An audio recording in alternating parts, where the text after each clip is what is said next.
Good morning, ladies and gentlemen. Welcome back to Online Darts, and it is Q-School Live, day 3 on the race to win a tour card. Phil Biles joined by Scott, and Charlie will be along shortly. Scott, good morning. How you doing, buddy? Morning, bud. Doing good. Every day that passes, it gets a bit more serious, so ready to get started. Yeah, and I think I fixed my microphone overnight as well, so should be okay now. As long as you've not jinxed it, yep. Yeah. So yeah, welcome along everyone in the chat room. Nice and busy already. Remember, make sure you drop us a like and subscribe to Online Darts as we get closer to that 20k mark. Plenty of news this morning round already. Scott, one, the Premier League announcement is due at 7 o'clock this evening, which will be interesting. And 2, the Riley's qualifiers are back.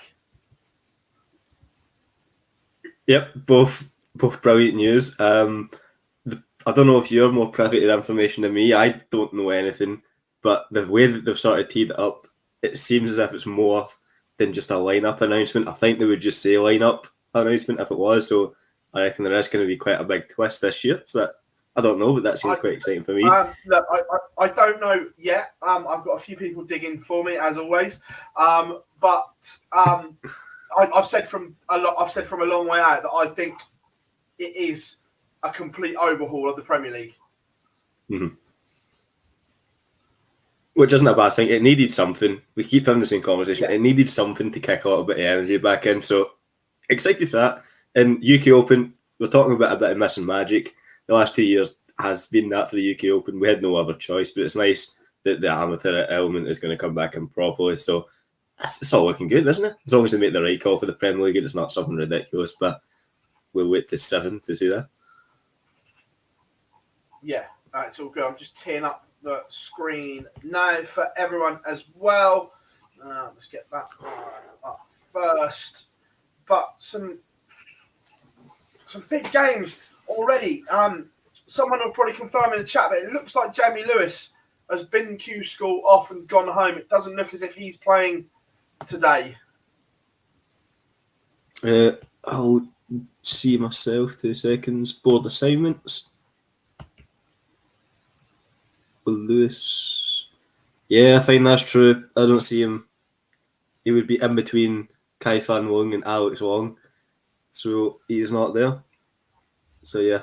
He wasn't the worst player by far, but just he probably wasn't going to get the results, and maybe he just thought there's no point. No, I'll tell you what, there's some terrible draws in Europe for people. Round 1, Patrick Kovac against Andreas Harrison. That's not very nice. What else have we got? Christoph Kachuk against Mendengas Barakas. Again, horrid one. And already today we've lost Perlo Lubic. Roxy James has gone as well. Cristo Reyes gone. Mm-hmm. Some big names gone already.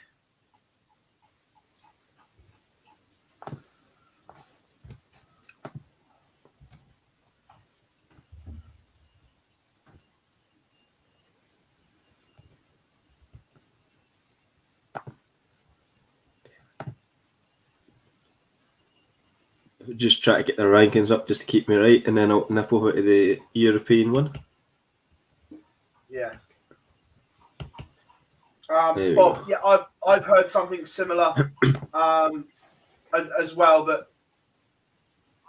it's not just going to be a Premier League, as in there's your 8, 10 or whatever. I've also heard that there is going to be some mixes and matches. This is going to be speculation up until 7, but 16 players is clearly too much to play in the one night, surely. Unless you can imagine it's a doubles Premier League. I think that the 6 will play each other once a week. There'll be like an exhibition game once a week. Yeah. I suppose. Well, yeah, just as well Gob's not here. Gob would claim that there's 7 exhibition games once a week.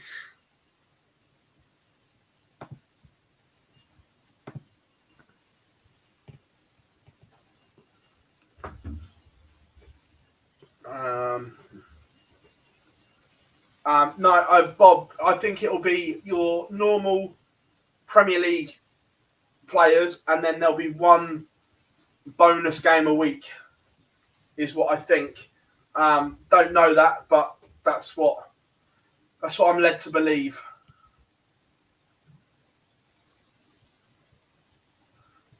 As we're not underway yet in Milton Keynes, we'll get a feature game up on the other side.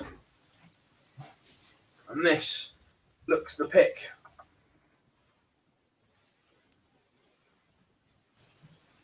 You go for the Old Dutch one? No, I'm going this one. I'm going Kachuk.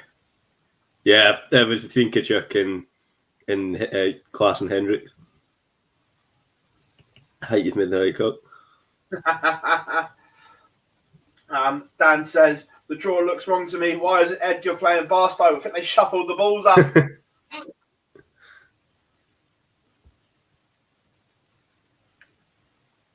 Let's see. Yeah, I'd say I don't know, but that's what. Oh, I've got to take this call, Scott. Can you fill for 2 minutes? Yeah, no hassle. So we'll go through here. Just a quick update in Yella Klassen, since he's quite a big name. He played absolutely terrible yesterday for anyone that's not been keeping track. But he's 2-1 down to Jimi Hendricks, and it was already a break behind. So he was odds on to get his tour card back. I don't know if they've been updating it as it goes, but Yella Klassen will be odds on not to do it now. He's played pretty poorly this week. Michael Rastovic, who performed quite well last year, is 5-4 up on Dragon Horvath, so he should be getting over the line in the next minute or so. And hopefully Phil was getting the confirmation as to the Premier League lineup. Can you imagine getting that early scoop for us? That would be quite nice. I will tell you some of the big ties in the UK draw, which we'll see Fallon Sherrick. She's got to be the first name just to wind you up. Sherrick plays against Dave Pallett in the first round, so without wanting to be cruel on Fallon Sherrick, she might well see another 0 points day. David Pallett is not a mug, and she's on the same board as Josh Payne, who hit a 9 data in stage 1, and Richie Burnett, who this is not the first time she's been drawn the same board as Richie, but they would be due to play in the board final, which I think is the last 32, which might well be the game that Richie Burnett needs to secure the place in the tour. So that could be quite an interesting one later on. Look through the other games. Not seeing a lot of stacked boards like we did earlier on. The quality seems to be more spread out. Although Chaz Barstow and Danny Lowby would play in the last 64 if they both got through their games against Ben Hazel and Kevin Lane. Shawnee Max, that's a bad one. Board 12 seems to be the worst draw of the Q-School so far. Got Shawnee Mack against Nathan Rafferty in the first round. Know what happened to Nathan yesterday? If you didn't hear, they apparently had a bit of a scuffle with Andy Hamilton in a last big decider, and then lost in the next round. Not sure if it affected him or not, but can't have helped. Chris Gilliland, the man who's impressed, he's on board 13. He will play Sean Carroll. I don't think it's that high up in their rankings. Hi everyone, Robert back. Owen. Hi Phil. There we are. Just going through some of the big ties from the UK one doesn't look as brutal to me today as it has been. There are some terrible draws, but I don't think we're going to see stacks and stacks falling at the first round.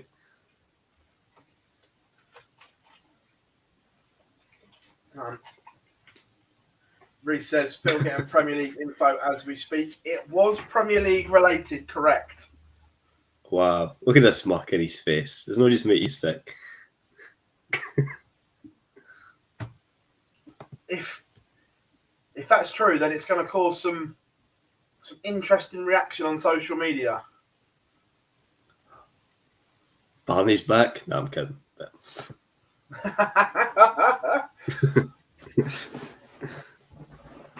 See, Look, I'd say it might not be true, that bit that I've just been told, but if it is, then interesting.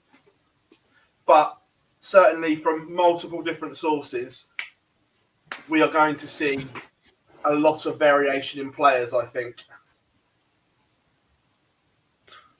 ooh, if you try to please everybody, you could end up trying to please nobody. Possibly, yeah, absolutely. It will be interesting. But anyway, back to Q-School. Yep. Kachuk takes a 2-1 lead on the feature game as we speak.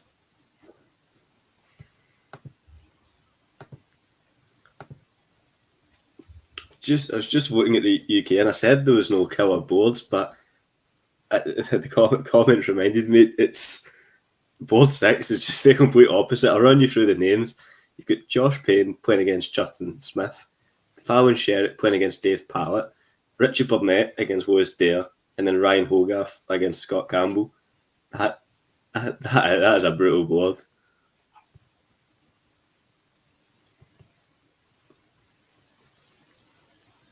Yeah, definitely. Let's look. If we say that 6 points is the cut-off in the UK one, there's 5 men who are sitting on 5 points. So these are the names to look out for just to win a couple of games, and we would find them through. So it'd be Jamie Clark, Mickey Mansell, Cameron Menzies, Scott Waits, and Richie Burnett. Looking at their draws, if I can get it up.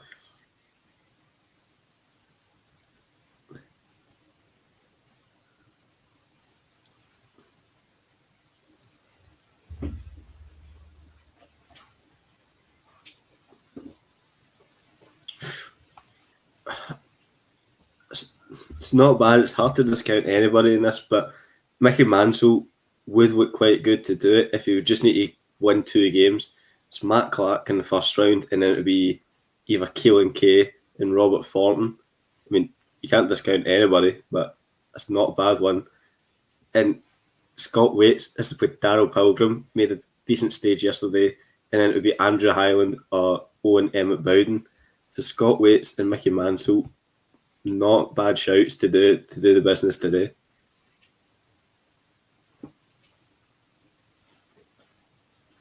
Interesting.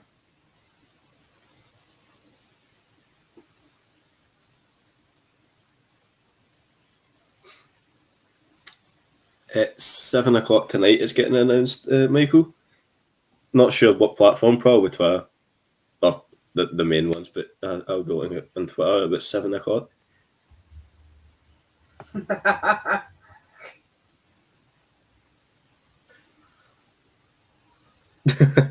Is that enough for you, Phil? Are you tempted? Nah. Patrick Kovac is doing an absolute number on Andreas Harrison, 5-1 at the moment.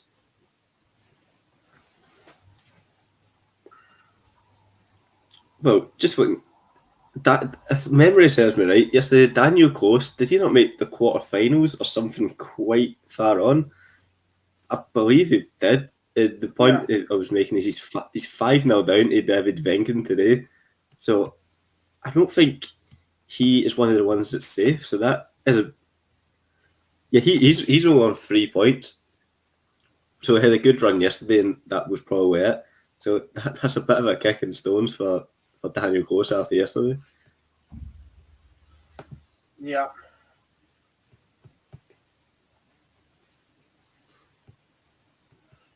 Not sure on that part, Bob. I think there's a lot flying around at the moment to tie loose ends up, but certainly I think there's too many people saying the same sort of thing, that it's not going to be just the top 10.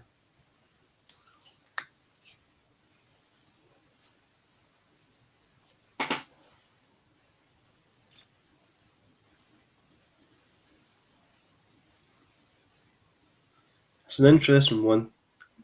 But we don't know what it is, or at least I definitely don't. But the more you expand it, I'm pretty sure we will see Fallon in the Premier League in some guise. I'm not saying she's part of the staple plays every week, but I'm pretty sure that we will see Fallon in the Premier League in some capacity. Yeah. I think we pretty much knew that before today, didn't we? If we were being honest, whether we think she's deserving or not, anyone that was honest with himself kind of knew. I was just going to...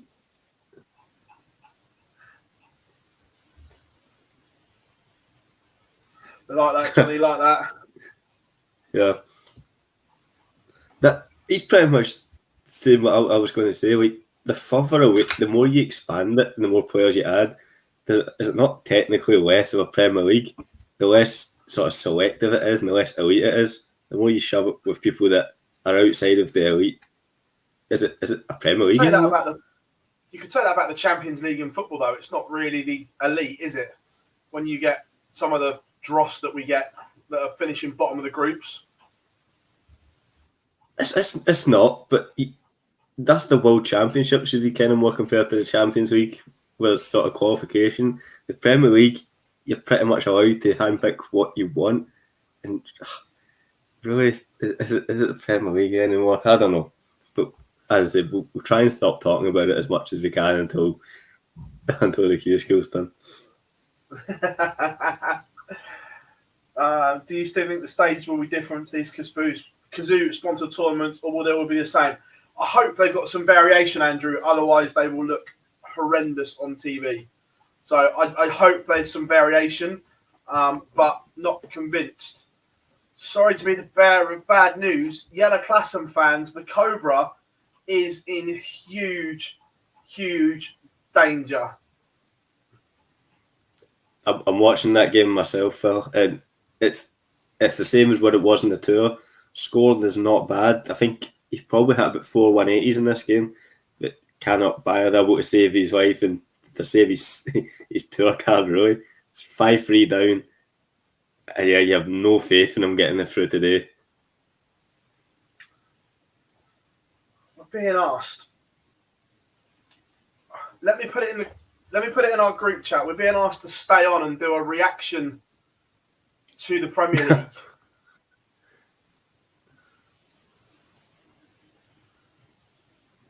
What time does this finish it? We're probably about 6, so about an hour. Yeah. Possibly. Leave it with us. Something that's definite, though, is Yellow Classen is out. First hurdle again. Jimi Hendrix takes it out. It's a 14 data to break Yellow Classen, and that means he's going to have to go and win the full thing tomorrow if he wants his tour card back. Wasn't actually a bad game from there, 93 average, but the doubles tragic.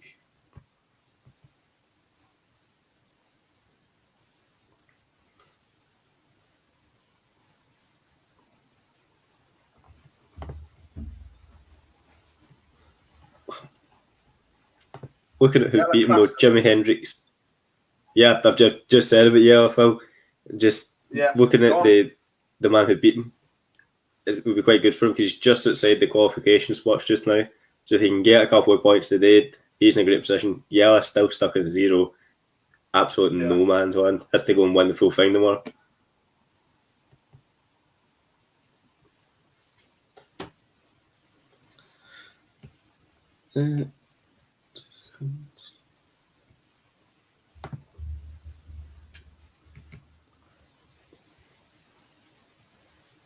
Andy Hamilton's back.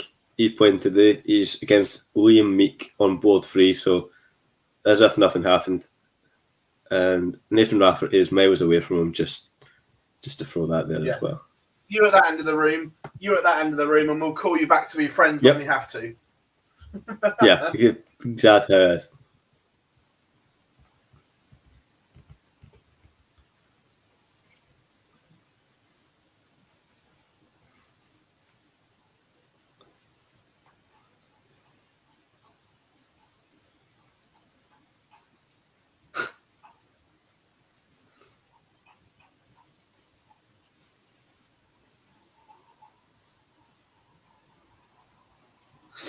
All right.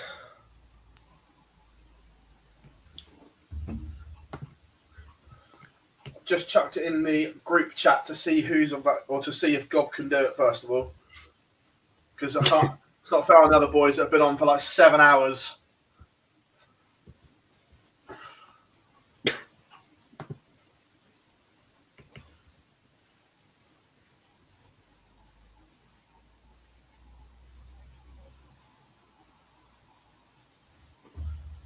Oh, I see Tony. I've seen this. I see where Tony is in the old order of merit. Only on 2 points, so we'll need a bit of a run today. He's just started against Gillian Kuhorn. Sorry, that might be terrible pronunciation. But it's Gillian. Is that be a woman? I don't know. But he's 1-0 up anyway, so he'd probably like to get at least 3 points today. Or else he'll have to go on Mammoth front tomorrow.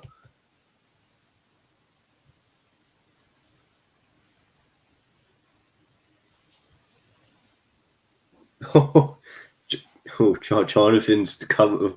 It's a really good point, but it's a really harsh point from Jonathan there. Just a stage game is much better than a floor game. That's the only sort of excuse you could sort of say for that. Yeah.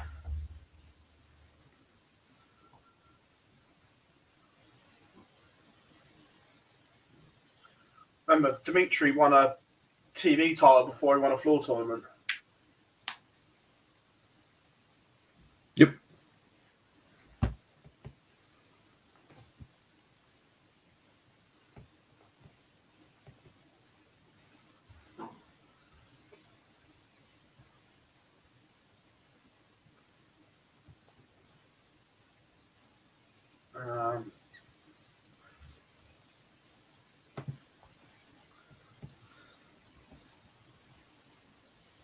Yeah, that's going to be interesting. I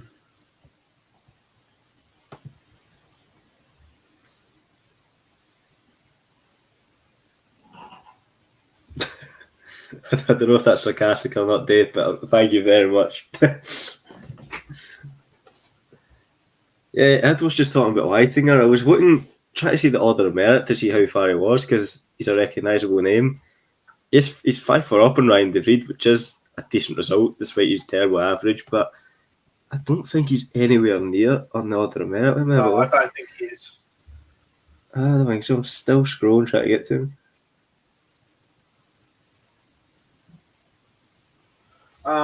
Yeah, I think we'll get the lock tonight. I think we'll get the lineup and the format changes as well. Oh yeah, the tweet said all will be revealed, so I'm guessing that will be all until it's all over. Christian Kachuk. Right, which one are we going to? Let's go to send a check.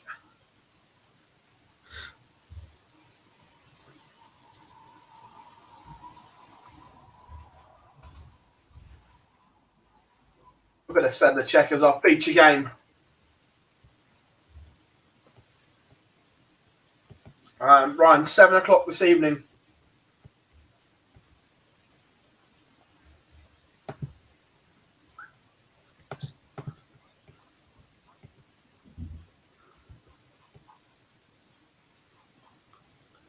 Kai Gotthard is out. He's been beating 6-4 with Mandigers. I can't wait till the UK one starts so I can stop butchering names. But I think Gotthard had a good. Gotthard had a good run the other day, but another one performed well on another day that's fallen first hurdle here. It's good news for the likes of the guys at the top. Likes of Vlad Anderson on 6 points. Charlie's just sitting down, so we'll bring him in. And if by magic Charlie has joined us.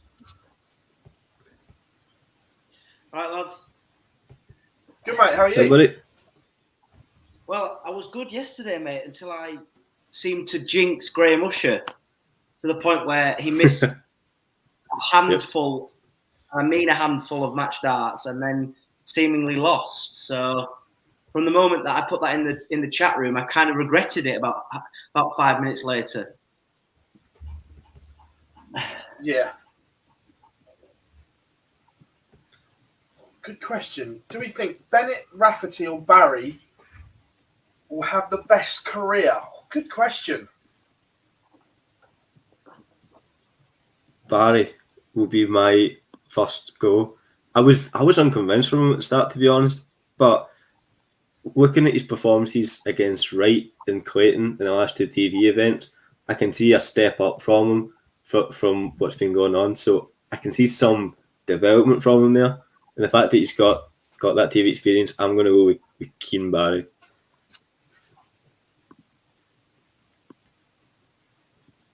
Oh, it's a tough one. Right now, my head's saying Rafferty.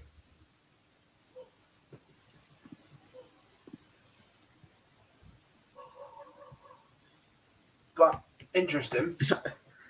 It's hard to say. No one is ever going to call us up in this, surely. I don't know who asked the question, but I doubt in 20 years' time when all their careers are established, are going to come find a bench 1-2 after he's only won one. But you never know. I think Leighton's got a great game, but at times I worry about his temperament.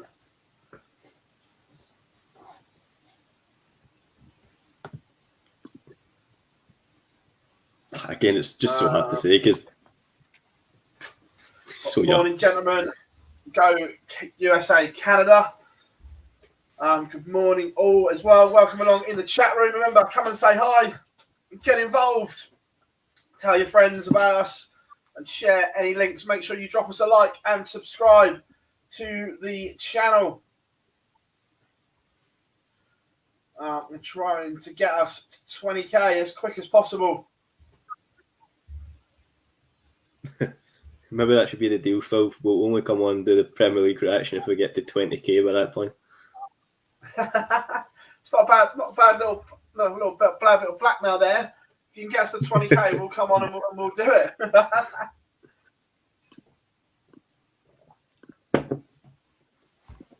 it. Harold Leithinger is beating Ryan De Vriend in Europe, which is a bit of a surprise. Leithinger was third bottom of the table before this game out of the 126 players. So if he goes without saying, he needs a huge run to go for it. And that's the only way he can start his way to win.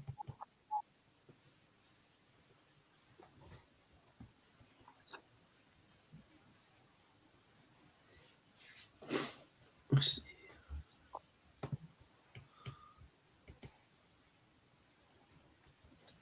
Interesting. UK games not there yet. Should be popping up any minute.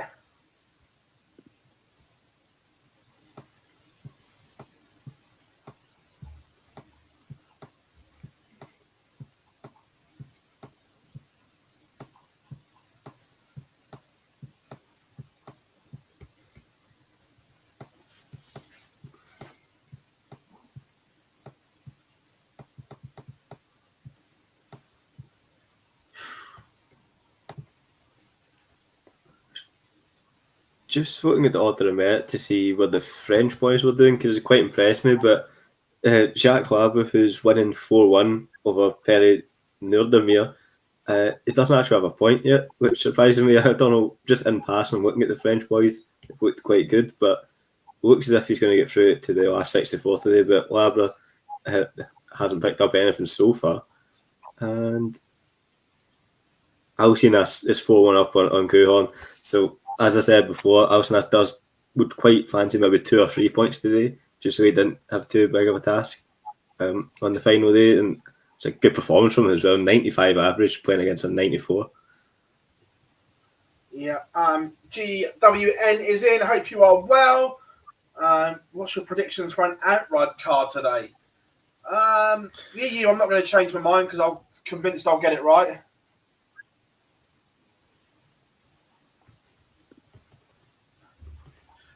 So I'm going Rowby from Europe. Went left field yesterday and it went all right. Might go left field again today.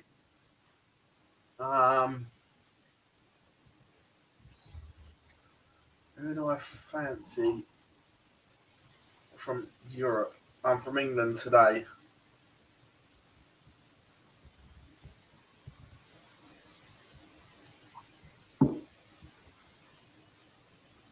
Jared Cole. Good start yesterday. It was very unlucky. Yeah. I think he drew John O'Shea early on. It was very unlucky. What are you, Charlie? Who are you going for? I fancied Yellow Classen to have a long run, but once again, that he's fallen early doors. He's had an absolute nightmare of a. I mean, obviously, I want Graham for a really good run. I don't think he's going to win it outright today.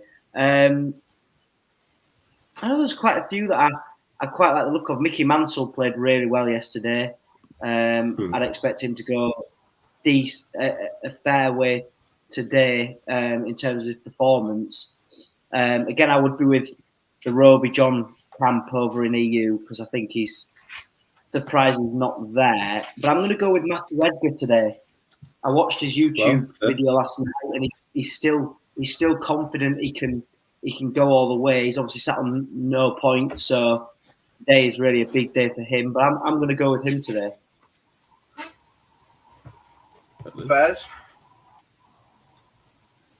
I'm going to stick with John O'Shea like I did yesterday. I think it was the last 16 he reached. Played well, was unlucky. So I don't really see a flaw in John O'Shea's game.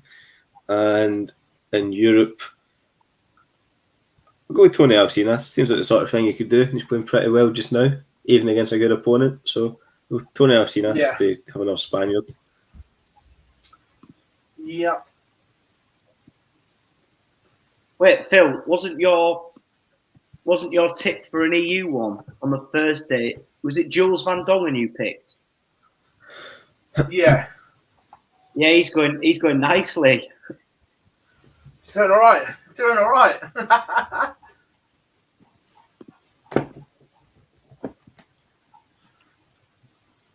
It's a 12 o'clock start. It's meant to be in the UK, yeah? Just as I was about to moan that nothing had started. Yep, they've just started. North against Blades and Gomez Wilson. Yeah. Kevin Maness against Stu Wilson. Not a nice game for either of them first up. Mm-mm.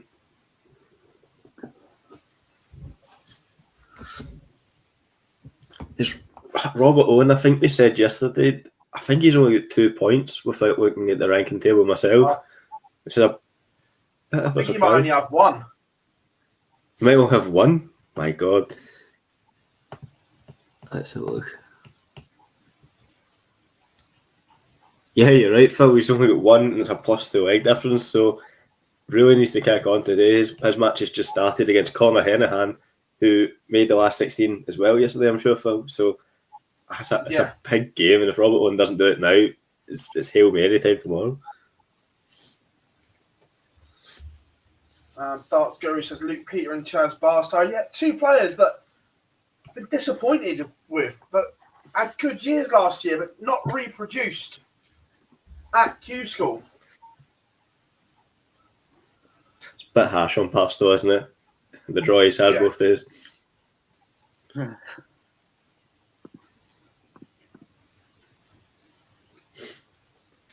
Let's see. Yeah, Jamie Clark's on the way, just like Declan said in the chat. Jamie probably only needs to win 2 games today to get his card, we think.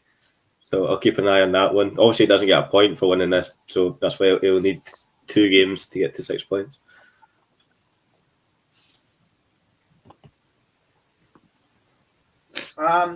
In the middle, that is Scott in the middle.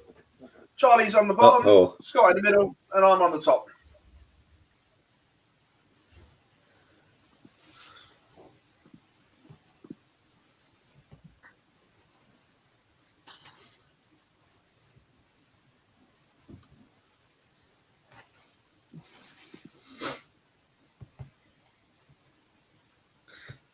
literally from the second that I tipped Tony Alcinas, he has blown 3 legs and is now from 4-1 up. Is now 4 each. Does have the taps, but Tony's swatting it a little bit.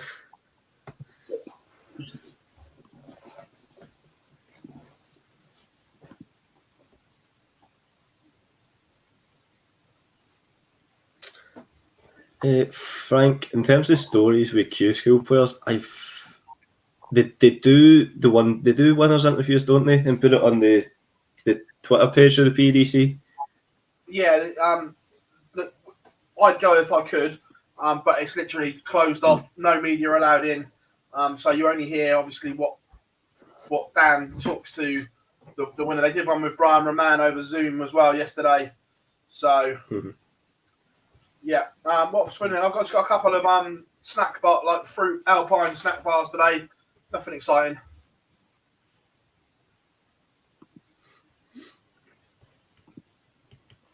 Dom Taylor's taken the opener against Greg Ritchie on board 15. Gary Blades is now 2 up against Richard North. And a couple of decent averages coming out early doors. Kevin Burness is 1 up, averaging a ton. Gary Blades averaging 107 to Richard North's 106, and North finds himself, of course, 2-0 down. And Aaron Monk is 1 up on board 7 against Jim McEwen, averaging 93. So a couple of early starts there as Tony Alcinas stops the rot and goes within 1. 5-4 in that one. Is on 2 points. In the chat room, Scott Waters is in. Scott, hope you are good, mate. Look forward to seeing you soon.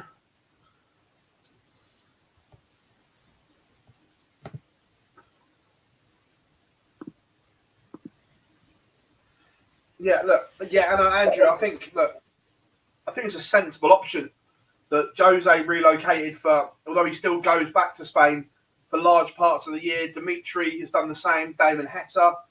I think with all the COVID uncertainty still, as in you've still got to pass a lateral flow test, travelling and flying just before events possibly is not the wisest thing still.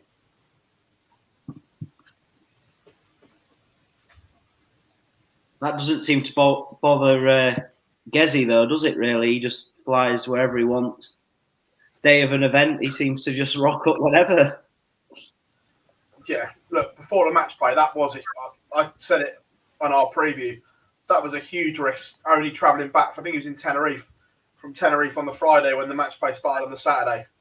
Brave. Very, very brave.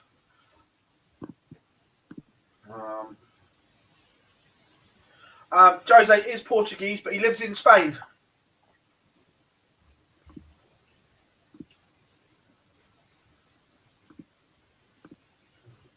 Dom Taylor on fire. I'll tell you what, this game went under the radar. I didn't notice this one, but 2 young prospects still, Josh Payne and Justin Smith.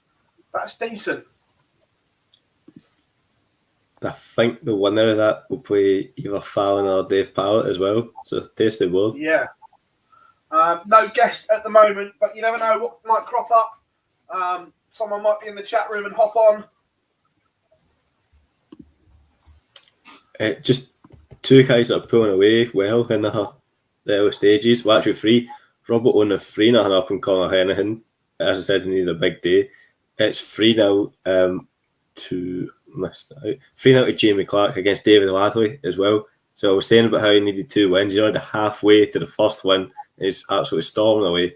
And Kevin Burness with an 104 average, 3-0 up on Stu Wilson.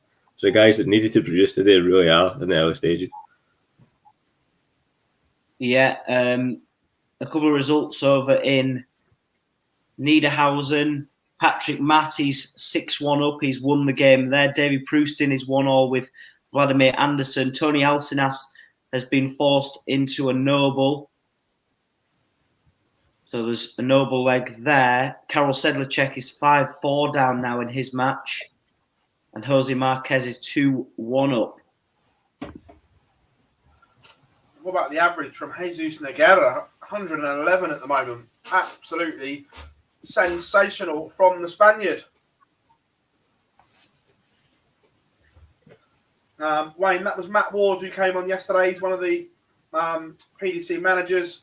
Manages Daryl Gurney.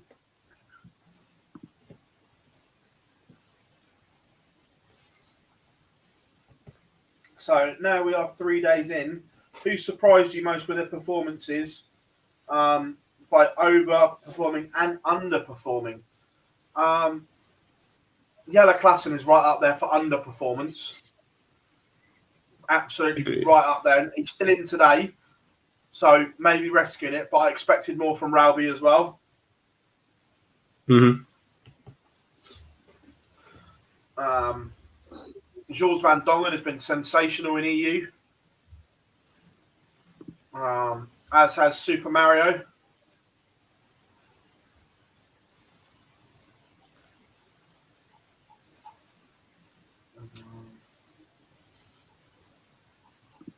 Jamie Clark surprised me. I think he's played exceptionally well in Milton Keynes. Lee Budgeon, didn't know a lot about him, but he's played really well.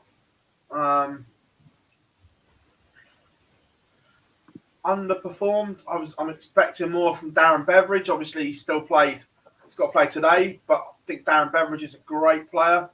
Aaron Monk, Kieran Tiern, expected more from them.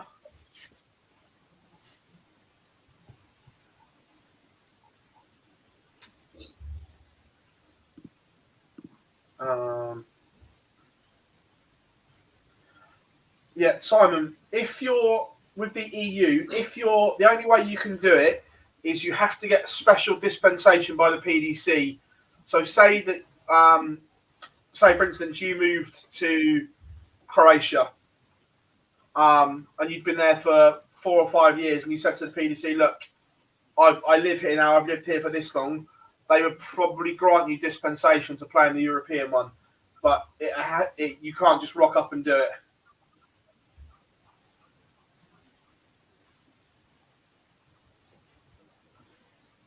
Barstow, Chaz has disappointed, or not disappointed is the wrong word. He's had 2 horrendous draws, but yeah, look, the player he is and the caliber he is, I thought he'd be right up there as well. Tricol, look, I fancy Thibaut Tricol. Look, he's still got a chance. Adrian Gray. Big result just came in Europe. Sedlacek's just won 6-5 last week decider for his opponent on a double. Sedlacek comes through Moyman. He was behind as well, wasn't he, Sedlacek? Yep. That's a big one. Yeah.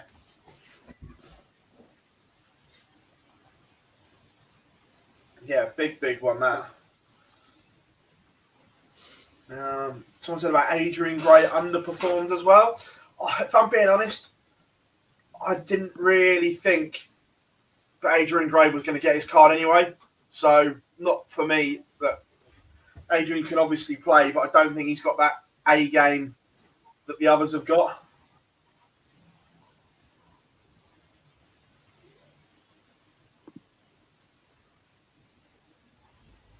Sorry. Go on. There you go, Charlie. That's what I was going to say. Just going to say about the same game, Charlie. On you go.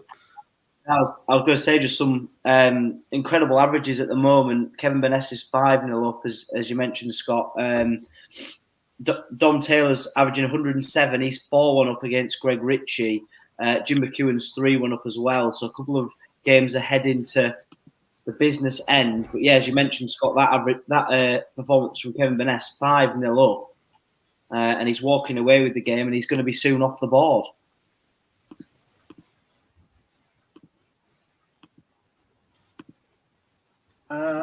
Andy Hamilton is there, but we believe Nico Kurtz has withdrawn because of a back issue.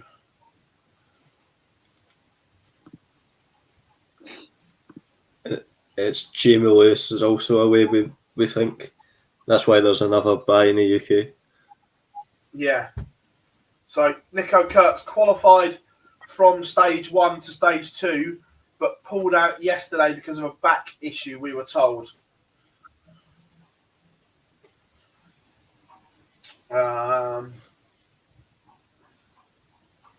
Chat room absolutely on fire. No, Fallon hasn't played as of yet. Gob says, Gob, we know why you're disappointed. He's disappointed with Thornton, Burness, and Burnett. Anyone to think those three are over 50?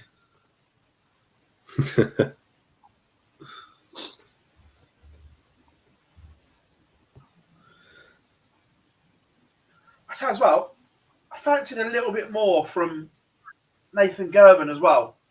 Good player. I thought he'd be up there challenging. Doing well, was outplayed by Diego yesterday, to be honest. Who knocked him out wasn't really bad luck, even though it went 6-5. Diego was clearly the better player. Yeah.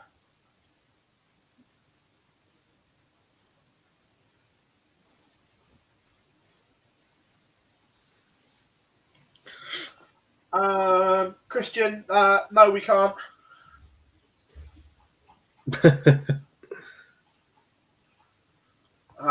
Vanessa wraps up victory, and that'll do his leg difference the world of good.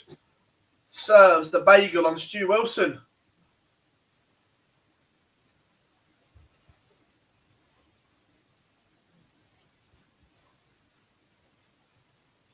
Is there a chance some players will turn dark green today? Yes.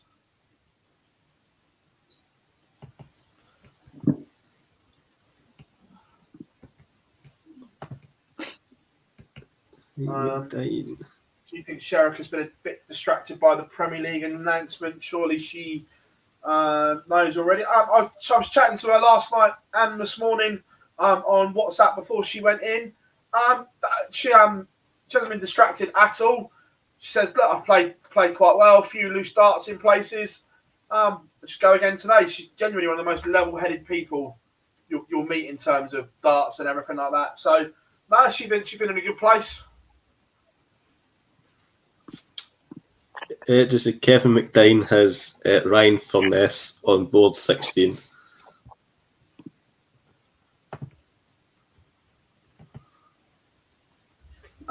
Andrew, all will be revealed on that once Q-School is done and everyone knows what's gone on.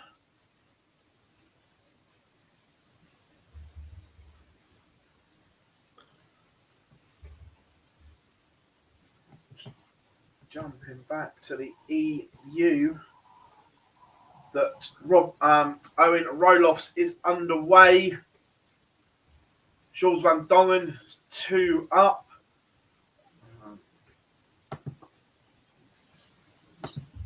Stop.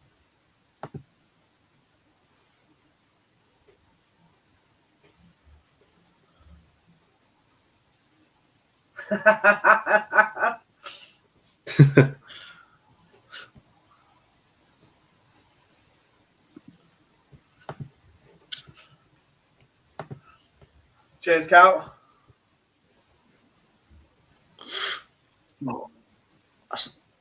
That's another early exit for Sean Fisher. 6-2 defeat to Robert Rickwood. After his impressive stuff last year, Sean Fisher out 6-2. Yeah, Nathan Gervin's 4-2 up now against Tom Lonsdale. In his match, Andy Jenkins is 5-2 up. Aaron Monk has brought it back to 3-3 against Jim McEwen. So a bit of a battle going on in that one. Lee Budgeon, averaging 83, is beating Aaron Beanie 5-1. We've got Reese Hayden and Adam Atkins warming up on board 9, and board 10, Sam Kankit and Leonard Gates, they're warming up.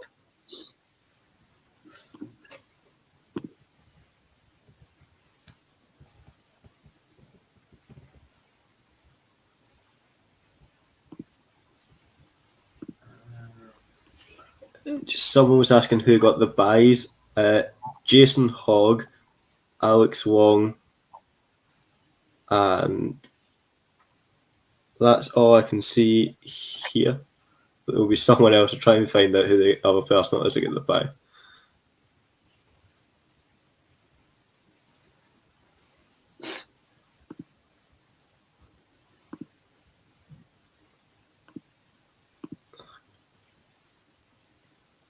I can't find it, so it must just be Jason Hogg and Alex Wong today. Yeah, Josh Payne is 3-2 up on Justin Smith.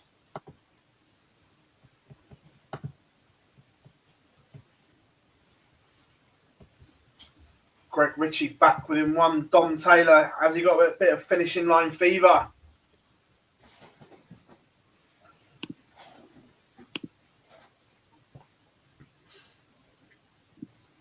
Jamie Clark. Win here. He's done it. Etching closer to that magical 6-point mark. One win away now from that 6-point holy grail, as we've called it. No, Richie Bennett not played as of yet.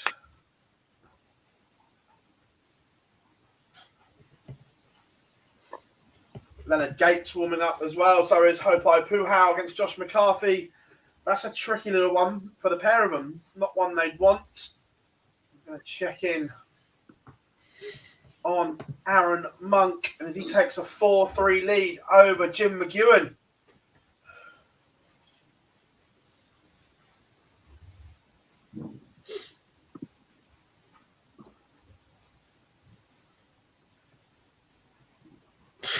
And Robert Owen, the guy I spoke about at the start, needed to get a grip because he only had 1 point. Has beaten Colin Henahan 6-3, and that's a bit of a blow after a good run from the Irishman yesterday, but Robert Owen beats him. Lee Budgeon gets rid of Aaron Beanie. And again, Budgeon right up there on that order of merit.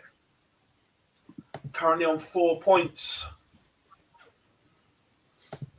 Another player sat on 4 points is Ted Everts. He's warming up against Ross Montgomery.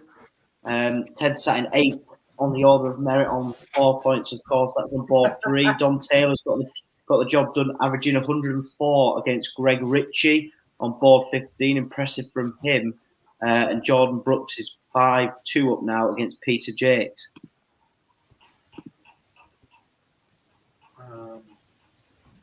McEwen looking as if he's going to level it up against Monk, in control of that one. Also, tidy little game between Darren Penhall and John O'Shea. John O'Shea looking at tops to level us up at 4 apiece. Penhall is sat on a 2 darter and it doesn't go. John O'Shea has gone round the houses, and this will give Penhall a huge opportunity to go within 1 of a first round win.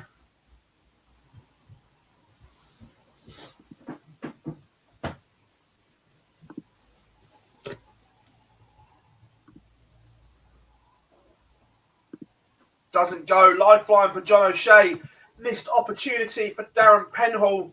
Can O'Shea take advantage of a lifeline? And he does. We're level at 4 apiece.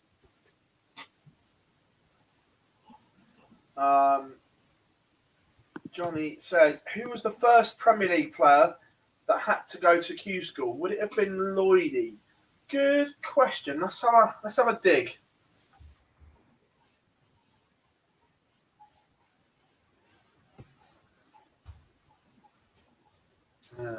So, PDC Premier League. Let's go all the way back 2005.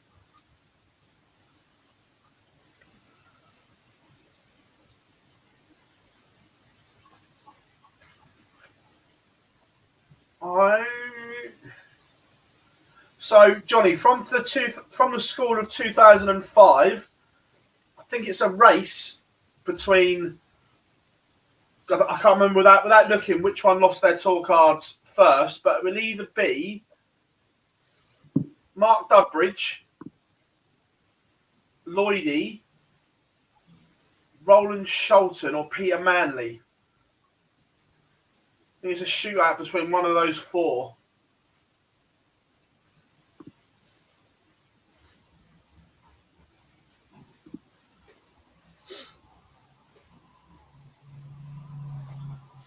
Just over in Europe, is a guy that we've had a look on for the past 2 Q-Schools, is Thibaut Tricot. 3-0 up on Martin's Rack. Just kicked off with a 1-8 in the 4th leg as well, so he's going really well. But needs a good day today if he's going to get through in trouble with a tour card.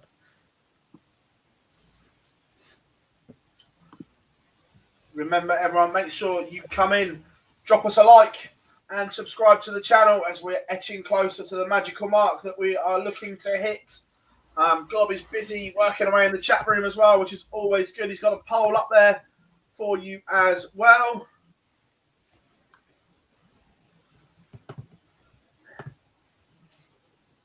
Yeah. Christian Kist found himself 2-0 down in Niedernhausen. Mario van der Bogard, who's had a really good week, he's 1-0 up at the moment. And Stefan Seatman is also 1 down. We have Scott Waits, who's warming up in the UK. Matthew Dennant as well on board 2.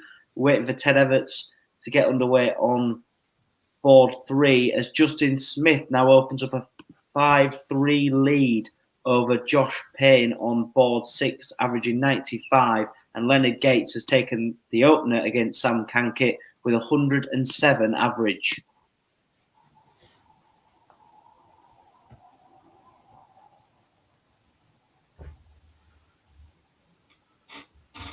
No, Co-Stompy. Co-Stompy didn't play in the first Premier League.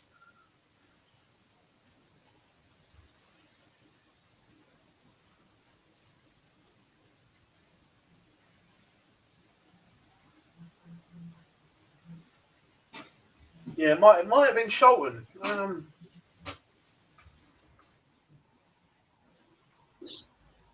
See if I can find.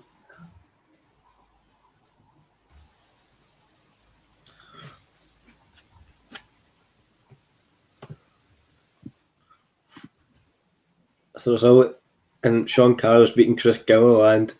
A man, Gilliland, who was impressing me at the start, his form seems to be petering out just at the wrong point. I wonder, someone put in the chat earlier on, the people that come through stage 1 might be getting a little bit fatigued at this point, and so we might be seeing some of them dry up a little bit.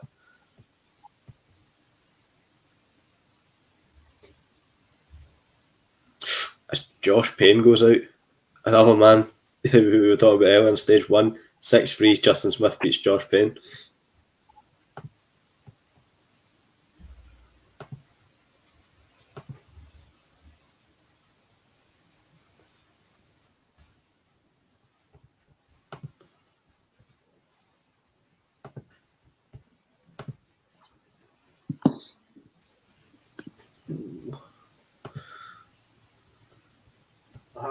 Hopefully they'll announce Simon Whitlock's inclusion.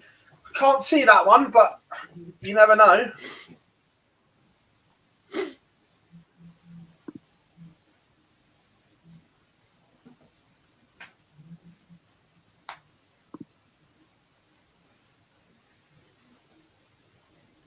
Alan Sherrick's warming up on board 6 against David Pallett, as is Alan Tabern on board 13. John O'Shea is 5-4 up now against Darren Penhall. There's 2 noble legs going on board 4 and board 7. And Leonard Gates is 2-1 up in his game against Sam Kankit. Aaron Monk and Jim McEwen are in a noble leg right now. And big visit here, and the door is open for Jim McEwen. Not much in it. McEwen has his nose slightly in front, but not enough to be an opportunity yet. Monk finds 2 trebles. This one's going to go to the wire. What has Jim McEwen got? His counting's going to have to be good here as well, because a 140 doesn't leave a finish. Needs to get involved in the 19s here. Do not do a Jose de Souza. It's worked it out well. 136 to leave 170. Good board management from Jim McEwen. Aaron Monk, 203, would like to leave. He's had a howler. Only 43, so it is advantage Jim McEwen in this deciding leg. If this goes, I'd get out of the way because Monk is likely to smash up Milton Keynes.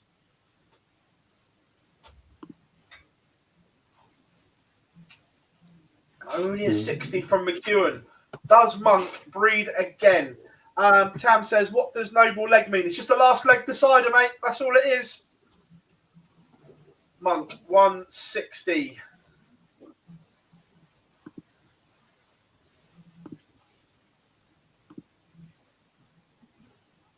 $91 to leave 69. Not sure on that setup.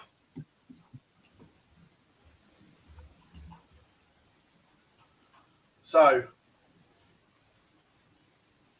McEwen 110 to break Monk in the final leg. Only 53. They're both getting jittery.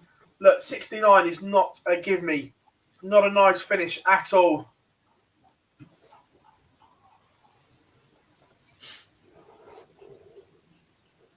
But it goes. Last dart in hand. Aaron Monk has beaten Jim McEwen.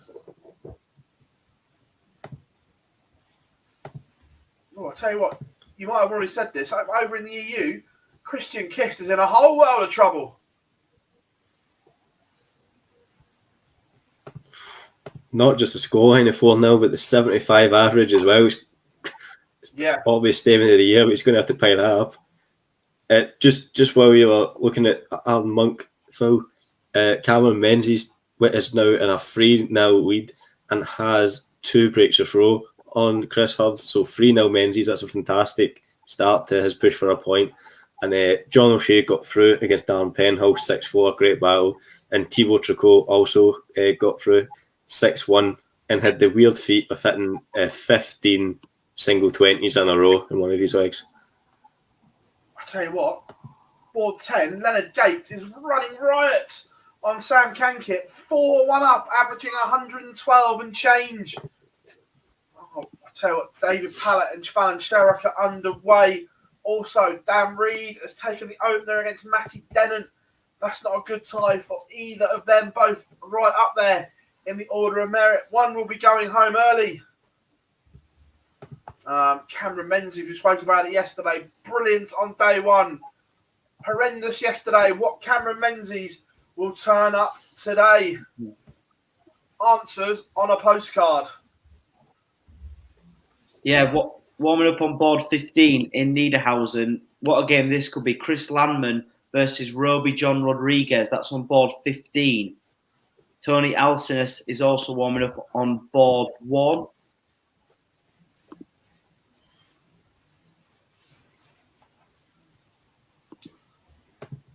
Tidy opening leg from both David Pallett and Fallon Sherrick. David Pallett leaves 72 after 12. Scores of 92, ton 137 ton. Fallon Sherrick leaves 80 after 12. Ton 140, 81 ton. Tidy from both, but Pallett has the darts to take a 1-0 lead. And doesn't. So Fallon Sherrick should get at least 1 dart at top tier, or will she get 2 at 10s?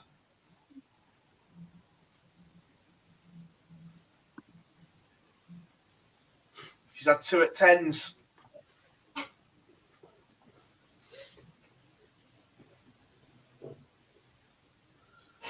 Tammy, when we say what Cameron Menzies will turn up, we mean across the whole day, because we've seen from previous experiences that Cameron Menzies can go from brilliant to horrendous quite quickly.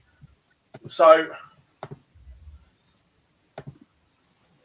early motions here. Fallon Sherrick has broken the David Pallett throw in the opening leg. Tommy says, I like Pallett, bit of a character. Yeah, no, Dave's a great guy. Just off the clip, and I'm sure some people will know about the Euro Tour when he left the 170, hit the 2 treble 20s, gave it the big licks, and then hit a big 18 and ended up losing the leg. Yeah. There you come. Leonard Gates is averaging he did give it the big ones as well. 112 in his game on board 10. He's 5-1 up against Sam Kankit. So that game's going nicely for him. Again, Cameron Menzies 4-1 up now. Ross Montgomery is 2-1 up, having lost the opener against Ted Evers.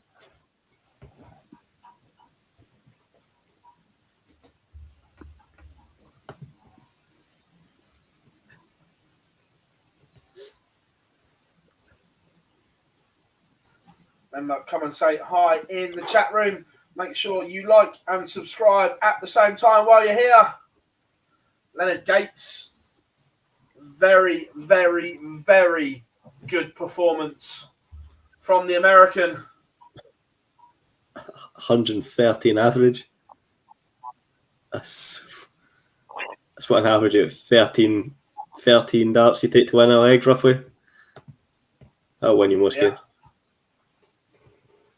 Again, you're only on a point so far, but within striking distance of that,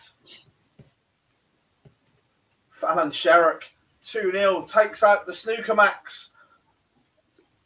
Absolutely sensational from the Queen of the Palace. David Pallett has then opened up on throw with a maximum.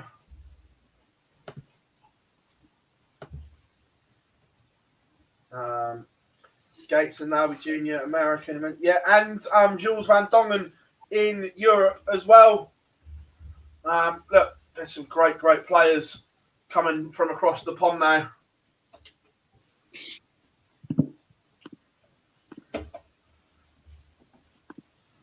Still think 6 points. I still think 6 points will get you in. Maybe an outside chance of 5 and a very good leg difference, but we'll know more tomorrow on that. But we think 6 to be safe. So you might just sneak one on 5, but I wouldn't rely on that.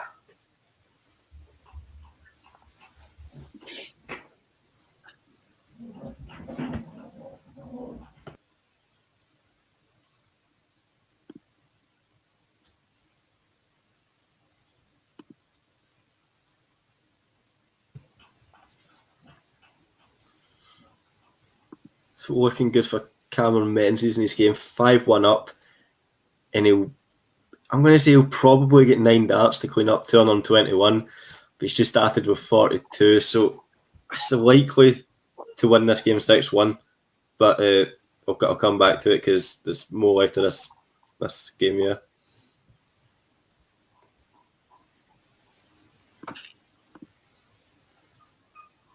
Pallett holds throw 2-1.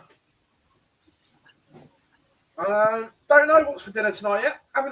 Haven't decided. Need to go and get some supplies.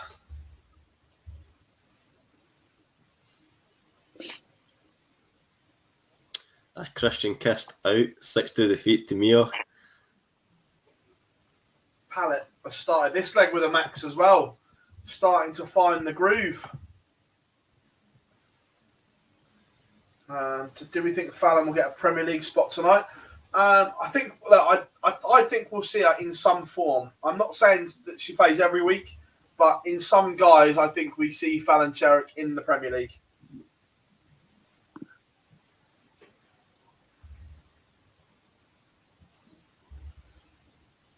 Super Mario 6-1 win, 103 average. Super Mario is well and truly safe.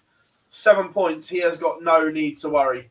Or 8 now. He's won that game. He's there, done, dusted. Super Mario will be on tour next year.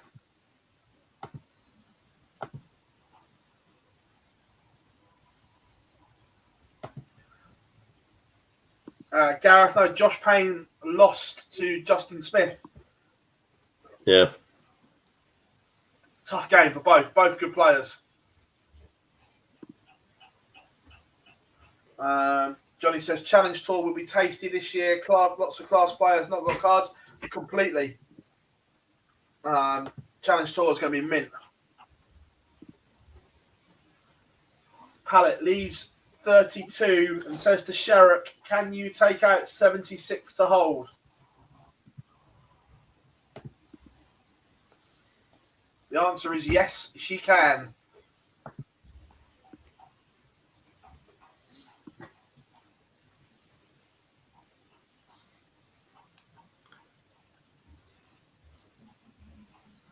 Yeah, look, that might work better for her. 100%.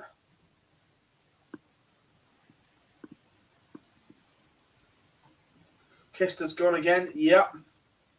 How many get cards today? So it's only one winner gets their card. The rest are all on the order of merit. And Boise won't be happy His man, Matty Denon, is on the verge of getting bageled by Dan Reed. And it's not as if Dan Reed's having to play well here to do it. Reese Hayden 4-3 in front. Will Fallon play on the Challenge Tour if she doesn't get a card? Yeah, she did last year and the year before, so I would fully expect her to as well.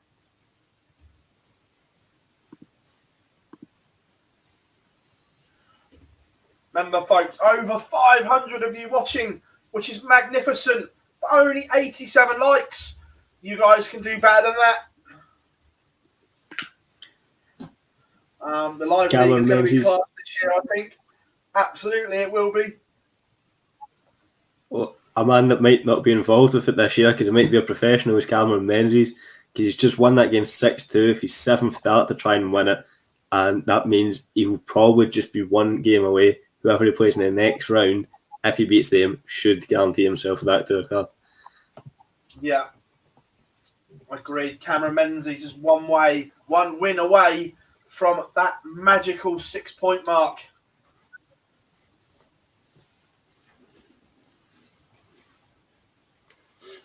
Oh, big moments here. Fallon Sherrick sat on 68 and David Pallett pops out a brilliant 160 finish. It's only a hold of throw, but a big hold of throw, because it would have been for a double break if he'd have missed.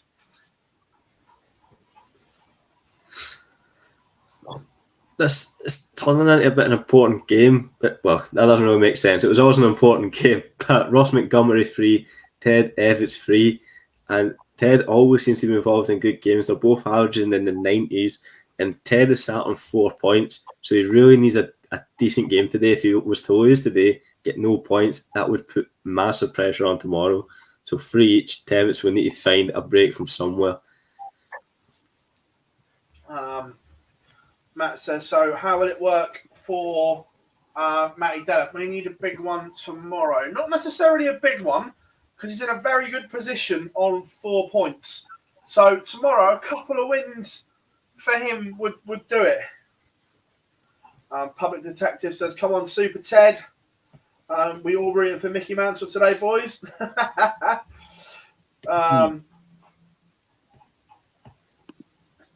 Robert says, if someone like Chizzy misses out on the Premier League for Sherrick, I'm fuming.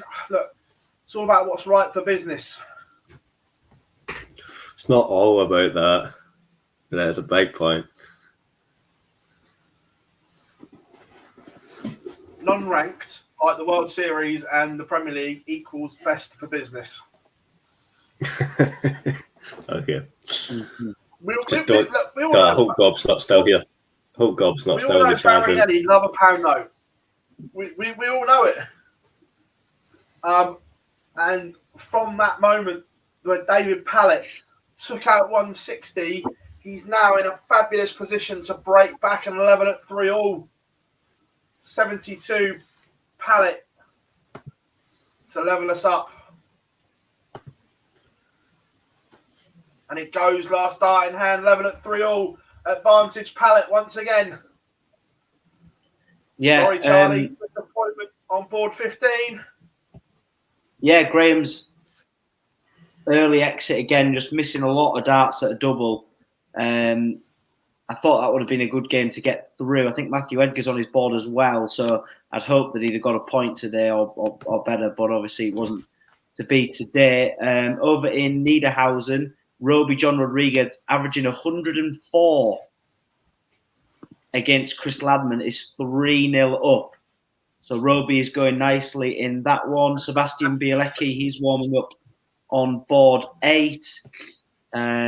As well, Patrick Peters, he's 4-0 up in his match, but he doesn't have to play very well because his opponent's only averaging 70 in that one. But Roby John is cruising through his match. Needs a good day. Jacob Taylor is gone, beaten by Callum Francis 6-4, and Hope Ipuhau is back within 1. He's now 4-3 behind to Josh McCarthy.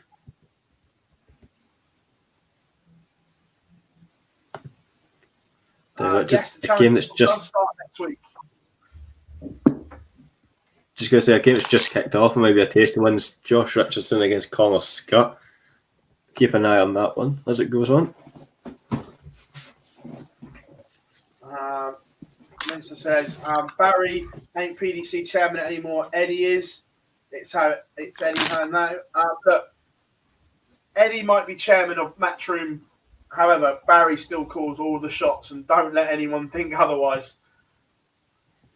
The boss is still calling the shots.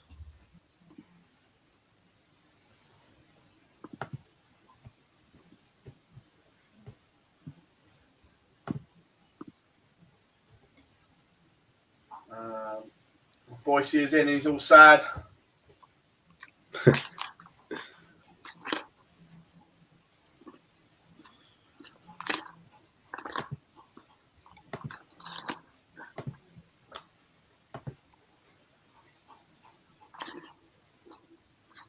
Over in Germany, let's have a look at what is going on. Kevin Dowitz 5-1 up on Johan Enstrom in the last 64.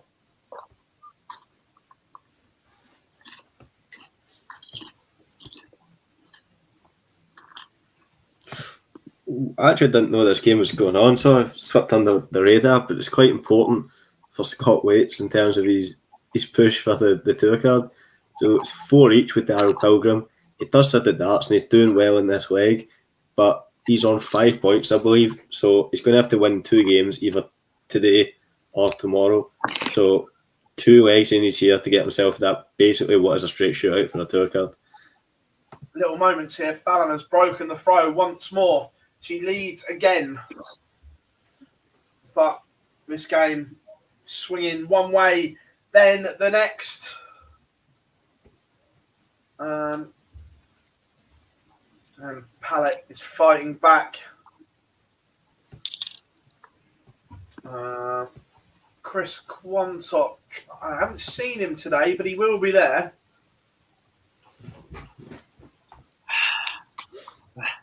I'll let you know who's playing 2 seconds. I'll look that up. Chris Quantock.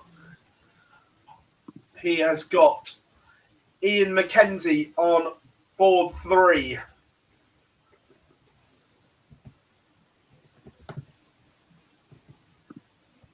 Kai Fan Young. He's on 2 points at the moment, so just needs a good day. Probably needs two good to average days. May get him in.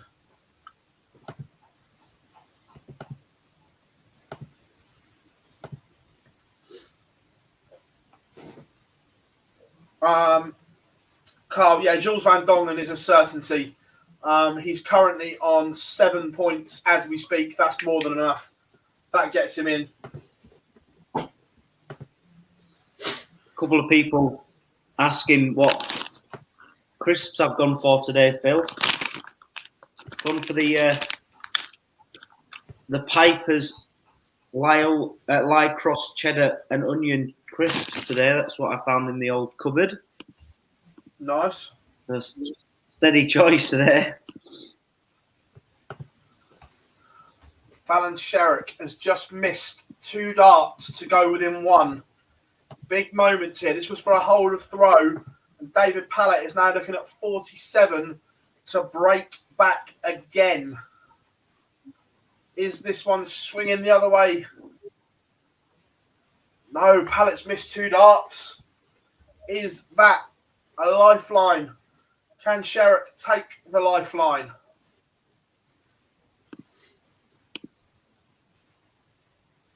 Last dart in hand. Big moments here. Dave Pallett will now need to win 3 legs on the spin. Decent little game on board 5. Go on. I don't know if that's the one I'm watching. It's not. I'm on board 3 just quickly because it's a noble leg between Ross Montgomery and Ted Evans. It's 5 each. Montgomery has the throw and he's on 261 with Evans back on 442. He pretty much needs a maximum or maybe a 140 to keep him in it, and he only finds 43. So all the signs are looking like Ted Evans is going to go out right now, get 0 points, and that will mean he needs 3 wins tomorrow if he wants to get that tour card. huge slip considering he was 5-4 up. Reece Colley, 4 apiece with Ryan Murray on board 5 as we speak. Another one that's in a little bit of bother. Diogo Portela is behind again.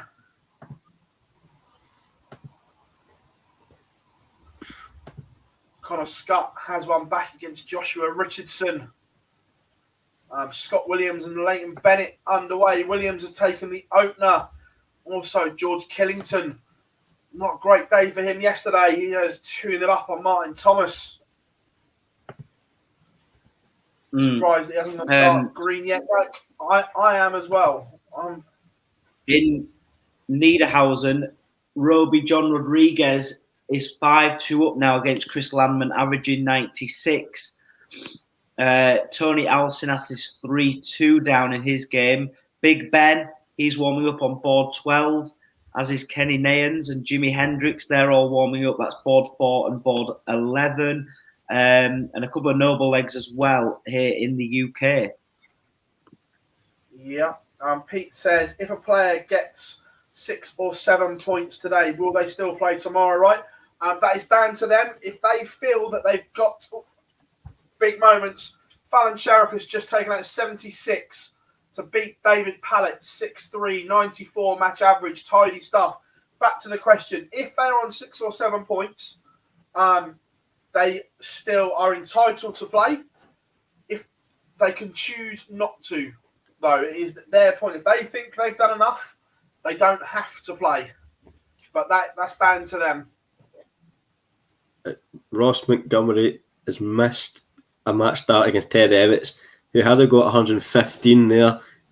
Can't take it out. So 3 clear darts for Montgomery at double 10 to take out Ted Evans. If any of these land, Evans will be stranded on 4 points and will quite possibly move out of the qualification points by the end of the day. But Montgomery misses. So Evans is going to get 2 darts at double topped to move on and get that chance to get there by the end of the day.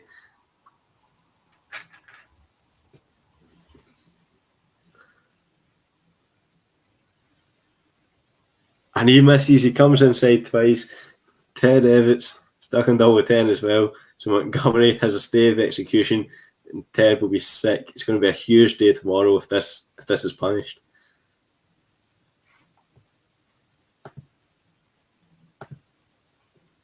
And it is last start in hand. Ross Montgomery puts out Ted Evans. Absolutely sick enough of him. And then another one that's quite important for the race for the tour card, Scott Waits. Last way they set up beats Darryl Pilgrim. So Waits will probably only need to win his next match to get through. Ted Evans is going to need to win 3 tomorrow if he is to escape as well. Ouch. Ouch. Ouch, ouch, ouch.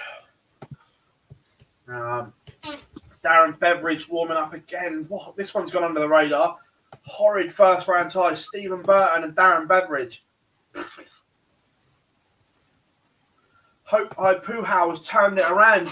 He trailed Josh McCarthy 4-2 and he's now 5-4 in front. Leighton Bennett up against it.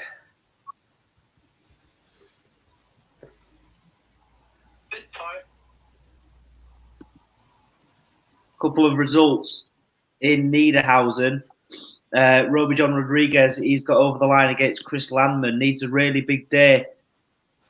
Does Roby John in that one. Patrick Peters as well. He's 5-2 up, averaging 85 on board 10. And Kevin Dewitt has just beaten Johan Engström 6-3 in his match, as well as Haipao Puha in the UK is 5-4 up against Josh McCarthy. Richie Burnett is just warming up, as well as Kai Fan Leung. They're both on board 6 and 8, as Diego Portela is 4-2 down now against Ben Quamby.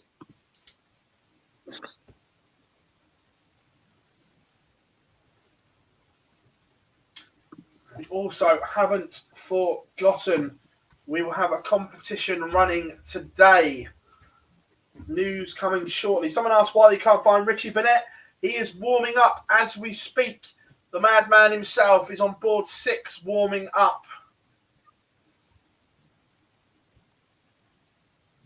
Not a problem at all, Anthony. Our pleasure.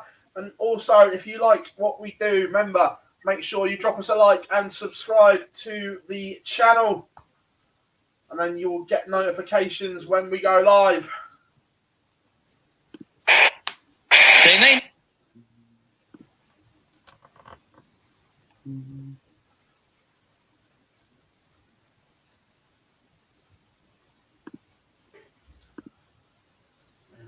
Kai Fan Young. It's got Josh Rock. That's a tough little one.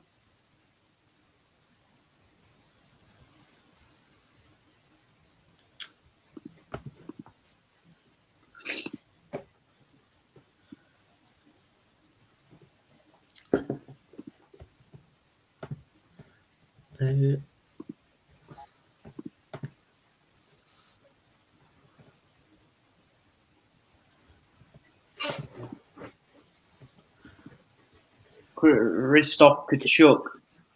Yeah, that's right. He's currently 2-0 down in his match against Stefan Hendrick. That's on board 2 in Niedernhausen. Big Ben is just warming up as well. Jules Van Dongen is warming up on board 15. Board 3, Jose Marquez warming up as well. So into the last 64 in Niedernhausen.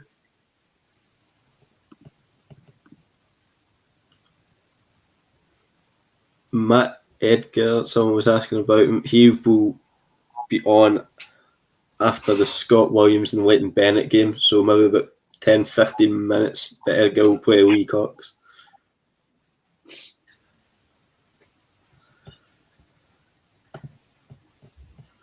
Martin Thomas is fighting back against George Killington.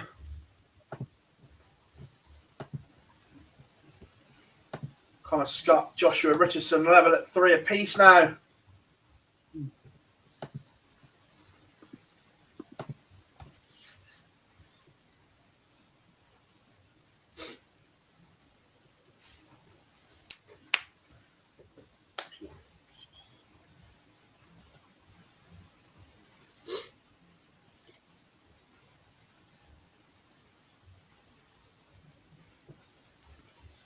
What else have we got floating around?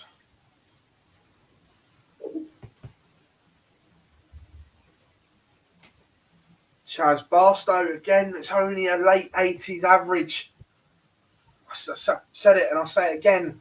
I genuinely didn't feel he was playing as well this year coming into Q-School as what he was last year. And I think that's showing.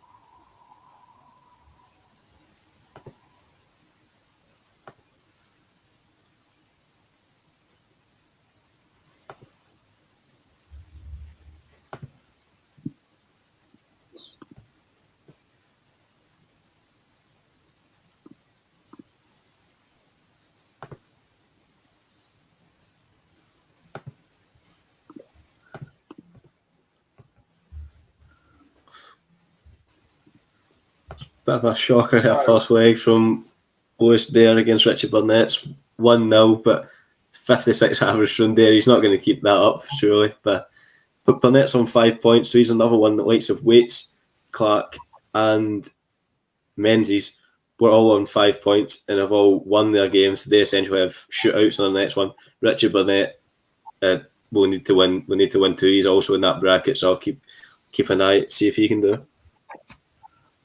Yeah. Darren Beveridge 2-0 up, averaging 115. That's the Darren Beveridge we all know and can play.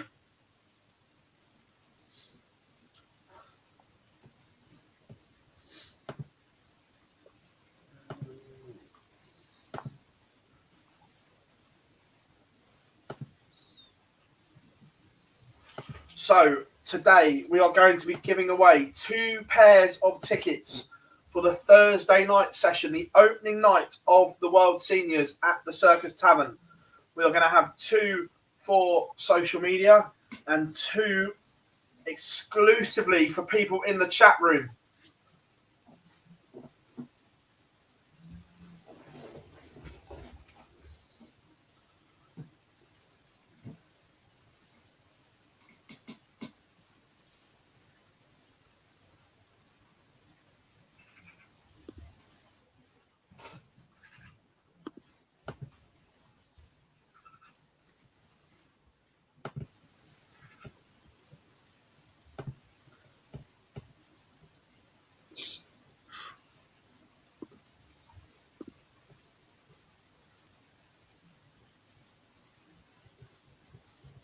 So stay tuned. Around 1:30, we will launch the ticket competition.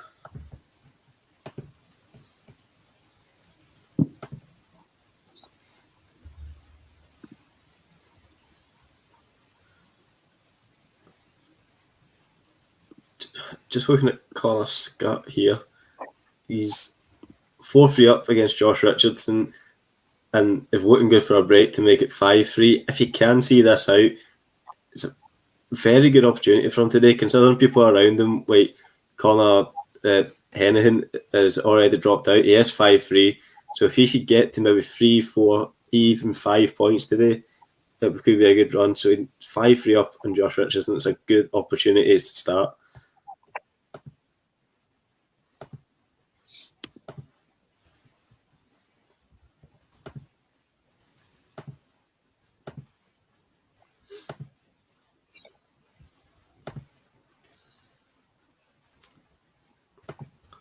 Another person who's in and around that is actually the first man outside of the qualification spots, Chris Quantock, 2-0 up on Ian McKenzie here, only 79 average, but has found the break that he needed in this game. And the similar to who I was just saying, another good run if he can see this out. Yeah.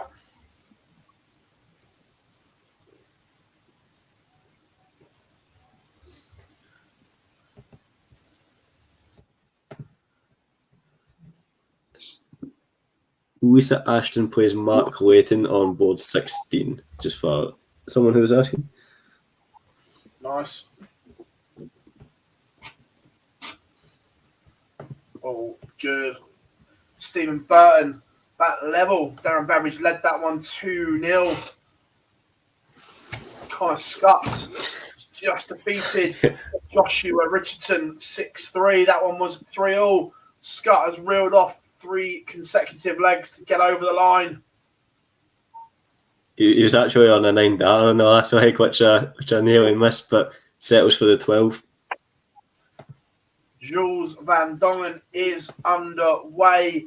And also there's a tasty tie warming up on board 1 in Niedernhausen. It is Thibaut Tricot against Wesley Plessier. Ooh. He just knocked out Alcin Plessier, I'm sure. Tough tie for Tricot.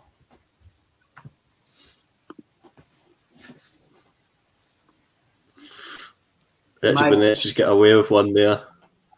3 darts missed from Lewis there after Burnett has missed 2 darts himself. He's bust, so Burnett mucking about and is going to give Dare a complete gift of a leg. Oh.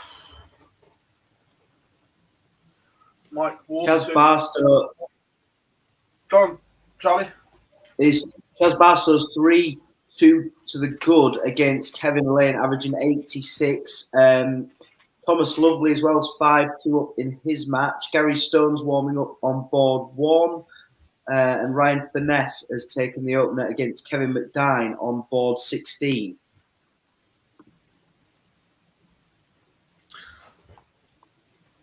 Gift of a leg was there, breaks Burnett. Again, not great from Burnett average-wise. Stephen Burton has now won 3 on the spin against Darren Beveridge. Mike Warburton 2-0 to the good over the Bomber. Steve Brown. Afternoon, Matthew. Hope you are good. Dynamite said I saw something about Hamilton being escorted out by security yesterday. Correct. Andrew says, love the stream. Amazing how 15 months ago would have had a clue about Q-School results. Great work, guys. Thank you very much, mate. I'm glad to have you along. And remember, make sure you are subscribed. Turn notifications on so you know when we go live.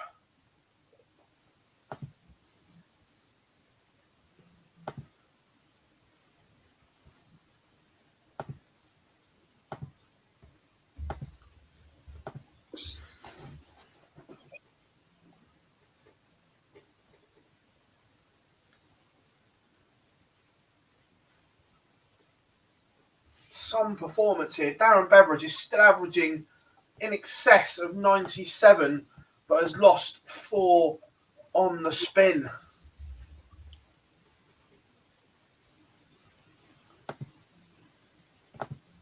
That's harsh when which way I'm looking at every single game that surrounds it in my tabs. It's 80 something averages. Burnett on course here to break straight back. Just do we know when Ben Hazel is playing? Let's have a look. I think he plays a big name or someone that's on the cusp of qualifying. Just going to have a look. So, Ben Hazel. Yes, Ben Hazel will play Danny Lauby next on board 11.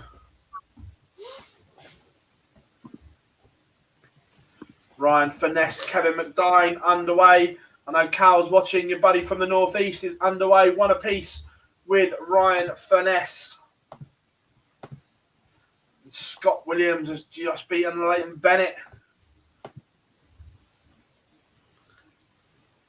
Something Leighton's done. He's not really threatened, but he's never really been thrashed.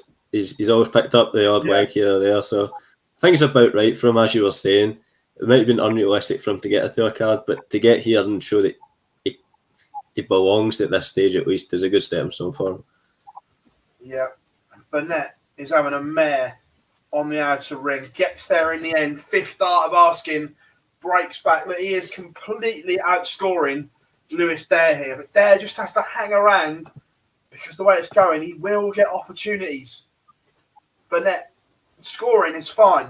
Doubling, dog and duck.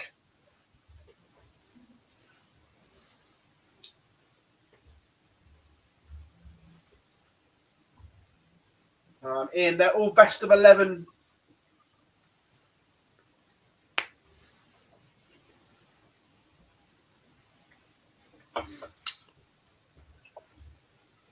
Over in Niedernhausen. Jeremy van der Winkel is on the cusp of defeat. Danny van der Tripp, 5-all with Ricardo Petresco. And Michael Rastovitz, 5-4 up on Sebastian Bilalecki.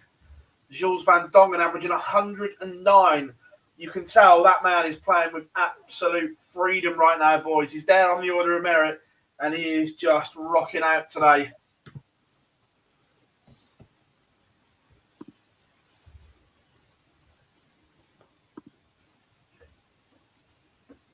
Benito van der Pass only averaging 80 at the moment.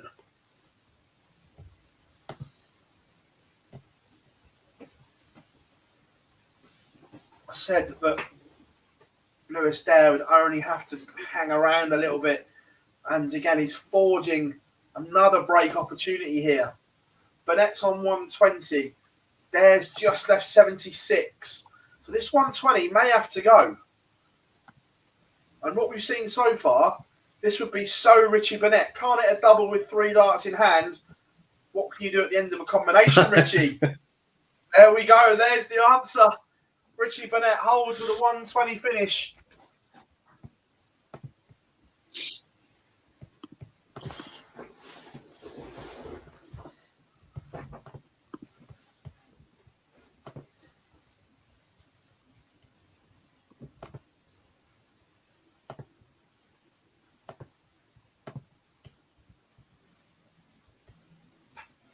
Oofed. Mike Warburton beating Steve Brown 4-0, 109 average hitting. It's just the range at Q-School, you just don't get it anywhere else.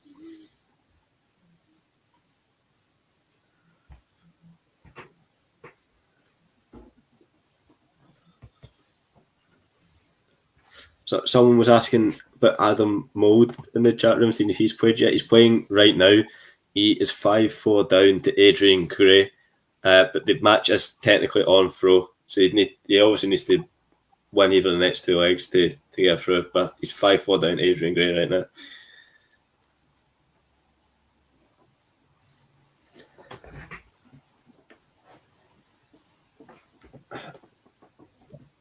I appreciate those puns, Buster. Don't worry.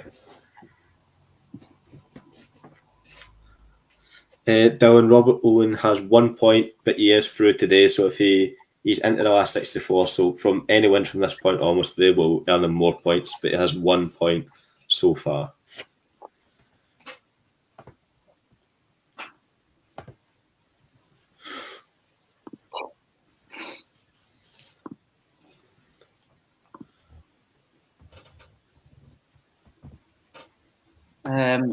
Nathan Rafferty is currently warming up in his game against Shawnee Mack.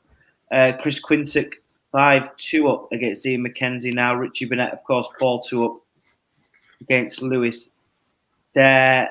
Over in Niedernhausen, Tony Martinez is 1-0 down. Jules Van Dongen is 3-1 up. Jimi Hendricks also 3-3. Ronnie Hybrex is just warming up as well on board 6. So these are all, well, we're starting some of the last 32 games already in Niedernhausen.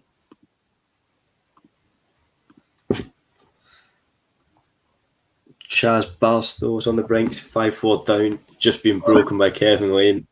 And after losing his first 2 games in the last 2 days, it's pretty much crisis time right now.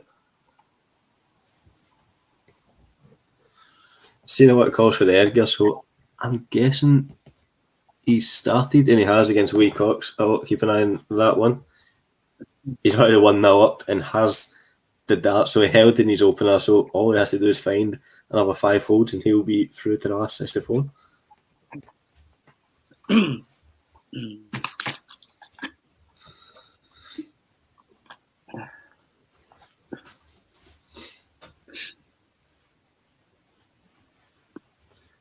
Dan, yeah, Andy Hamilton is playing today. I think he's on board 3.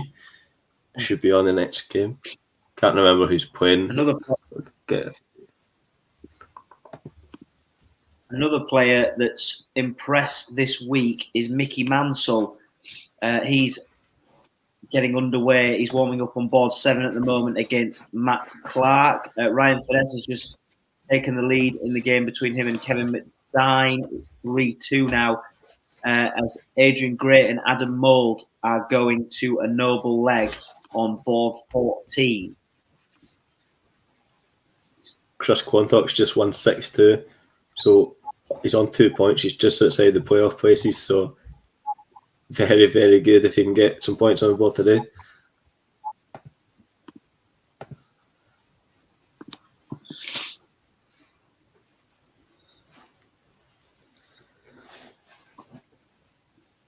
Yeah, Andrew, we think if Burnett makes the last 32, he will have his tour card.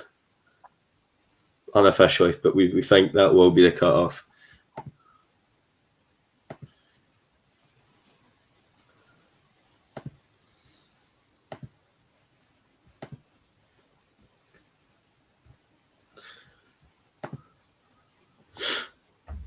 Edgar breaks 2-0 up on Wecox. Richie Burnett is going through the gears here. He's now 5-2 in front.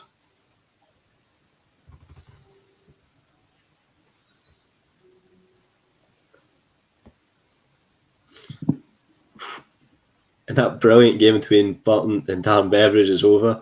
The Devils finished, don't know what way it went, but 25 out, 6-5 win. And that is a real second out. That was a fantastic game from both of them.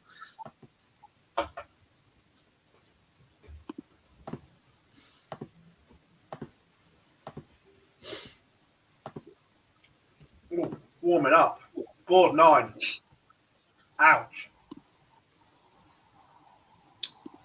Oh, yeah, that's horrible. Jared Cole has had no luck. We were talking about John O'Shea before having the bad draws, but Jared Cole is well and truly taking that mantle for me. Yeah.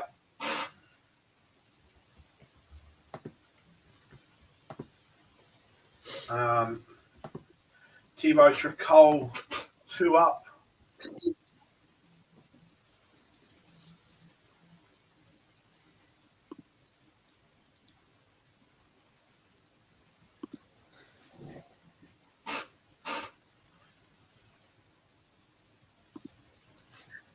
Andy Hamilton's warming up on board 3 against Liam Meek. Ryan Finesse has opened up a 4-2 lead now over Kevin Stein. 3 noble legs, I think, going on here in the UK. Over in Niedernhausen, Patrick Bullins 2-0 up against Patrick Matt. Karol Sedlacek finds himself 4-2 down now on board 14. And Benito van der Pas trails 4-3 at the moment, averaging 81 as Jose Nogueira, and as I say, Ronnie Hybrex, they're both warming up on board 6 and 2 in Niedernhausen. Burnett's on the brink, Phil. He is. Back end of this game, he has played some really, really good stuff. Really, really good. The doubling was ropey, to say the least, early doors, but has gone through the gears and has won it 6-2. Richie Burnett is edging closer to that tour card. So that's Jamie Clark, Cameron Menzies, Richie Burnett and Scott Waits all through to the next round, and if they win their next round game, should be on the tour next year. Mickey Mansell's the other one in 5 points, but he hasn't played yet. Adrian Gray beat Adam Oates 6-5, by the way. And that, I think, is all the nobles done that were in progress. Oh no, there's one more. Bernard against Gillett.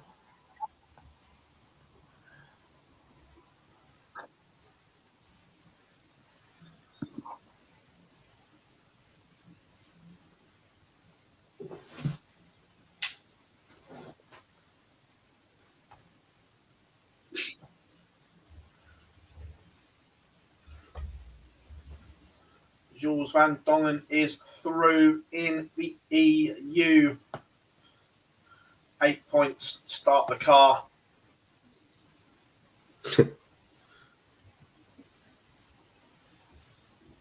Yeah, Jules Van Dongen versus Rauby in the last 32.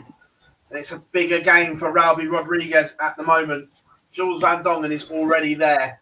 Rauby far from it, boys. Yep, but at least these performances are. At least Roby's starting to show signs of improvement. At least the early exits in 1 and 2 were a little bit flat. Yeah. Also, Danny Larby warming up against Ben Hazel. Look, this is one of those. That's one of those games. This is all on Dan Larby. If Larby plays well, Ben Hazel is not in the same league. If Larby's off, Hazel could scrap it out. George, we use Dart Connect.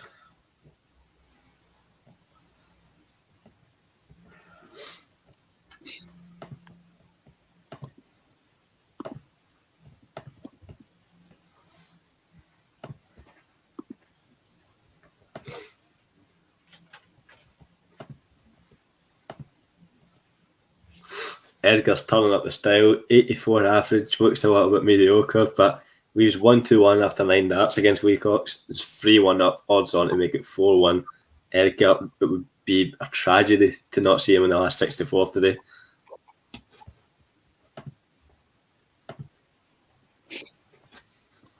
Yeah, Kai Van Leung's 5-2 up against Josh Rock on board 8. Nick Kenny's just warming up on board 2. You mentioned Danny Lauby, he'll be in action soon. Shawnee Max averaging 102 against Nathan Rafferty on board 12, as Edgar takes a 4-1 lead over Lee Cox. So it's all to do for Matthew Edgar, who's still confident they'll be able to get the job done. As Karol Sedlacek in Niedernhausen is out. He's been beaten 6-2 in his match, averaging 82. So a bit of a surprise there as we wait for the Roby John and Jules Van Dongen match to get underway.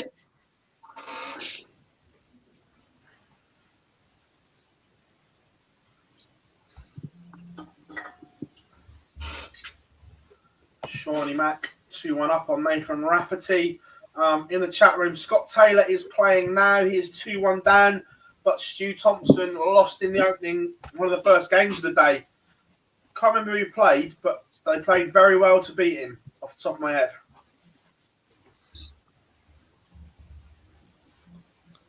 Was is it Scott Taylor that was playing Darren Beveridge now? No, Scott Taylor's playing Michael Flynn. Ah, right. Never mind then. I can't remember either.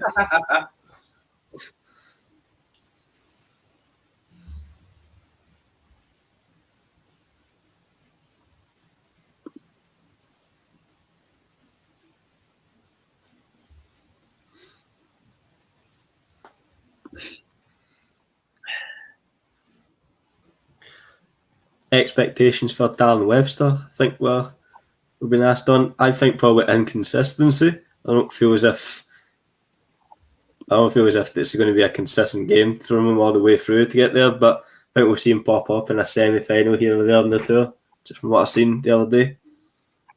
Yeah, look, kind of came from nowhere as well. Let's be honest.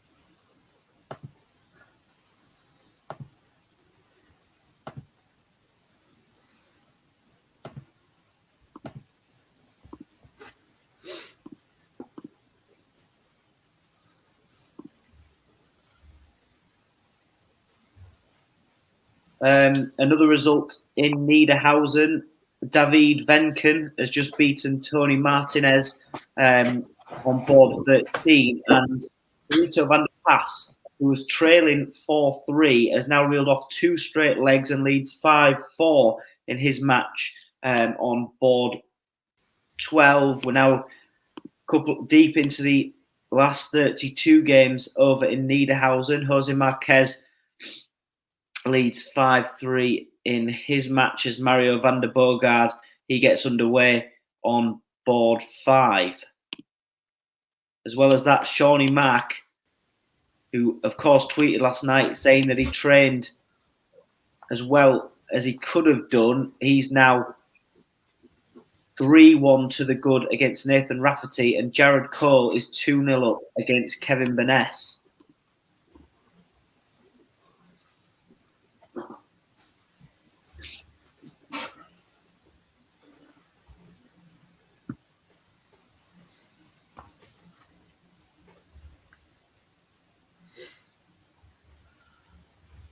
Sorry, everyone, I'm not being quiet. I'm just getting the ticket giveaway already.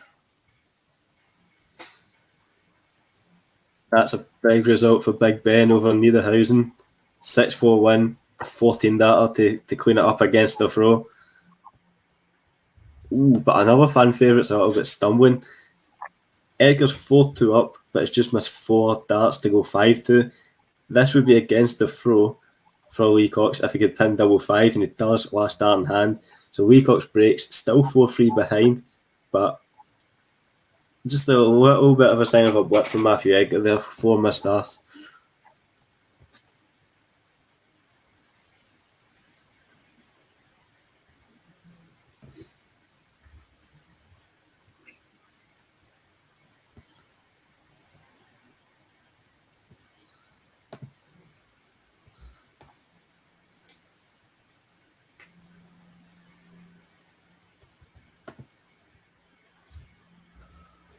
I hate using a Windows computer. You don't know where anything is.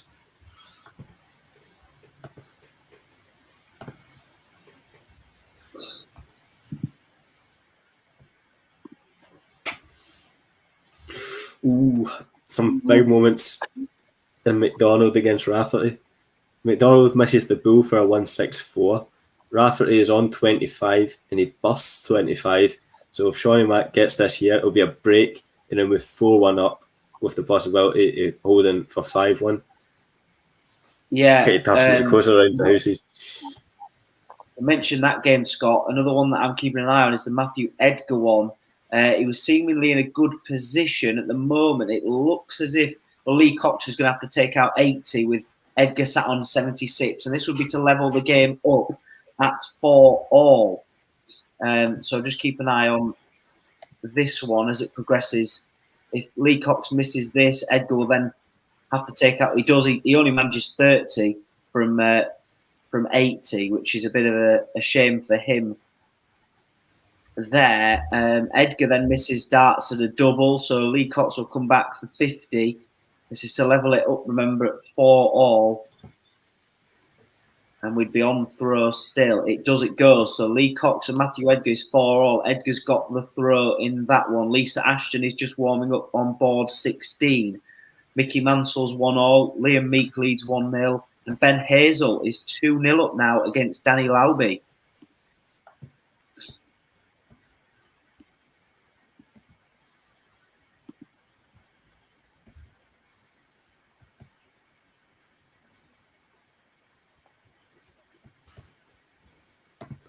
It's about 10 games or so left in the UK, round of 128, and then everything from that point is going to start earning people points.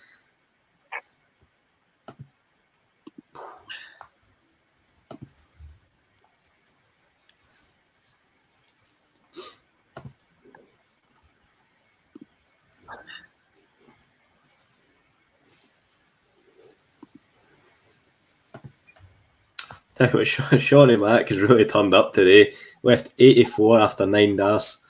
Nathan Rafferty not doing too much wrong, but Shawnee Mack looks as if he's brought his A game today. 4-1 up. If he can clean out 84 and 6 darts, we'll be 5-1. Yeah, Matthew Edgar's left 75 after 12 darts. Lee Cox is back on 102, so this needs to go for Edgar, really. And this would be just for a hold of throw. It does, it goes. So Matthew Edgar is within 1 of the match against Lee Cox. John O'Shea's taken the opener in the last 64 game against Alex Long. Mickey Mansell's 2-1 up, and Kieran Tian is 4-3 up against Joshua Birksfield.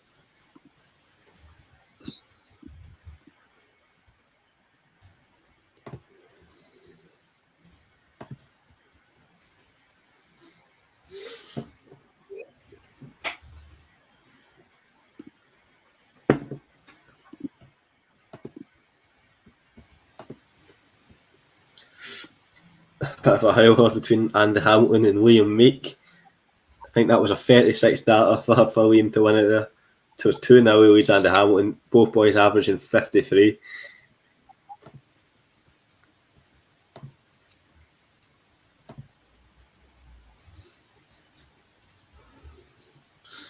Well, I hate to say it, Charlie, but Edgar's was notorious for being dodgy in last leg deciders, and it looks as if that's where we're going, doesn't it? It does. It's looking likely. I mean, if he can put a maximum in or a 140, you'd still fancy Edgar to have a shot. He's on 250. There you go. So he's put a 134 in. So Lee Cox is on 120. Edgar's back on 116. And Lee Cox left himself now on double top. So Edgar, can he take out a 116? It does. It goes in 3. Matthew Edgar has taken out a 116 with his opponent sat on double top to round off a 6-4 victory with a 92 average. And Matthew Edgar fans, he is into the next round. He wins 6-4.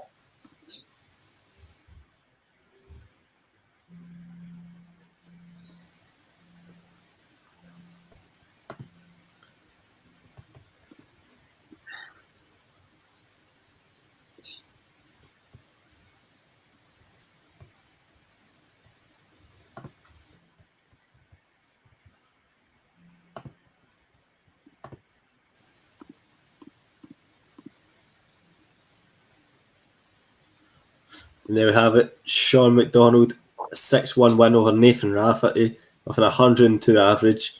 But to say it's a step up would probably be an understatement. Probably 2 or 3 steps up from the past couple of days. But I could be brilliant if he keeps that up. There's no doubt that he'll win the full day. But it's just a case of consistency with Sean, whether he can do it or not. And since we've got an eye on him, sorry, Charlie, just it's your tip for the day. Mickey Mansell, he's 3-1 up, he's found a break, and he looks to join those players on 5 points and get them through to the next round, basically giving himself a shootout. Yeah, Danny Lauby is 2-all with Ben Hazel at the moment on board 11. Sean Wilkinson as well, he's on board 14, he's 3-1 up in his match over in Niedernhausen.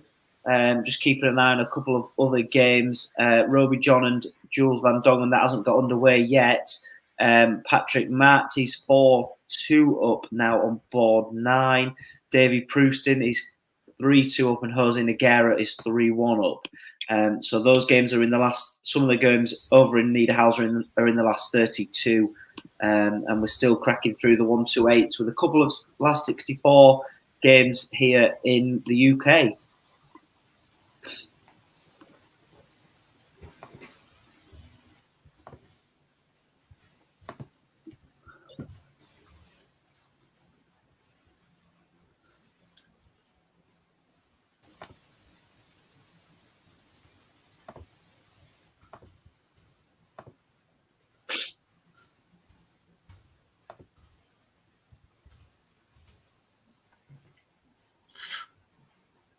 Ben Hazel was Sweden, Danny Lauby. It was an important stage in this game. It's 2 each.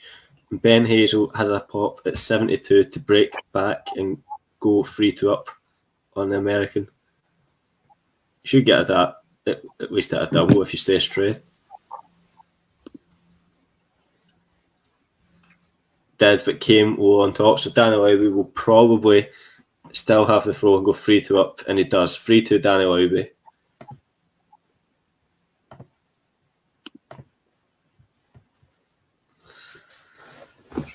Right, everyone, in the chat room, the competition is about to go live. The one on Twitter is underway, but this one is exclusively for our chat room.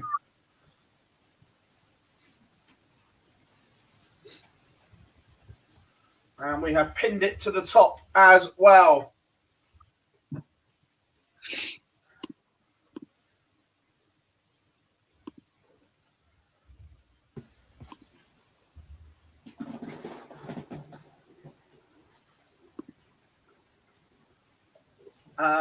Stanley Darts says final Menzies versus Sherrick. Still an option today. That would be funny. Yep, that would be funny.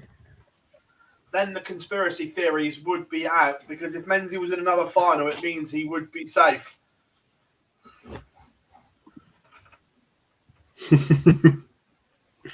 Was it? Wow. There was something similar last year. Sorry, Charlie. I think it was the Rodriguez brothers that were. I think it was one game away from playing each other last year. It just didn't quite happen. Correct. Yeah. Jared Cole was 2-0 up, I think, against Kevin Burness. He now finds himself 4-2 down. Kevin Burness has reeled off 4 straight legs in that one. Lisa Ashton is 1-all as well in her game. So I think we're through the last 1-2-8 warming up. It's all the 64 that are coming next. Kieran Tiern's got over the line against Joshua Birksfield, and Sean Wilkinson's 5-1 up as well. Just Tien hit 122 checkout to do that against the Bucks, so cracking there for him.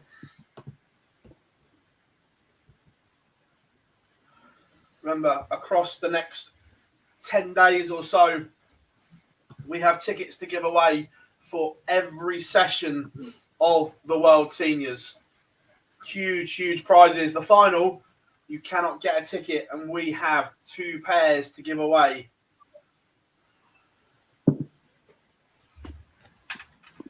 So some fabulous, fabulous giveaways.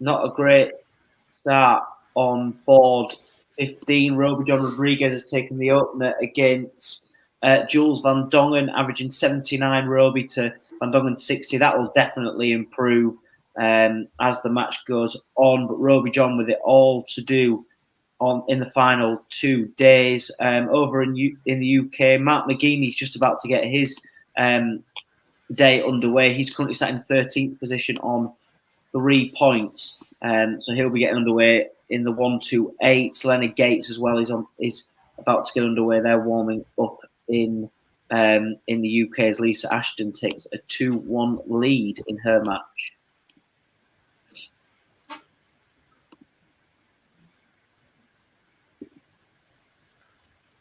Super stuff. Kevin Burness has spun this game against Jared Cole. Right around, boys. Cole led early doors, but it is Iron Man who's gone through the gears.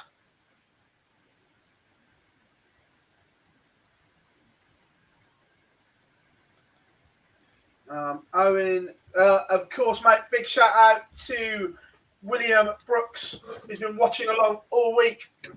Thank you very much from me and the team for being here all week. And remember, we have the rest of today and one more day to go.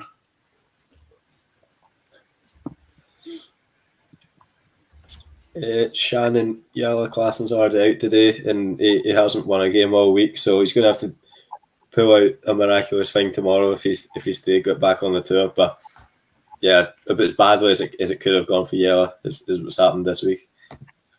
Yeah. Danny Lauby is now in front as well against Ben Hazel. We said this game was all on Lauby. If Lauby played well, he was going to win. But if it got to a scrap, then it was going to be interesting. Reese, all will be revealed in the next coming days.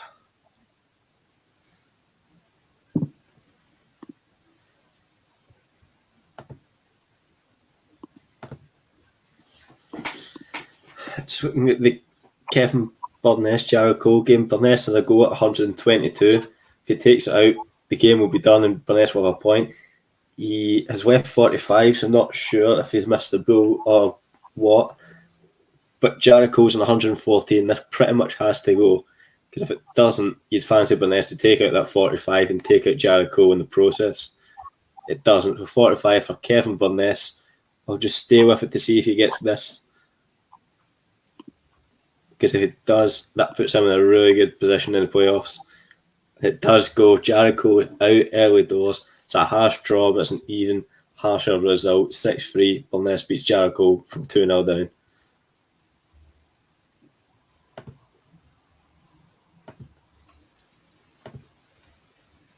So Lisa Ashton has a break and is doing quite well. She's 3-1 up against Mark Layton on the last board and is miles ahead in this one, so she might well get another break again to go 4-1. And Mickey Mansell looks good for 5-2. Mansell has looked very good over this week, or the couple of days that he has been playing anyway at stage 2. Mansell looking good. Ashton looking good. Danny Lowry has a chance at a 1-2-1, which doesn't go. So Ben Hazel's probably going to equalise against the American. Yeah. One in the chat room says, do you think Dan Reed can get a tour card? Did a great position. Played well across the 2.5 days so far. So we'll fancy his chances. Showed a lot of bottle as well, Phil, in big moments. So I don't know him personally, but just based on the big shots he's pulled out, I don't think he'll bottle it. No, agreed. Carl, it's our pleasure, mate, and we thank you for joining us.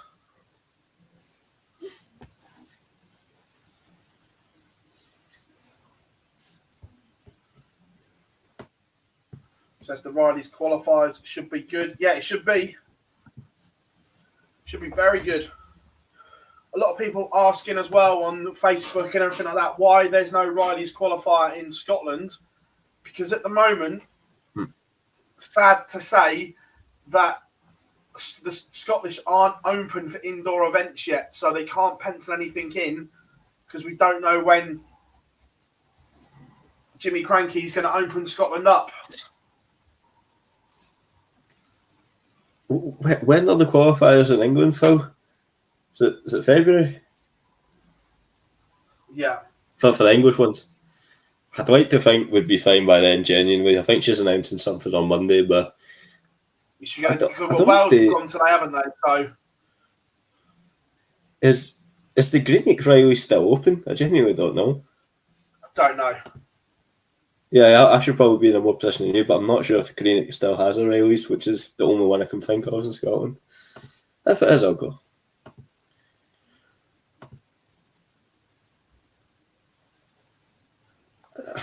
I don't know if anyone's been watching the Liam Meek Andy Hamilton game, but on mine at 3-2 Andy Hamilton, it's just flashed up saying match complete. So I don't know if someone's hit the wrong button and we're going to get some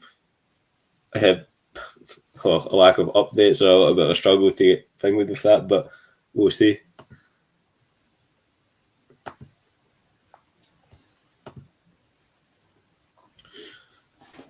Oh, that's a bad one. Danny Lowby.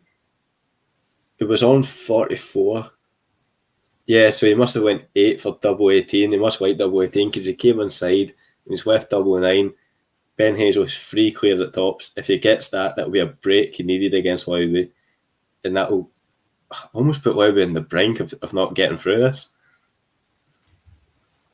But he busts it. He busts 40. So Lowby double 9. If he's got any chance, he really needs to have a good day today, and he does. Takes it 5-4 up on Ben Hazel, gets away with one. And the first man is through to the last 32. John O'Shea, the first man to pick up a point today on that ranking table. Fair play to him. 6-1 defeat of Alex Wong. Only an 86 average, though. Big moments. Lisa Ashton is 4-1 up. The Lancashire Rose is playing well here, looking to get through this 1-2-8 tie, and she's well on course. Like we said, good result for the Joker. What else have we got? Danny Lowby ended up winning that leg, and he is 1 away. Not sure on the forfeit situation between Andy Hamilton and Liam Meek. Look, Liam Meek is a much better player than that average, so that suggests to me there's some kind of injury. Mm-hmm. So did Andy Hamilton win it? Yeah. Does he get the forfeit? Yeah. Right. I just see at 3-2 it did pop up match complete, so I wasn't sure. Yeah, that says to me that there's an injury there for Liam Meek. And yeah, good point. Forgot about Montgomery warming up, and Robert Owen against Cameron Menzies. What a tie that is! That is huge for both. It's the obvious statement, isn't it? But a win for Menzies gets him through, and a defeat for Robert Owen nearly finishes him. But yeah, sorry, I was wrong. I forgot about Kevin Burness. Kevin Burness was first before John on the stage, so thanks. A couple in the chat room as well, when we were talking about the Riley's qualifier, about the one in Aberdeen had closed down. Riley's in Aberdeen has closed down.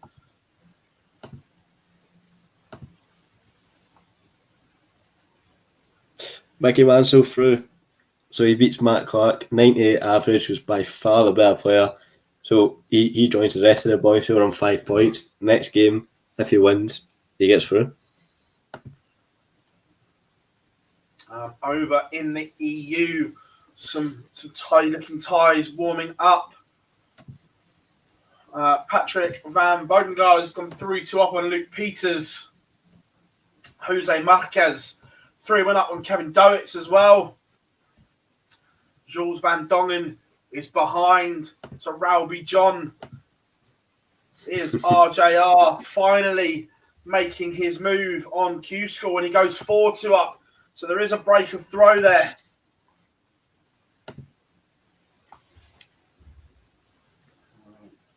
Matthew says, would love to see Mike Warburton. Yep.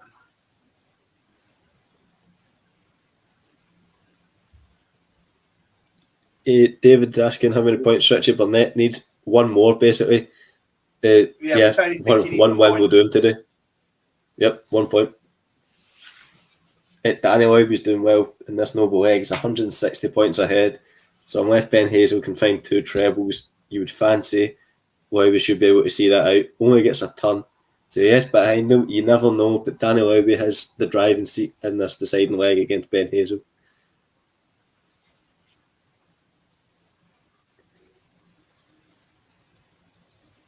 He's saying if we could pick a person on 0 points to still qualify, who would it be? I would have Yella Klassen back from Europe. I like watching him. I think when he's going for it, I like his checkouts. From the UK, why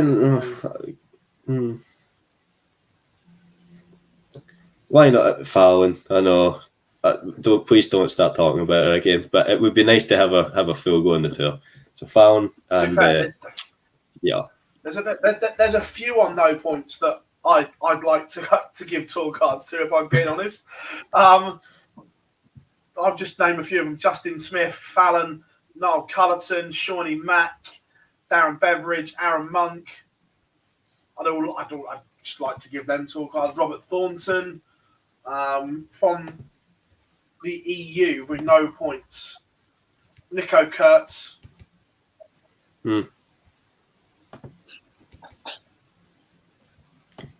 Just to confirm, Danny Lowby did get through. He won the last week quite comfortably.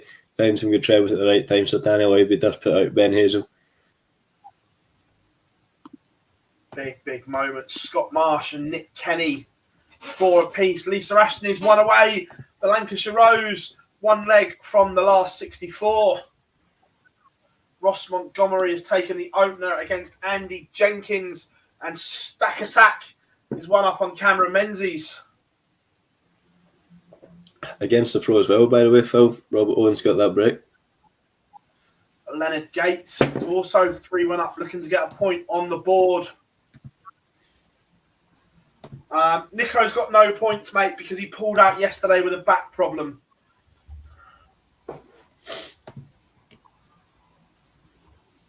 That's why.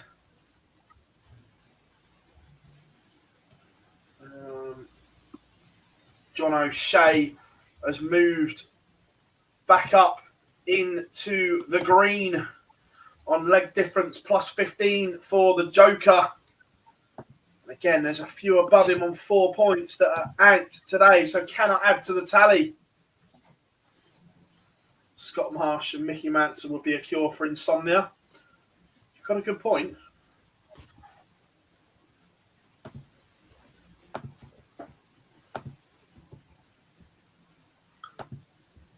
In the EU, has anyone gone dark green yet? No, not yet. Mario, 9 points. Yeah, Mario's safe. Don't worry about him.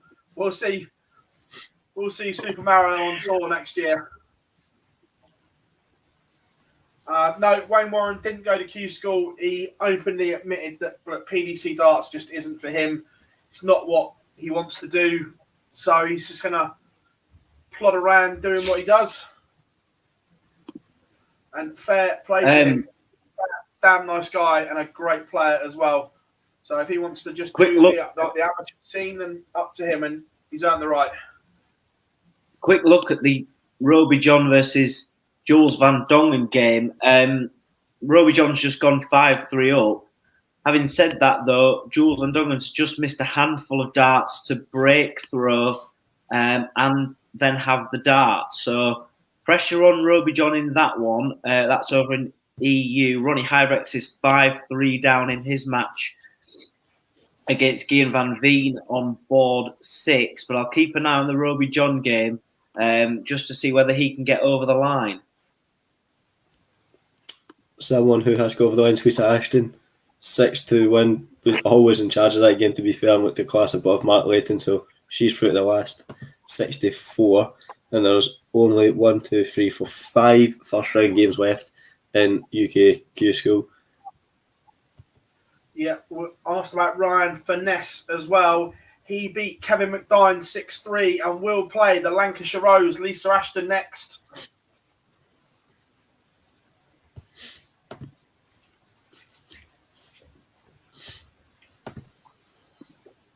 Robert Rickwood in and around Keelan Kay against Robert Thornton. Is it me, or are these 1-2-8 games taking a bit longer than yesterday today? Yeah, they definitely are. Actually, I forgot that we hadn't even finished the first round. And some of them. Cameron Menzies is in a whole world of trouble here. Robert Owen has a double break. Surely not even Cammy can muck this up. he doesn't want to get battled for that leg difference either, just in case 5 legs could sneak him in.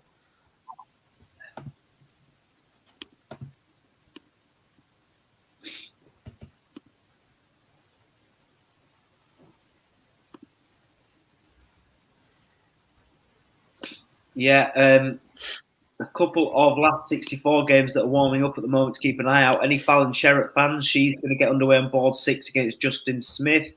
High Power Puha's going to get underway against Jamie Clark. Of course, Clark sitting nice and happy at the top of the order of merit. Sean McDonald and Thomas Lovely, they'll be getting underway on board 12 as Don Taylor levels up against Robert Collins. Mike Warburton is currently on 3 points, so still needs to do work.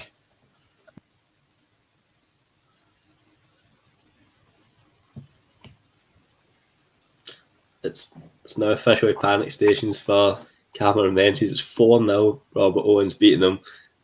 95 average as well he's up against. So, as I said, he really wants to turn this game around for a point, but if he doesn't, better not make it 6-0 to battle that leg difference. Surely Cammy can't muck this up. Final on day 1 and not get a card.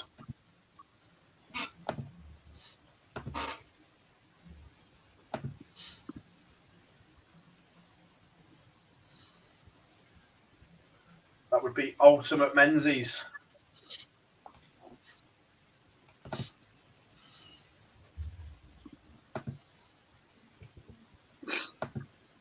We've got a Noble. That's the game. In Niedernhausen, and Roby John Rodriguez's throat has just been broken by Jules Van Dongen to set up the Noble leg, and Van Dongen has just opened up on throat with 55. So not the start he wanted. Rodriguez comes in with 96. I'll keep an eye on that Noble leg. Just a first round result came in there. Scott Marsh beats Nick Kenny with an 124 checkout to do so 6-4.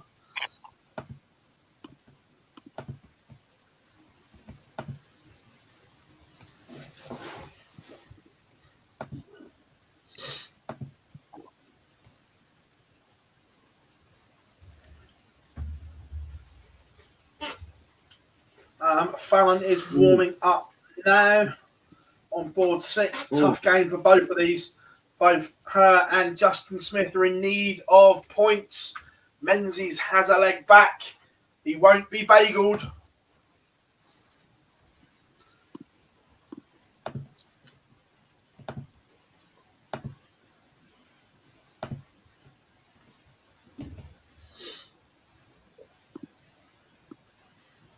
What a time.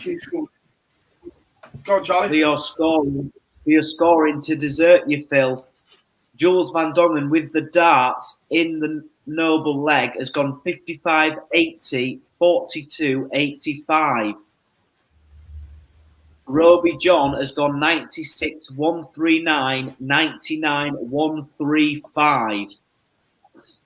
So has left himself on 32. As I say that, Van Dongen comes in with a 177.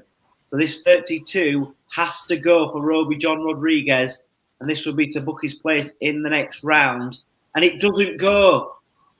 Roby John has missed darts at the double, and Jules Van Dongen will come back. Can he take out 62 to pile on further misery? And he misses darts as well. So this is going Roby John's way. Got a lifeline here. It's all about luck. Is that the stroke of luck he needs? It is. He pins 88. And Roby John gets through a Noble leg. He survives match darts. He dodges the bullet. But Roby John is through. In terms of the tournament, it was a bigger game for Rodriguez because Jules Van Dongen has already done the business. But Menzies is on the brink as well. Robert Owen is 1 away.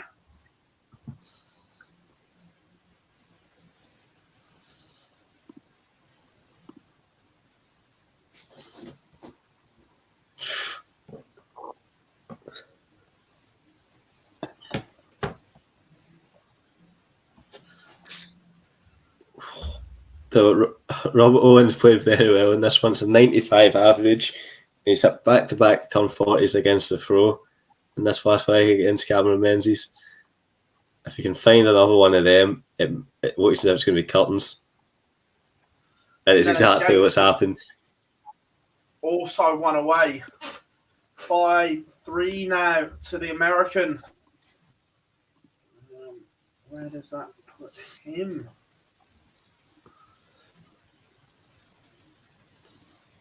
Put him to 2 points.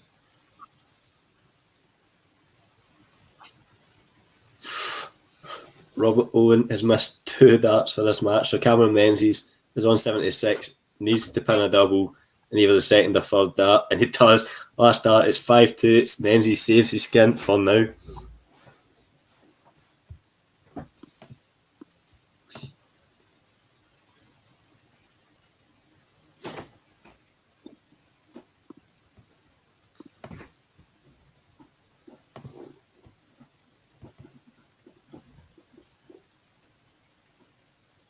It's Fallon underway, just if he was obliged to tell you.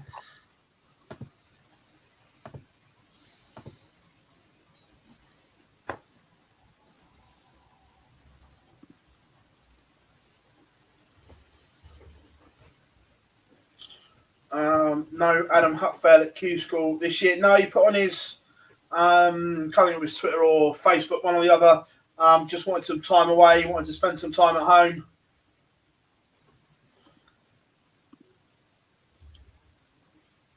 Rob Collins beats Dom Taylor.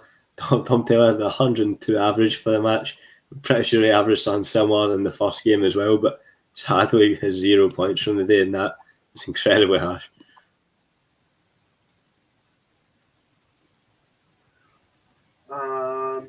Someone says, any word on the rumour that Andy Hamilton was escorted off yesterday? Yeah, no, it was true.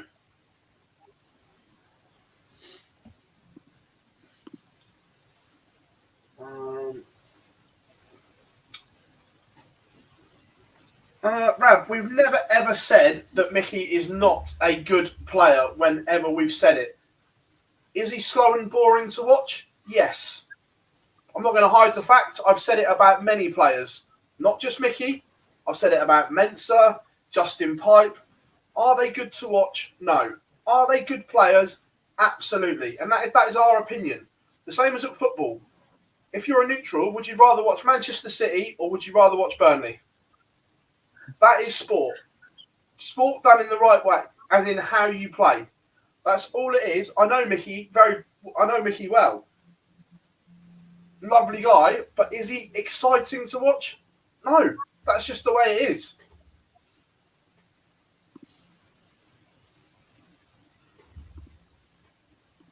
Menzies survived 2 match darts. Sorry, I know you're defending yourself, but just to try and brush. Yeah, go on, you go, Phil. On you go, man.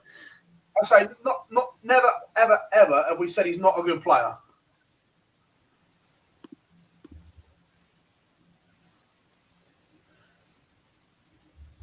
It's done in terms of Cameron Menzies' escapades today. He's survived 4 match darts, had 3 darts in that leg to get within 2, but Robert Owen beats him 6-2, and that means Menzies will more than likely have work to do tomorrow. He's going to have to probably win a couple of games on Saturday.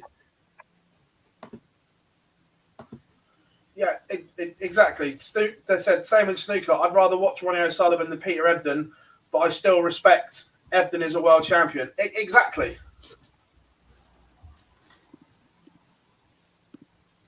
It's their livelihood. No one's arguing it's not. And if he wins a place back in the tour, he thoroughly deserves it. But do I enjoy watching him play? No. I genuinely couldn't think of anything worse than watching a game between him and Mensah Suljovic.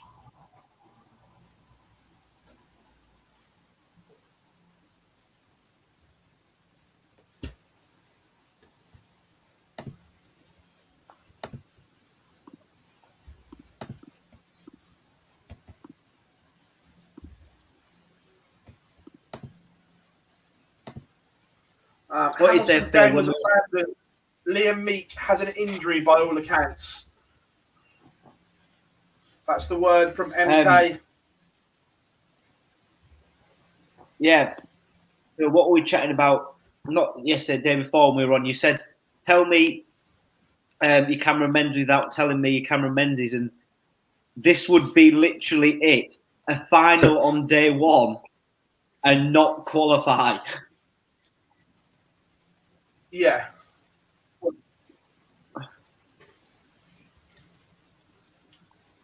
Surely he couldn't, could he?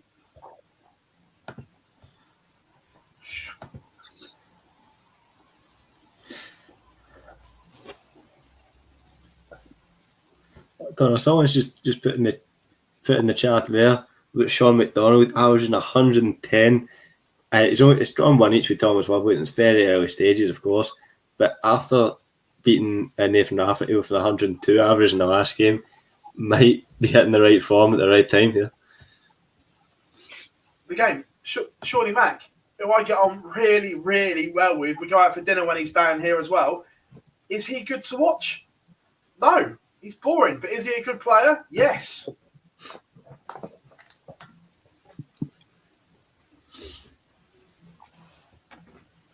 Benito van der Pass is warming up on board 12 in Niedernhausen. Big Ben looking to get that tour card back, as is Danny Janssen. He's on board 7. Davy Proustin is board 4. He's 4-1 up. And Jose Nogueira is 3-0 up on board 2 in Niedernhausen, as Matthew Edgar, averaging a straight ton, has taken the opener. Justin Smith has just dug himself out of a little bit of a hole there. He's 2-1 up on Fallon Sherrick. He missed darts, only left 5, and Fallon Sherrick missed a dart at the ball for a tom topper, but Smith came back and polished off 5. Agreed, Marcus. Agreed. And as Wayne Mardle very, very documented live on Sky and in an interview we did with him, in his opinion, there is no place for slow players in the game anymore.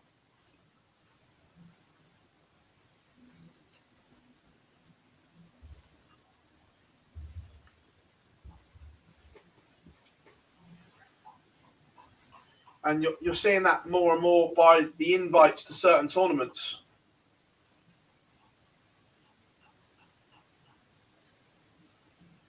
Is it a coincidence that over the last 6 months you see James Wade now reacting with the crowd and trying to get involved?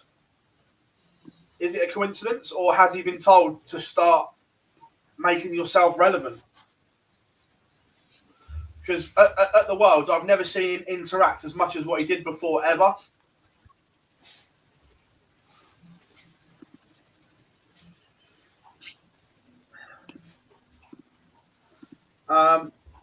Marcus says, but what can they do about it? Everyone said this in snooker. Barry came along and said, I don't care what you think, what you say, here's a shot clock. Would it surprise me if he did something similar in snooker? In darts? No.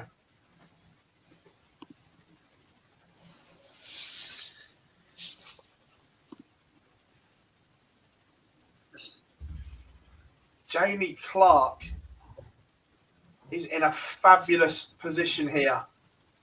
A win here would put him on that magical 6-point mark.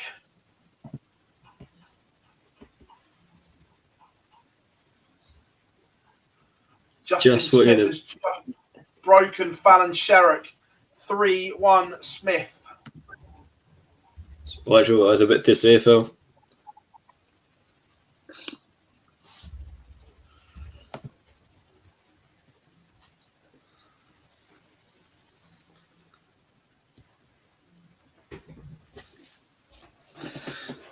Connor Scott 2-1 up on Gary Stone, and Scott Waits has taken the opener as well. And Shawnee Mack now has daylight. He is 3-1 up on Thomas Lovely.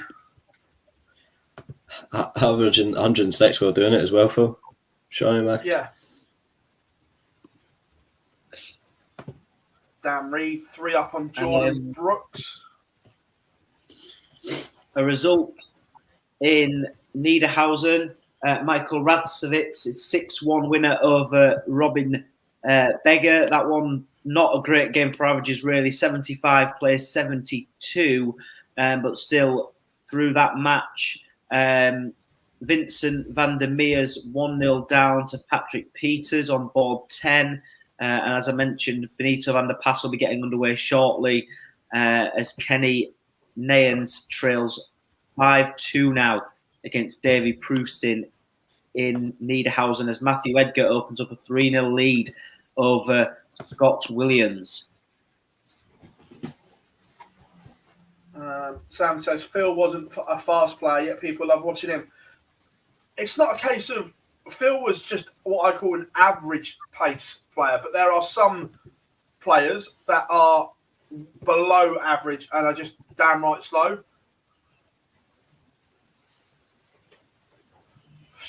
Fallon has got the break back immediately.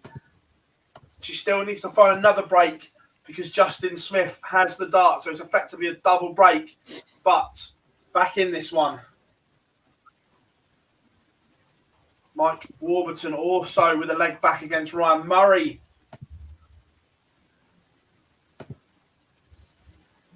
Just with the way the games are going at the moment, gaps could start developing in this order of merit quite soon.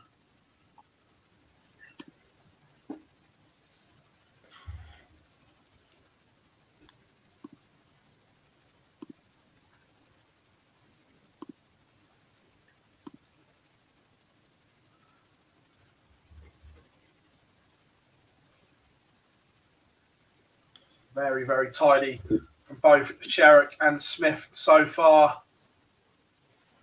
But is that a slip from Fallon Sherrick? Only 58. The door is open for another break of throw here for Justin Smith.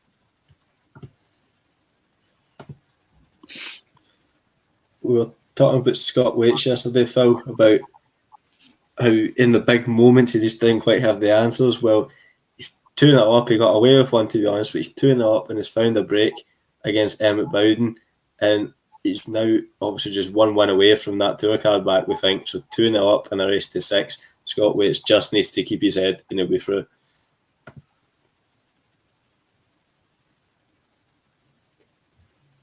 Smith 1-2-1 is in front on the Sherrick throw. Oh, Fallon Sherrick has missed a dart at double 18 for a 1-5-3. She's come inside on the 18s.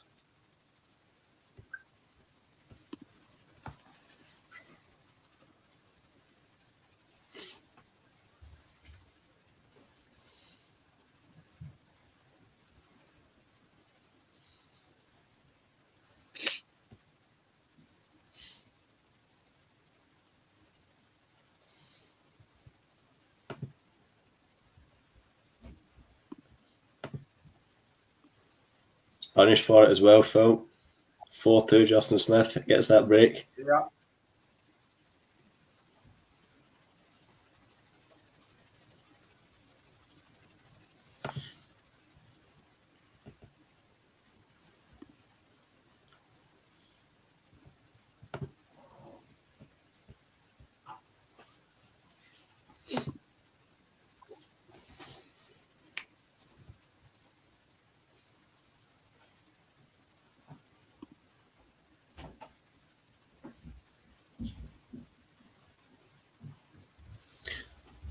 Andy Jenkins departs at 6-4. Ross Montgomery played well in his first game. He's now seen off Andy Jenkins.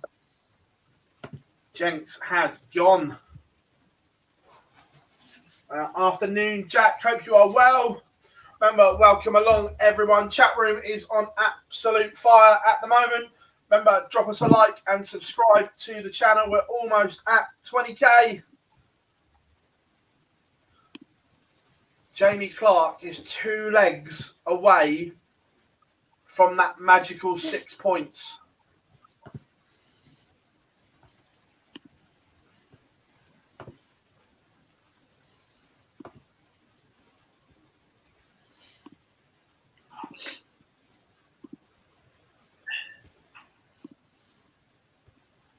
Big moment, potentially. Yes, it's happened. Ryan Murray has missed multiple darts for a 4-2 lead, and Mike Warburton has just broken back 3 apiece, and Warby has the darts. Murray, huge opportunity missed there. Yeah.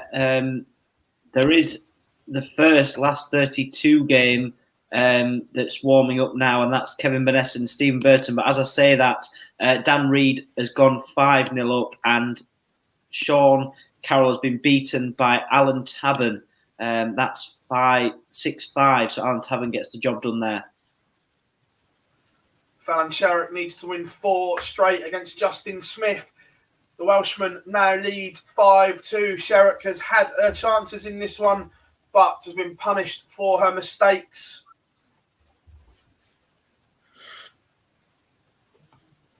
Edgar's been dragged back to 3 each, has the darts in the game, but he was winning 3-1, I believe.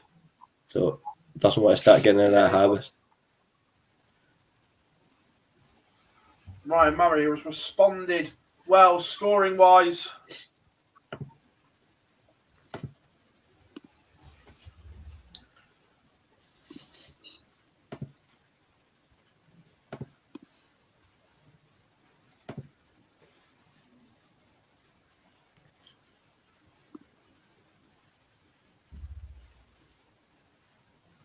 Jamie Clark is 1 away. He's 5-2 to Jamie Clark against Buha. So unless Buha can reel off 4 legs against him, Jamie Clark should be the first person to get to 6 points.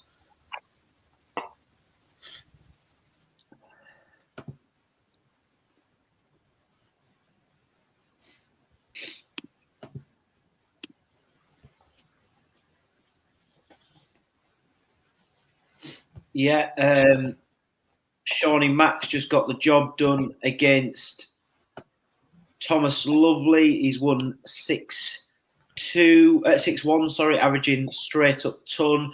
Fallon Sherrick's got one back against Justin Smith. That's now 5-3 to the Welshman. Kevin Lane and Danny Lauby, they're just warming up. Andy Hamilton's also warming up on board 3. Owen Emmett Bowden, he's 2-0 with Scott Waits. And Connor Scott 5-1 in the lead against Gary Stone.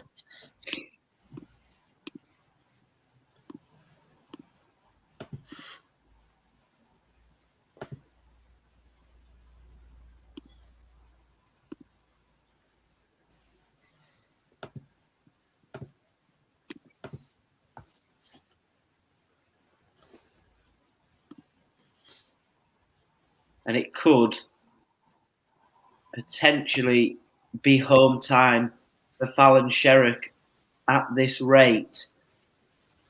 She's against the throw, but Justin Smith has come in 59, 140, 138. Fallon Sherrick's gone 60, 81, 55. So still trails by 141 points. And Justin Smith is on the brink. Max, nothing else.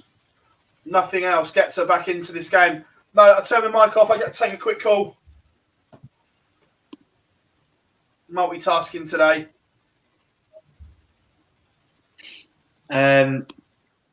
Malachi, Asport Middlesbrough.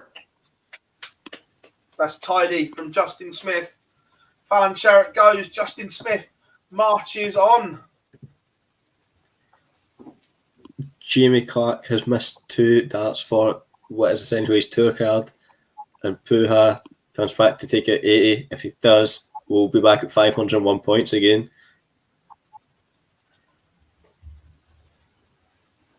And he takes it. We go back to 501. It's a break, and Jamie Clark's got a lot more work to do than he had just had 2 darts missed for his tour card. And Dan Reed, just seen bagel for Dan Reed, wins 6-0. With a 92 average over Jordan Brooks. So, a bit of a dark cost. That's another point for him. Ryan Murray wants 64 to go within 1 of beating Mike Warburton. Warby did the hard work.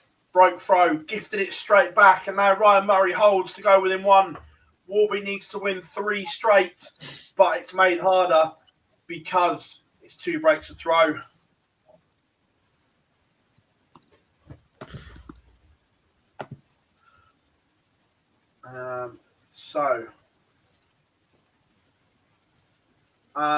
Lee Budgeon is 1 win away from 6 points. Mickey Mansell, Jamie Clark, Richie Burnett, Scott Waite, all 1 win away from 6 points.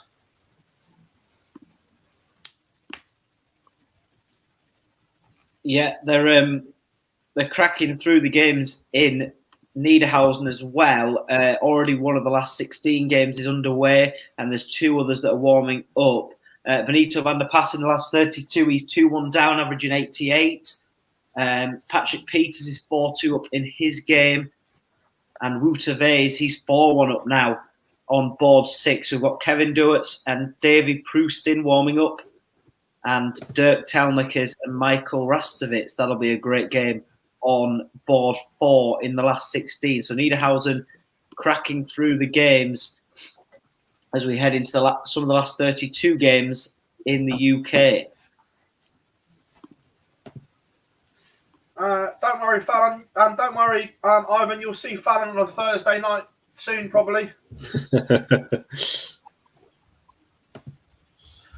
Tiz is in the chat room. He says, just catching up.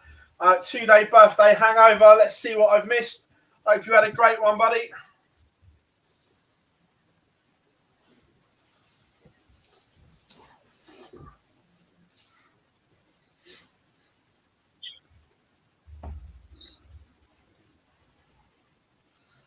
Danny Lauby is underway as well.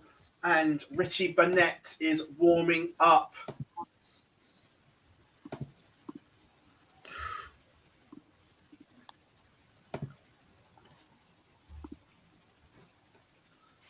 Mike Warburton is 56 to get 1 back.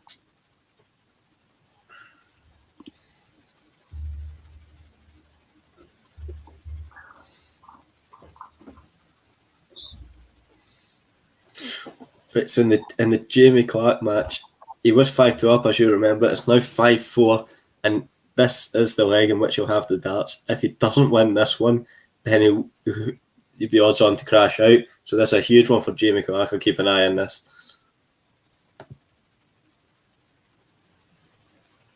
Ryan Murray had an outside chance to win it, but Warby coming back. Wants double 10. He's already missed darts in this leg. Is he going to miss more? Yes, he is. He's gone round the houses. Mike Warburton is now on the brink of defeat. Ryan Murray, 78 to send the Welshman packing.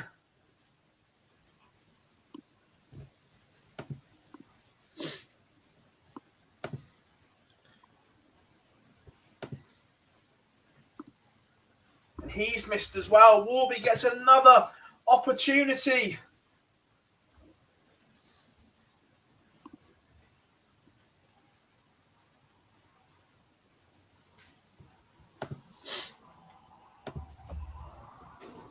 Five, 4. Man says, Bill, will you be chasing down interviews with those? Yeah, we will get Q-School out of the way and then it'll be on the hunt again, mate. Don't worry. That's Matthew Edgar, officially in a noble leg. He does have the darts in it, but given the good position he had in this, he starts with a 140, so fair play. But the job is not done yet for Matty Edgar. Jamie Clark, this is your moment. You're going to get a go at a finish, but will it be enough, Scott? He's already missed 2 match darts, I believe. Puha's with 1-2-2. It's very tight. 167 for Jamie Clark, 1-2-2 for Puha. If you were to get 1 treble, even, it's left 86 with Puha on that 1-2-2. Now, if the New Zealander takes this out, he would throw in the last leg, and Jamie Clark's panic stations would be going at the highest hour. So let's see. Treble 18, double 7.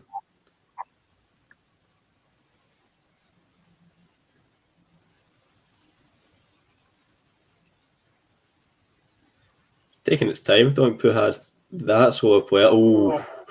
Almost scores 25. So Jamie Clark will get at least another dart at the bullseye to be the first man through, because Scott Waits is one leg away as well, but he is back at the start of his leg. Jamie Clark could be at the end of his if he pins a bull or the double 16. And he does it in two, so he's got the double 16, and Jamie Clark should be the first man on 6 points, and that should be enough. He should be. Also, is Ryan Murray pressing the self-destruct button. He was throwing for the match, but Mike Warburton has produced the goods when it matters against the darts. There's a little slip there, but he's on ton 140, 140, 57 to leave 64 after 12 on the Murray darts, and Murray doesn't have a throw, doesn't have a damn dart, a double. So, wow. You watching the Edgar game, Charlie? Matthew Edgar is out. He has departed 6-5 in a no-ball leg. Having missed darts at a double, he had the opportunity, but Matthew Edgar will have it all to do tomorrow.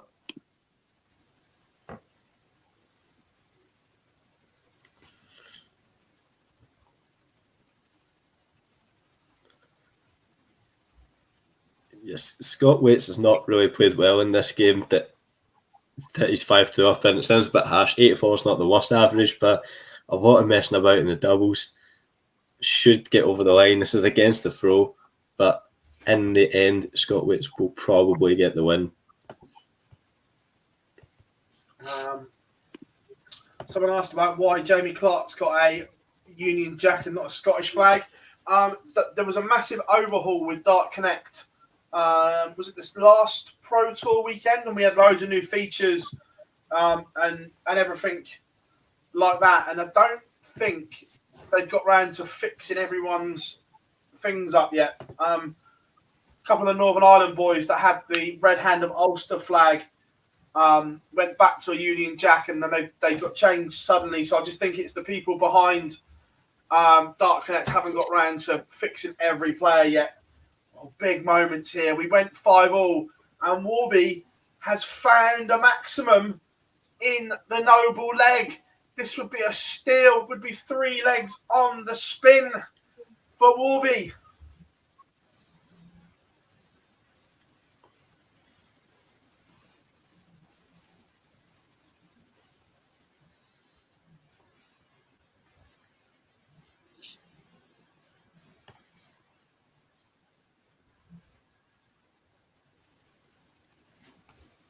Chris Quantock 3-0 up on Andy Hamilton.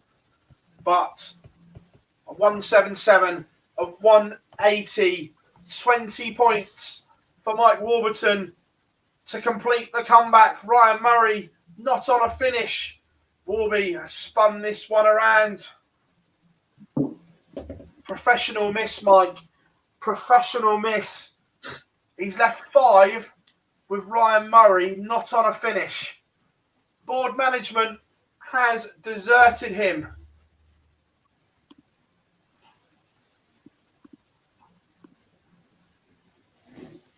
If Murray wins this, you have to question Mike Warburton's logic.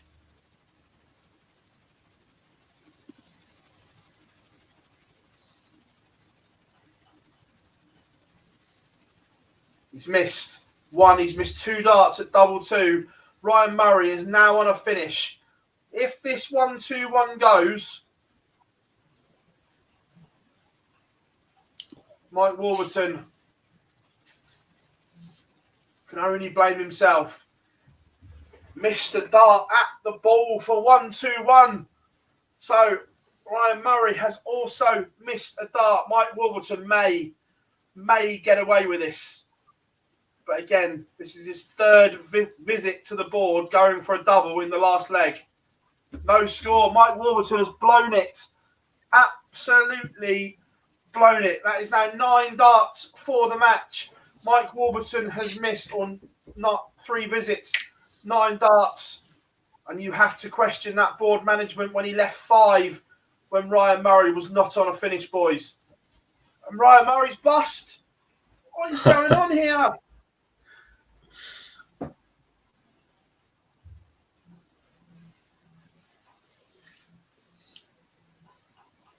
One of these two is going to fall over the line.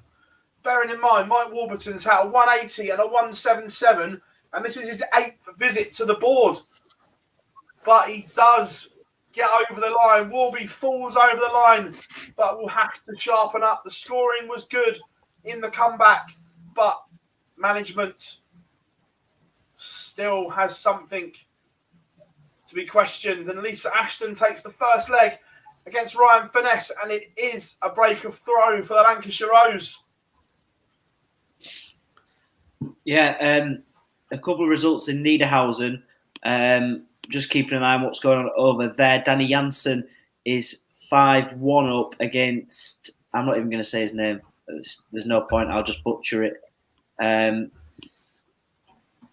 Benito van der Pas as well is 5-2 up in his game on board 12. That looks like that result may come through soon. Dirk Telnikers, he's 2-0 up against Michael Rastovitz. So it's going nicely in there as Benito van der Pas rounds off a 6-2 victory to book his place in the next round. Jose Nogueira is warming up now. So we're right into the last 16 games. I think there's one last 32 in Niedernhausen. And then we are firmly into the business end in the EU side of Q-School. We have our second man on 6 points. Scott Waits takes it 6-4. It was a terrible game. Emmett Brown really threw away that last leg. He missed 4 darts for the double to make it a noble. But Scott Waits takes out 64 and he moves alongside Jamie Clark onto the top of the table.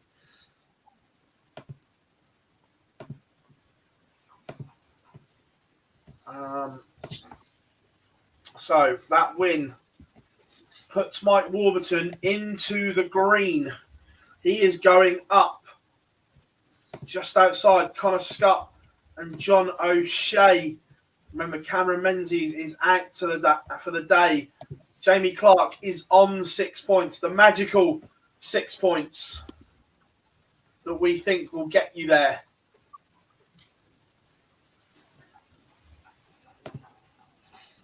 Lalby is on the brink here of defeat. A lot of people saying Lalby should have gone to Europe. You've got to remember, he was over for the World Championships. He stayed in the UK. So we've seen what happened at the Worlds by people travelling around and flying in. What happens if he'd have flown to Germany and got COVID? I'm not saying he was going to be ill, but that test, that PCR test, had to be negative. If you fly over there, you're positive. At least in the UK, you can limit everything that you do to make sure that you pass that test.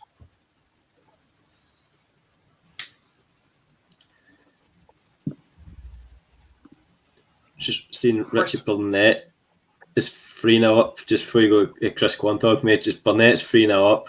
So of the boys that had the showdown to see if they could get through to the Q-School, for the tour, Menzies has lost his game. Scott Waits has won and will probably be through. Jamie Clark's one probably will be through. Richie Burnett has basically one hand on that tour card right now. Yeah, also, this is an absolute demolition job from Chris Quantock. 5-0. Andy Hamilton only averaging 66. Stick a fork in this one. This one's done.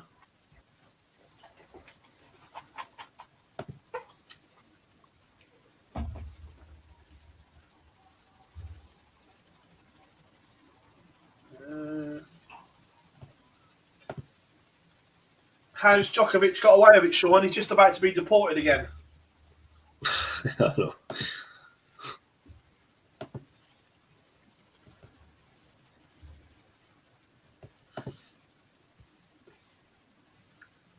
Tell you what, just quick update on Sean McDonald. Averaged 102, then backed it up with 100 in the next round. Good news is he's averaging 105 in this next round. The bad news is Callum Francis, who he's playing, is averaging 111 and is beating him 2-0. Ouch. Scott Marsh levels it up against Mike Gillett.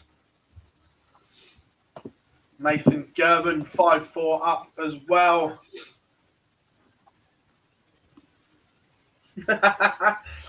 You're not wrong, Johnny. You're not wrong. Remember, everyone, come and say hi.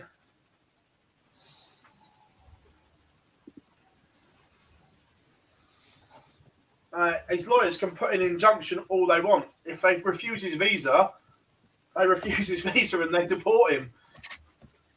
Put it this way. The Australian government will hang it out. So he's in quarantine. He's in that detention centre until after he's played and forfeits his match. The Australian government are proving a point with this one to say you are not playing.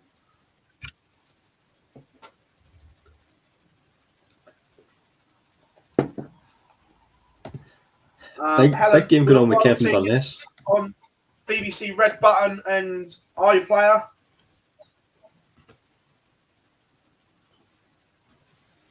So just a quick update. Kevin Burness is on 4 points and is 4-3 up on Stephen Burton. He has the throw in the game. There's been no breaks to throw. So if Burness can carry that on, he'll be on 5 points and then he'll be in the same bracket as the likes of Menzies.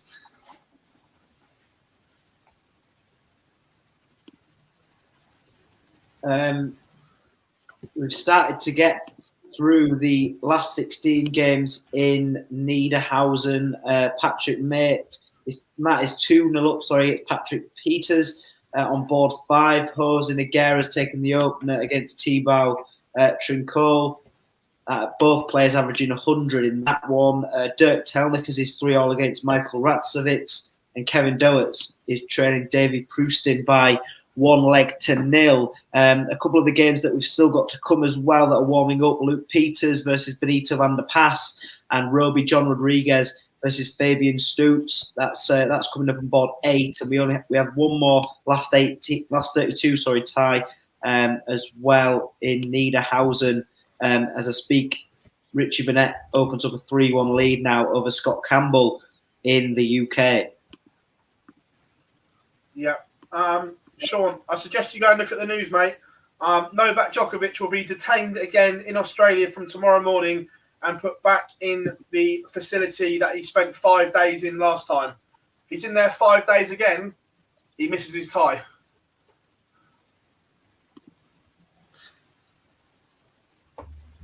That's Daniel Levy out. Ryan Burness. This is a brilliant game. Mine wasn't a brilliant game. Just I won't spend much time talking on it. It's just Kevin Wayne 6, Daniel Levy 2, way too ragged at the end on the doubles. But sorry, Phil, on you go about Lisa Ashton. That's just a fabulous, fabulous game. Lisa Ashton 3-2 in front with a break of throw, playing very, very well here right now. Oh, Mace, I'm agreeing with you. I'm not saying he needs a jab, but I'm just saying that the way Australia have handled this whole situation, the whole 2 years, they'll make sure that he doesn't play just to prove a point. Yeah, absolutely. Yeah, I'm not saying that he should or shouldn't be vaccinated. I'm just saying that the Australian government will make sure he doesn't play.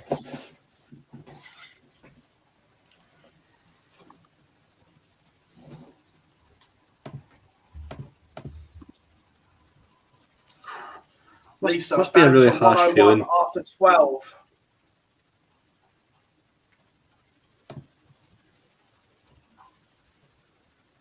Just on about Shawnee Mack again. 109 average in the trails 3-1.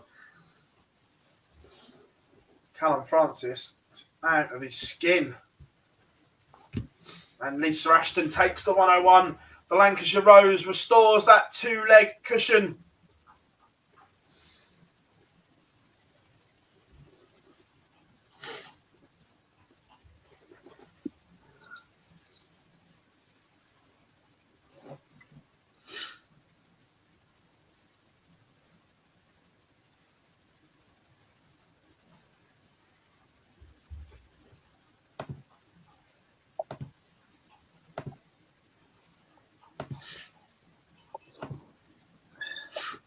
Richard Burnett 4-1 up, and his opponent Scott Campbell's only averaging 69. 4-1 lead and your opponent's averaging 69 for a place back on the tour, you would take that situation any day of the week. Oh, absolutely. Richie Burnett is a couple of legs away from that 6-point mark.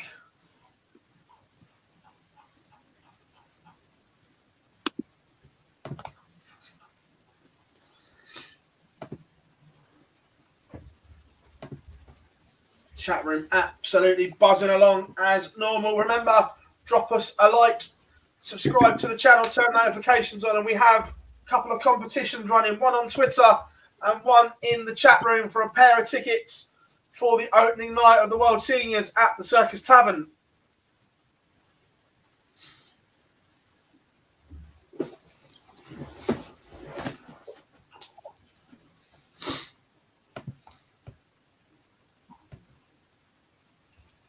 Shawnee Mack has a leg back, 3-2 now.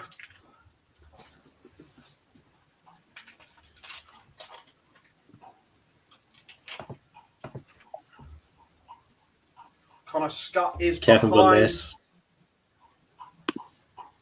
I'm just going to tell you about Kevin Burness because he's going to come back to the board and he has 3 darts at tops. If he gets any of them in, he will win, obviously, and he will move to 5 points, which would make his next game basically a shootout for that tour card. So 3 darts tops and he gets it last start in hand. So Burness moves alongside Cameron Menzies on 5 points. Lisa Ashton is 4-3 in front at the moment. Also, we've got a couple of interesting ones. Nick Fulwell and Niall Cullerton are in a noble leg, and it is Cullerton who has the darts.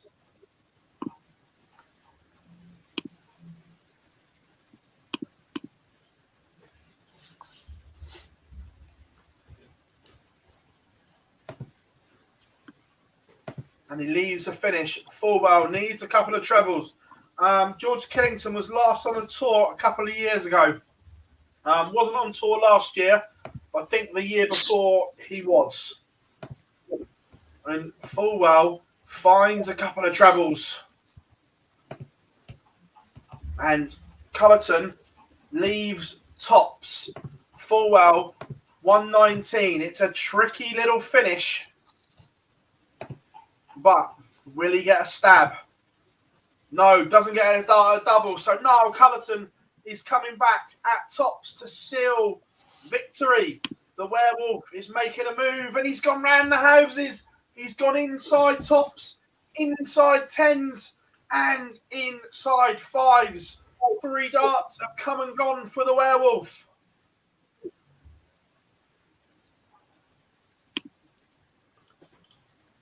And is punished. Nick Fulwell only took 1, and it is the man from the West Midlands who seals the deal. Ooh, I tell you what a horrid game. Board 5, Mike Warburton against John O'Shea.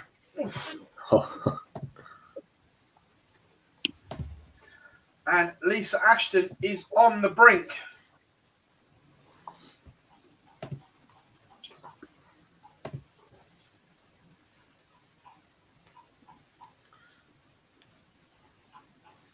Ashley, no, Fallon will not play any more matches today. She get beat.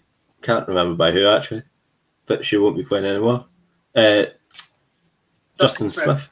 Justin Smith. Yep.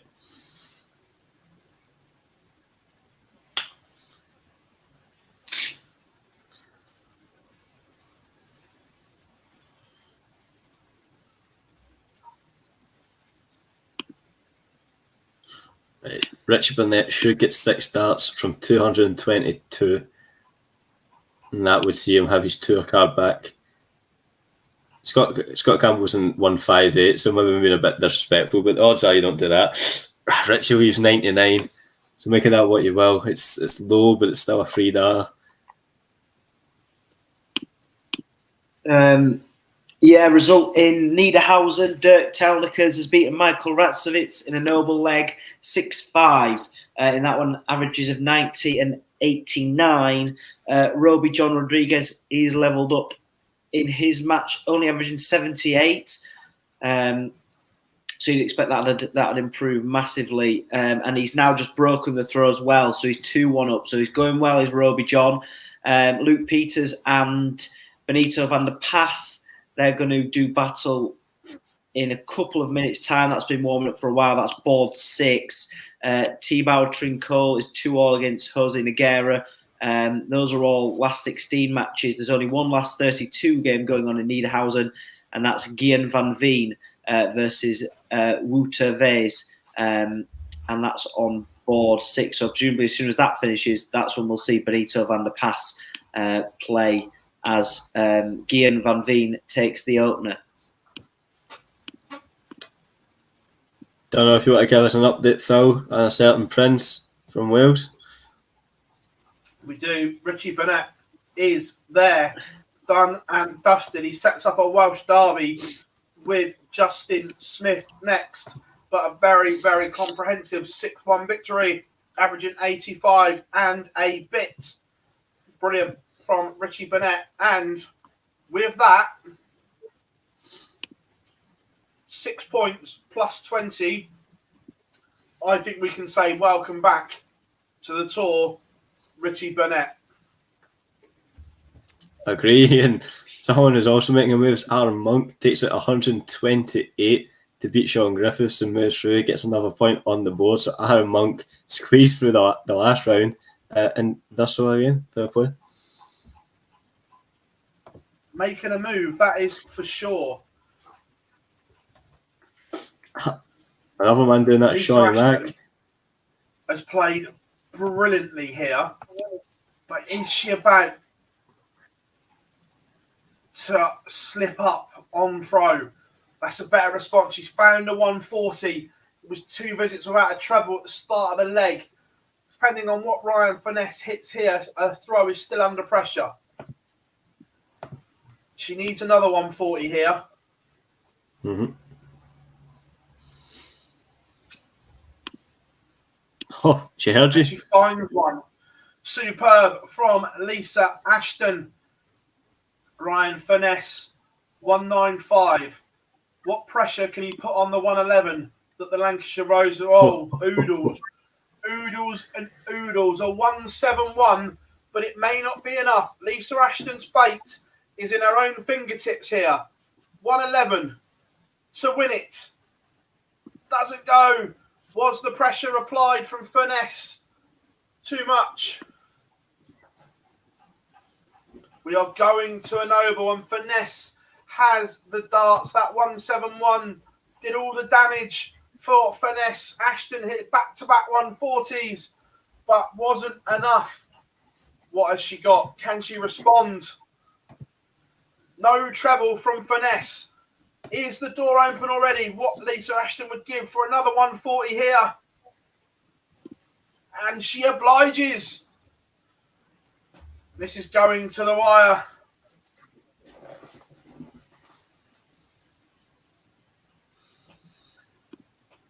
So, it is advantage Lisa Ashton in this leg. She has effectively stolen the darts from Ryan Finesse with back-to-back 140s. Absolutely outstanding from the Lancashire Rose.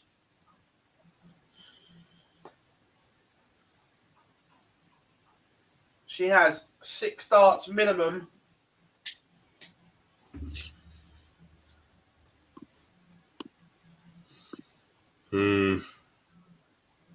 Not a great setup though. No.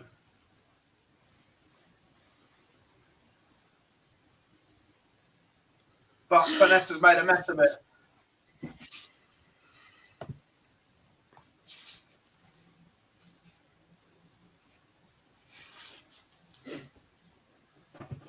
Brilliant.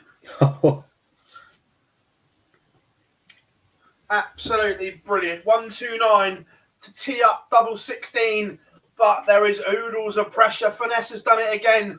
He's found a maximum, but again, fate in the fingertips of Lisa Ashton, and she pins it first starting hand. Lisa Ashton, a 6-5 winner over Ryan Finesse, outstanding from the Lancashire Rose.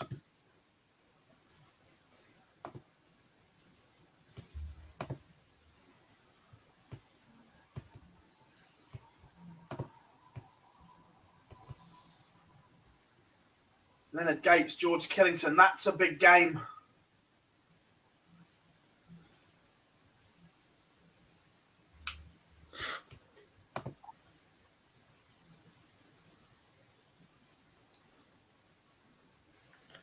Robert Owens just broken Sean Wilkinson, so he's 3-2 up. 100 average, plays 105 of Sean Wilkinson. Spoke about it today. He's on 2 points as we speak. Needs another 2 or 3 if he wants to get in the mix coming the final day. Yeah. Roby John, we talked about him at the start, and he was a lot of our picks for a toe card. He's 4-1 up now in his match. Kevin Dutz has just beaten Davy Proust in 6-2. Jose Nogueira's 4-2 up against Thibaut Trincole. I mean, in terms of the EU order of merit, Roby John sat in 21st position on 3 points. So all to do today, but he's playing well here. He's 4-1 up. There's daylight. He's averaging 88 in his match. And Gian Van Veen is 2-0 up now against Wu Teve. So that's the last 32 game. Benito van der Pas will be next up on that board for the last 16. Shawnee Mack is behind. There's a good one in the chat room here. Brock says, is it fair that Lisa is better on the floor and Fallon on the big stage? Yeah, look, first of all, everyone makes this rivalry up between them. And let's have it right, first of all. They are both fabulous players. But Fallon's ceiling on the big stage, I think, is better than Lisa's. But 100%, Lisa is more consistent on the floor than Fallon. But they're both fabulous players, and they can both offer a lot. But that's just what I think. I think Fallon on the stage is unreal. But on the floor, Lisa knows how to win and knows how to beat people.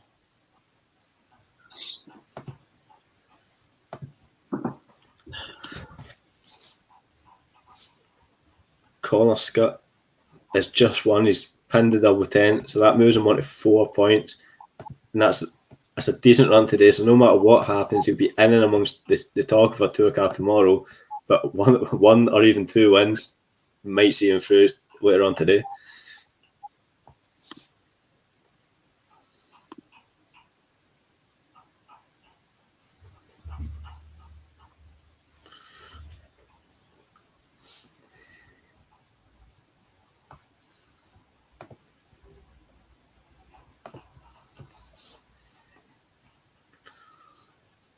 Callum Francis has just missed the bull to beat Sean McDonald. Sean is on 138. The Keith Deller checkout, not quite as high stakes as when he did it, but not far off for Shawnee Mack, because if he doesn't hit this, Callum Francis is probably going to sweep up and sweep him out of the tournament.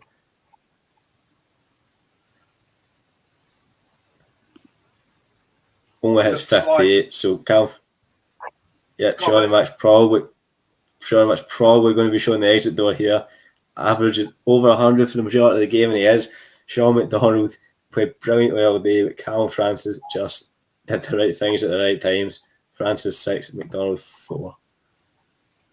Yeah, Robert Thornton has taken the opener against Mickey Mansell. The Joker, John O'Shea, leads Mike Warburton 3-1. Scott Marsh might get it. This game seems to be going on forever. It is 5 apiece.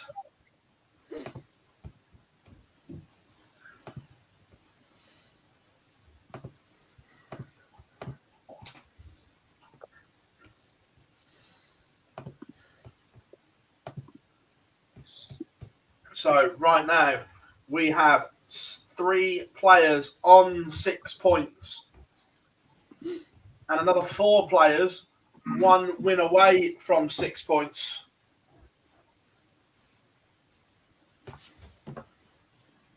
Thibaut Trincole up against it in Niedernhausen. Jesus Nogueira has played some great stuff all day. But also, is this the day that Ralby John makes his move?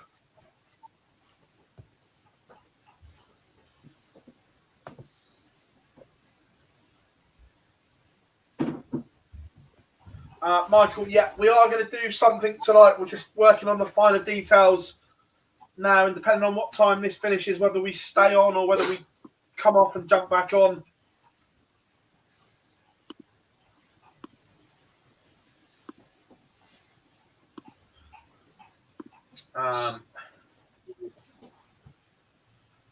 Still, no one's turned dark green in the EU yet. Surely there aren't 10 players that can get to that Bongard as 9 points.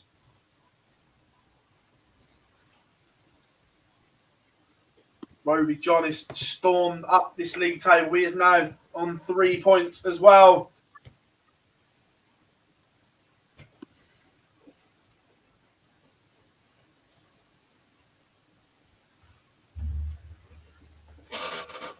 Scott Marsh. Right, boys, I'm just going to leave you to hold the fort for a minute. I need to go quick toilet break. That's fair. So, you watching Tricot against Nogueira, Charlie? Who's going to go over the line in that one? Jesus Nogueira is there's daylight between the two. Having said that, Tricot's just broke him, so it's 5-4 in that one. As we just spoke, Ralby John has got over the line in the last 16. He's beaten Fabian Stutz, beaten him 6-1. So really impressive from Ralby John. Big Ben, he finds himself 1-0 down against Luke Peters. And Gian van Veen is 3-1 up against Wouter Vase. So that one is they're going nicely. I mean, the EU Q-School seems to race through them a lot quicker than we do anyway. So I'd expect results to come through pretty quickly here. But I'll keep an eye on the Thibaut Tricot game and Jose Nogueira. There's only 5 points that separates them at this current moment in time. So we should have a result very shortly. Nice. Just watching John O'Shea against Mike Warburton. O'Shea has 3 points, Warburton has 4, but O'Shea is leading him 5-1. So if O'Shea gets over the line, they'll be in the same amount of points, but it's going to have a complete battering on Warburton's leg difference. There'll be about 10 between them, and John O'Shea is also going to have the potential to get a couple more today, so it's a really, really bad situation for Mike Warburton. Robert Owen is likely to go 5-3 up on Sean Wilkinson. A bit under the radar today as the understacker, so if he can get that, that will put him on to 3 points overall. And Robert Fortin against Mickey Mansfield, someone is saying, absolute cracker so far. Both are averaging about 105. Yeah, and Fortin's just taking out 72. So 2-1 to Robert Fortin. Cracking game between two old school players. And as we speak, a bit of news on the order of merit. Ralby John Rodriguez is now into the green. So he's had a bit of a nightmare couple of days, but he's into the green on 4 points at the moment. Of course, no one's gone dark green just yet, I don't think. No, they haven't. Not yet. And Jose Nogueira has sat on 76 in this game against Thibaut Tricot. This would be to round off a 6-4 victory if this will go. If not, it doesn't. Tricot will now have to hold throw with double top, and that would send us into a noble in which the Spaniard would have the darts. Leonard Gates, yeah, absolute fire here. Just jumping back into the chat room, Michael, we will do something tonight. We're just trying to work on the finer details, but we will do something. Yeah, just a couple of points here that people are saying that the Sky Sports Twitter account is obsessed with Fallon and they're only covering. You think Sky Sports don't cover darts primarily? Like, that's just a small section of what they cover, and in their eyes, rightly or wrongly, not many of these come through Q-School are going to be on Sky Sports anytime soon. We all know Fallon is. At some point, she's going to be on. And it's the same as in any sport. I know we use Burnley a lot, but Burnley don't get much airtime on Sky Sports compared to Manchester City or Liverpool. In other sports, Ronnie O'Sullivan gets much more TV time than Peter Ebdon back in the day. It's media, as we look now, is all about. I'm not saying it's right, by the way. I know Mason's in the chat room. He works for ITV and he gets how analytics work. People look at clicks, impressions, viewers, views, whether that's on YouTube, Twitter, Facebook, Instagram. And that is all part of this digital media package that has to be done for these big corporations now. And unfortunately, and it's not Fallon's fault, but unfortunately, Fallon gives these people, including ourselves, that I'm as guilty. Look at our thumbnail. The first person that I was putting on it was Fallon Sherrick because I know it would get clicks.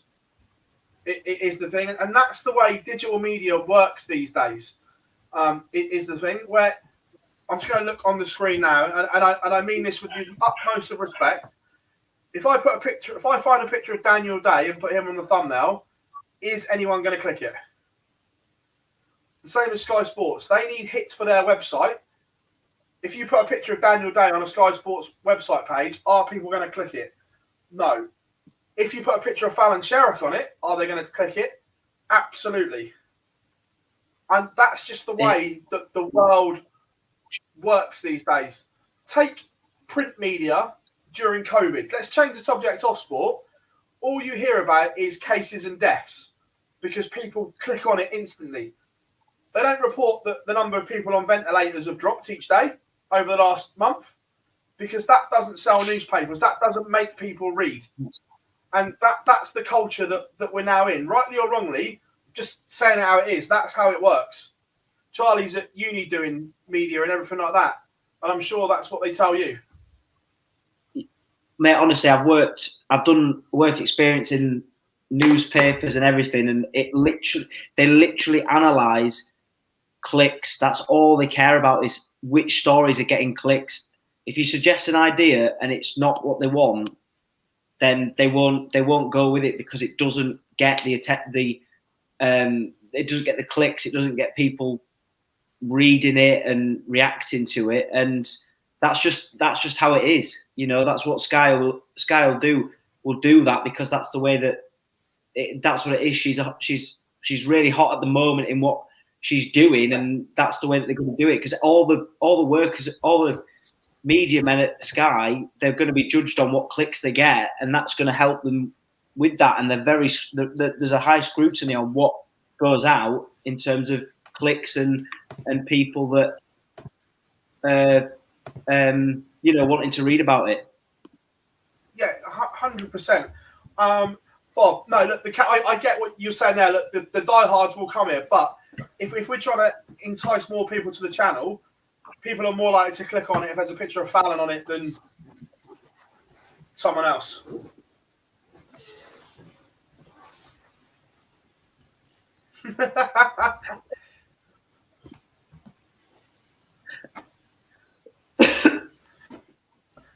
May says bang on. Yeah, look, that's what it comes down to.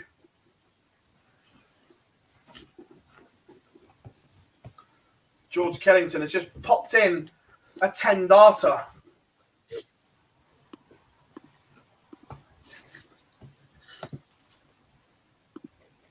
Just a few things going round the boards in MK. Ross Montgomery is leading Chris Quantock by 4. 4 legs to 0. So that's a bit of a shock there. Robert Fortin 3-2 up against Mickey Mansell. And remember, this is the game that Mickey, if he wins, will pretty much have his tour card. And John O'Shea was in a very comfortable position against Mick Warburton, but it's now 5-3 and he's been pegged right back into this game, so that might not be over yet.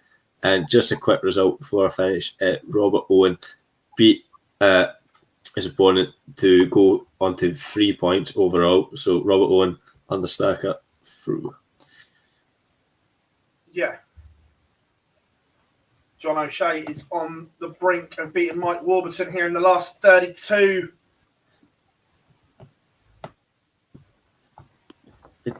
he's lost some of his momentum though, Phil. He's 5-1 up, cruising, and now Warburton's odds on to take this to 5-4. That might get a little bit edgy.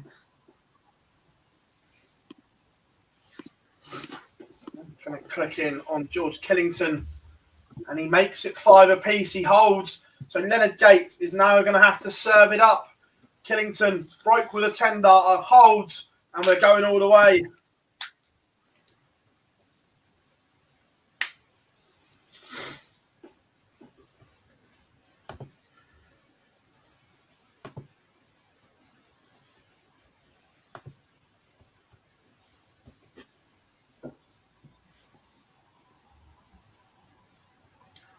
Yes, I've spoken to someone in Milton Keynes.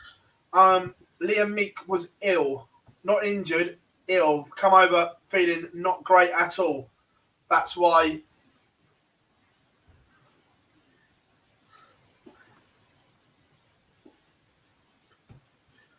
Is Burnett through if he wins 1 or 2 matches? We'll come on to the order of merit in a minute. George Killington is making a fist of this one. 177 and only a 60 from a Leonard Gates. Is Killington on the brink of joining the 6-point club? Yes, he is. 77, 177, 135. Killington, 112 points away from a second break of the Leonard Gates throw.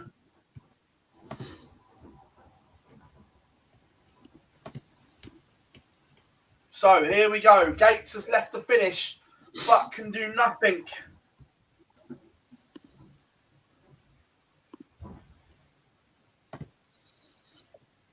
Killington doesn't go out. So Gates looking at 109 to salvage the situation. What's the American got in the locker?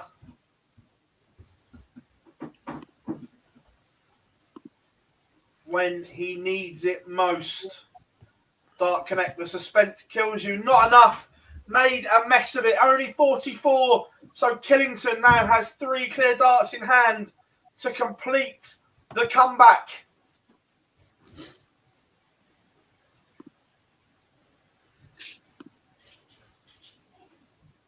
No score. He's missed. Big moments. And the way that comes up on Dark Connect, they're all on the outside.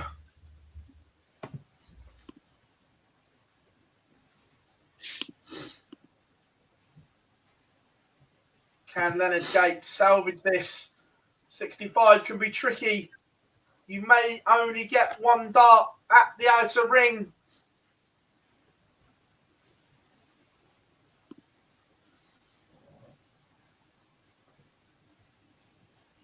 He's missed 2.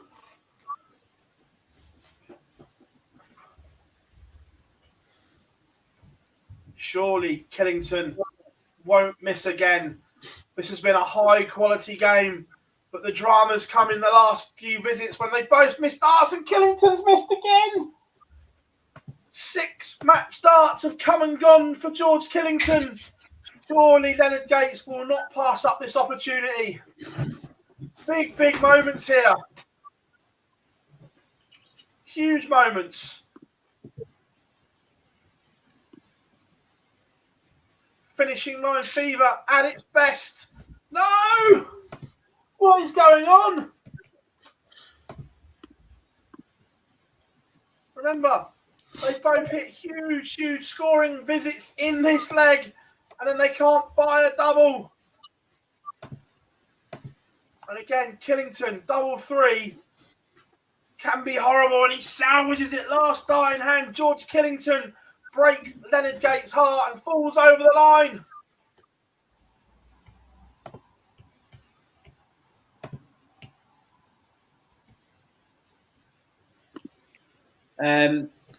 A result in Niedernhausen.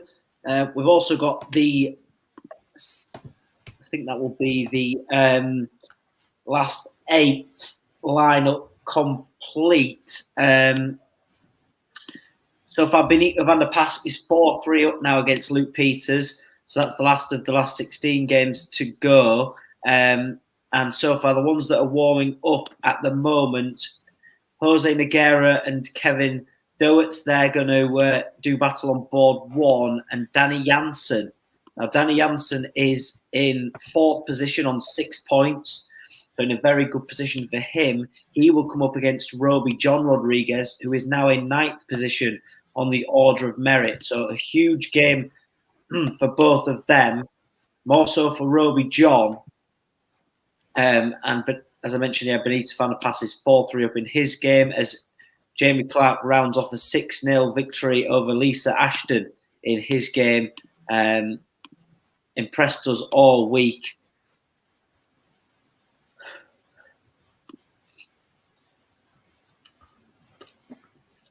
Just look at the order of merit here. We touched on it. Cameron Menzies is slowly just dropping down these spaces. It couldn't happen, could it? It definitely could. He will probably have to get to that 6 points. He will have to win 2 games tomorrow, I believe.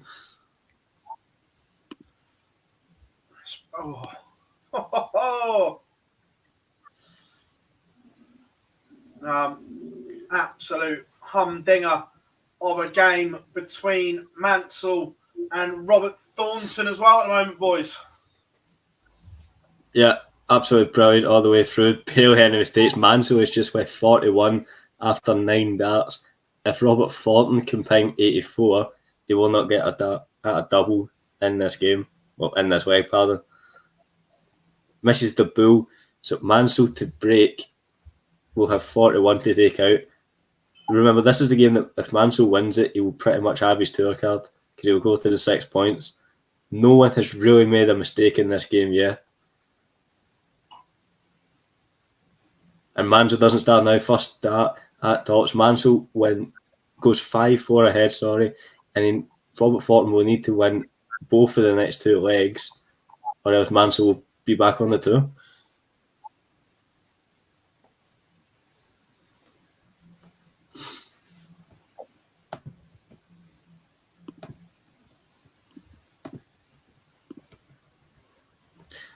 Another one actually that sort of went under the radars, Lee Budgeon against Kevin Wayne. I think looking at the order of merit, see, Lee Budgeon had 5 points. Yeah, if Lee Budgeon were to beat Wayne, he would go to 6 points as well.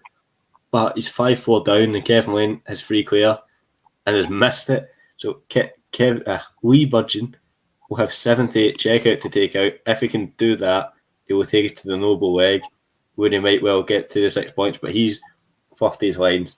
So Kevin Wayne to put Lee Budgeon in the same position as Cameron Menzies would need 777. Tom says, is this the last day of Q-School? No, tomorrow, mate. One more to go. I'll tell you what. Richie Burnett is rolling back the years here. He's 5-2 up on Justin Smith, averaging 94, and he kicks off 180. Could you, Richie? No. No. No.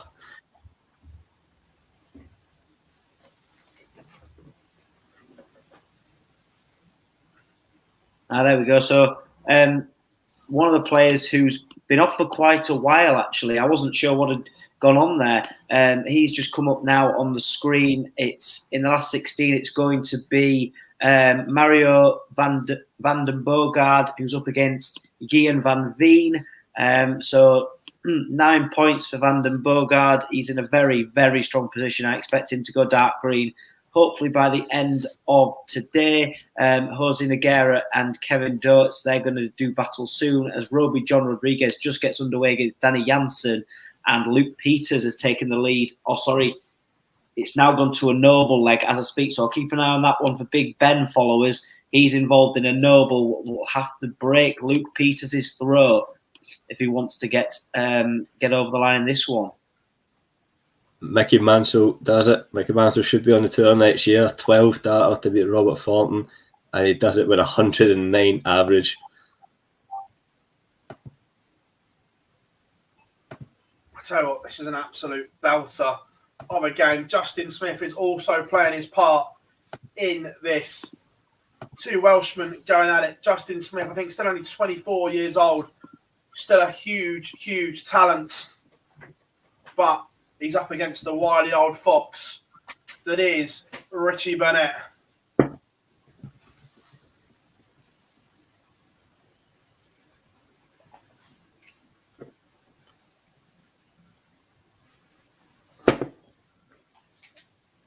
And Burnett looks as if he is going to serve this one out.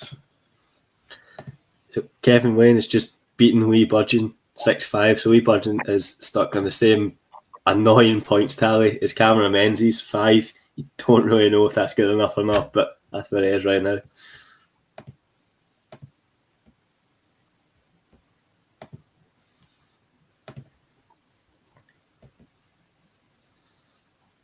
Richie Burnett wants 74 to seal the deal. We will get 2 goes at it. Smith not on a finish. What have you done there, Richie? Talk about the pig's ear. Richard said, how many points has Mike Warburton got? Warby at the moment is on 4 points. He's outside the green on leg difference. Burnett's missed again. Missed darts in the noble leg. Luke Peters has missed 2 darts at a double against Benito van der Pas. Big Ben is sat on 76. What can he leave himself? What can he get over the line in this leg? He can't. He's missed darts. So Luke Peters will come back in the noble leg to beat Benito van der Pas. Richie Burnett is through. 6-3 victory over Justin Smith. And now start the car. Richie Burnett will be back on tour.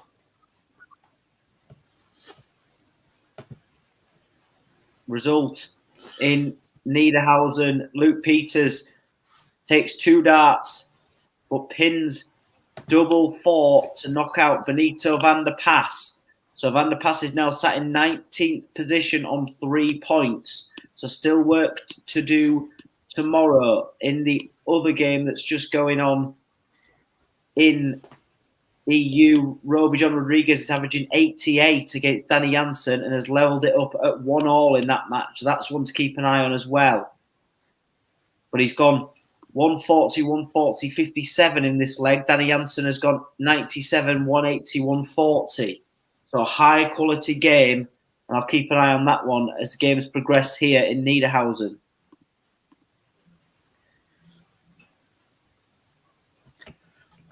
Nathan Gutfin has 1 point, just for someone that was asking.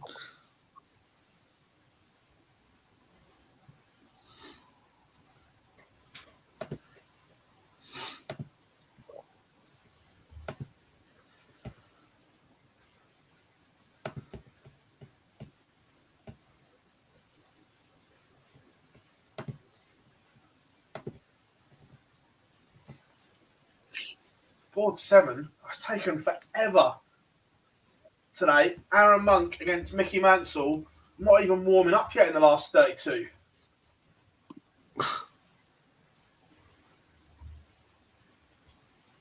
No further questions. That's bizarre because, well, there's a board 7 game warming up between Robert Owen and Nick Fulwell, but it's the last 16.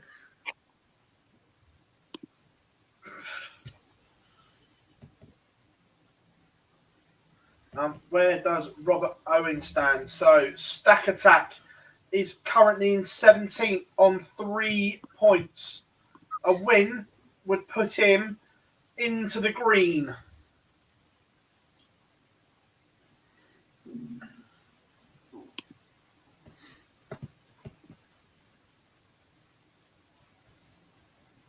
Surely Jules Van Dongen and Mario Van Bodengard have to go dark green soon. Either that or someone's having a tactical nap and forgot to flick the switch. Remember, come and say hi, everyone. We have a competition running, both on Twitter and here in the chat room. If you're on Twitter, head over to the OD page, or if not, have a look at the top. So there, Shawnee Mack has joined us. Unlucky today, mate. Played some fabulous stuff. Remember, one big day tomorrow. That's all it takes. Dylan says, is Richie confirmed on tour? Not confirmed, because mathematically he could still be caught. However, 6 points plus 20, I think it's as good as done.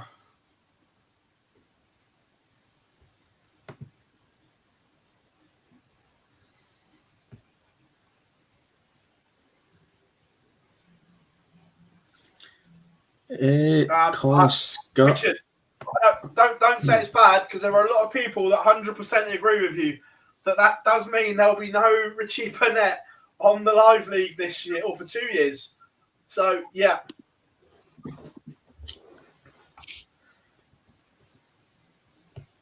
Just someone was asking about Colin Scott. Colin Scott's 9th, and in the qualification spots as it stands, but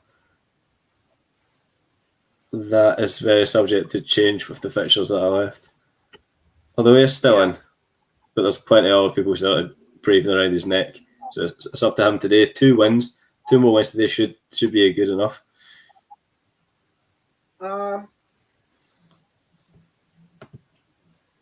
Bob, on darts rankings, mate, Richie's on 6 points plus 20 in second. Update it now, Phil. Bob's right. Oh, sorry, yeah, I hadn't updated. My bad, they hadn't updated. My bad. So now he's on 7 now we plus can 23. say, yeah. Now we can say start the car. Now we can say start the car that him and Jamie Clark are not getting caught. End of. There are not 11 players that are going to reach 7 points.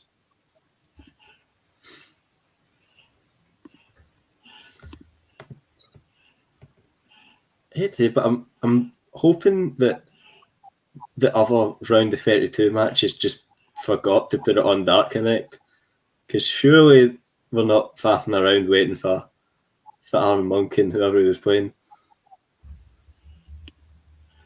It's been a long time.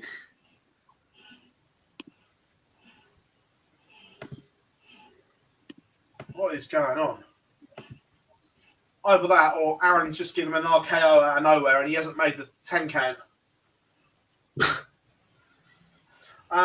Andy, afternoon, mate.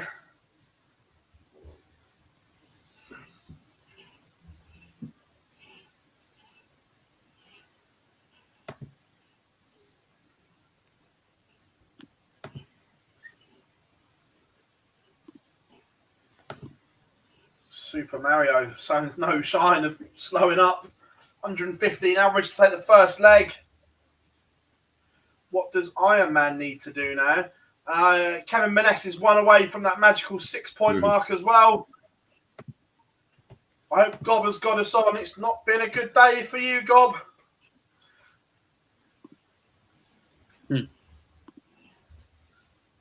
It's George Killington that Kevin Burness is due to play though, so that's a what you got, a 6 pointer, very much so.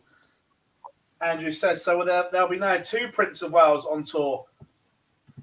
Yeah, no, only one.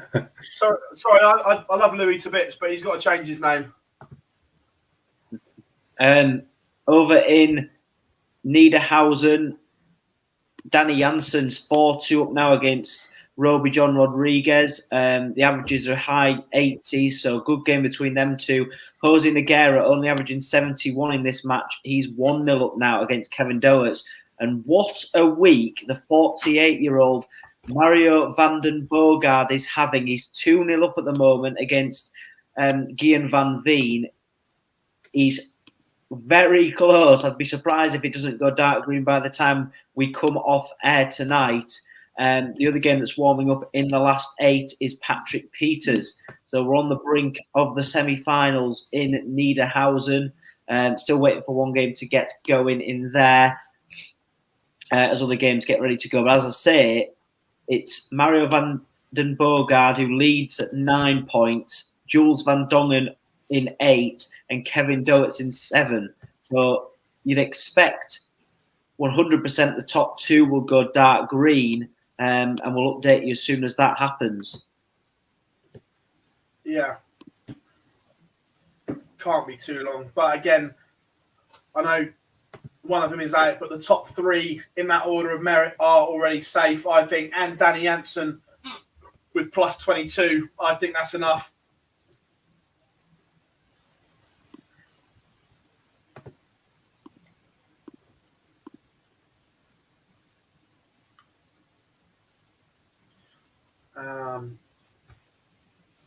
Simon Stevenson doing a job on Nathan Gervin at the moment, 5-2. Scott Marsh and Dan Reed again seem to be playing forever, only 3 apiece. And finally, Aaron Monk and Mickey Mansell are underway.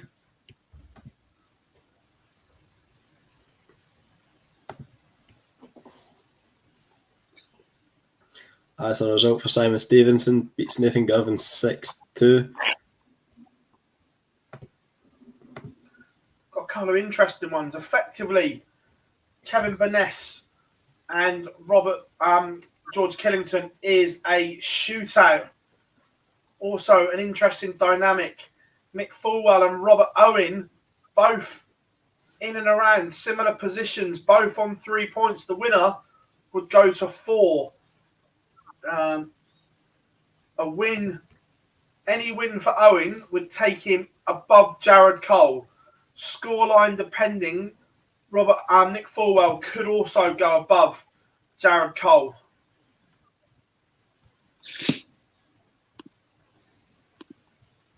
Marcus, we were chatting about this at some point. The age gap between who gets cards in the EU and the UK is huge, boys. Yeah.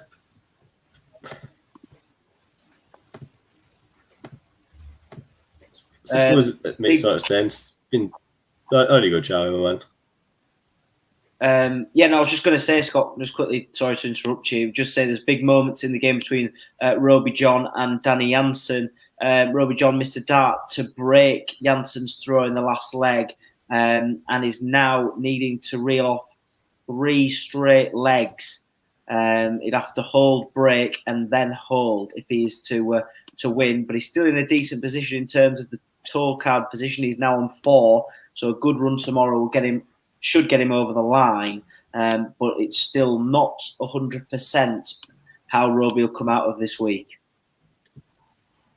No, but at the start of the day, he was miles off. Someday for Rowby at the moment.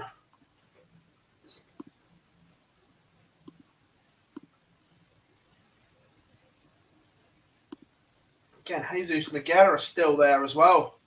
Just outside, well placed. But yeah, that game's been poor, Phil, with averages. I mean, Jose Nogueira's 2-1 down, averaging 69 to Kevin Doet's 76. Kevin Doets is sat in 3rd position on 7 points, so a win here would effectively see him over the line as well. And Mario van den Boogaard, we talked about him all week. He's 3-0 up against Gian van Veen, so he's cruising in that match. Yeah.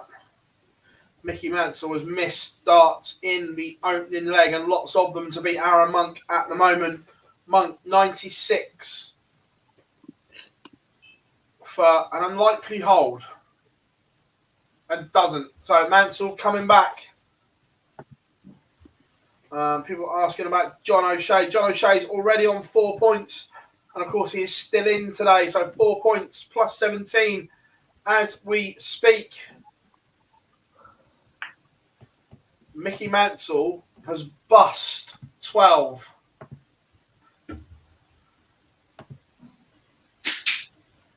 And Aaron Monk, somehow, averaging 68 holds. But George Killington, surely the way he's playing. George is on 6 points, so just as long as he doesn't get battered in this game, leg difference wise, if he wins 7 points, done and dusted. If not, just needs to be careful tomorrow on the leg difference.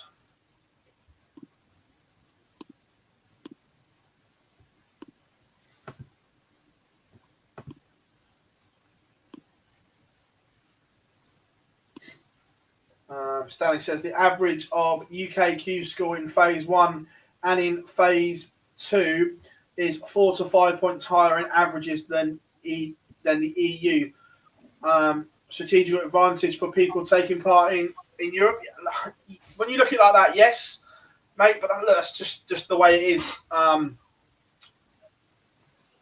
There's not much more you can kind of do at the moment. I think the 2-stage Q-School is here to stay.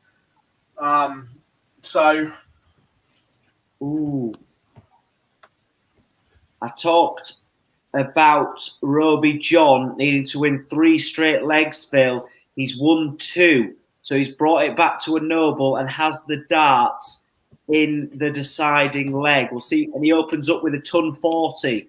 So solid from Roby John. He just took out 86 there. If he was to get this game across the line, it would be round off an exceptional day for him. Danny Janssen isn't wanting to give up just yet. He's opened up with a maximum. So 140 plays 180 and Roby John only comes in with 60. I'll let you know how this game goes.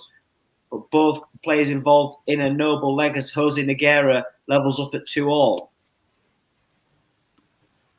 Big moments. Whilst Charlie keeps an eye on that, I've got my eye on Monk and Mansell.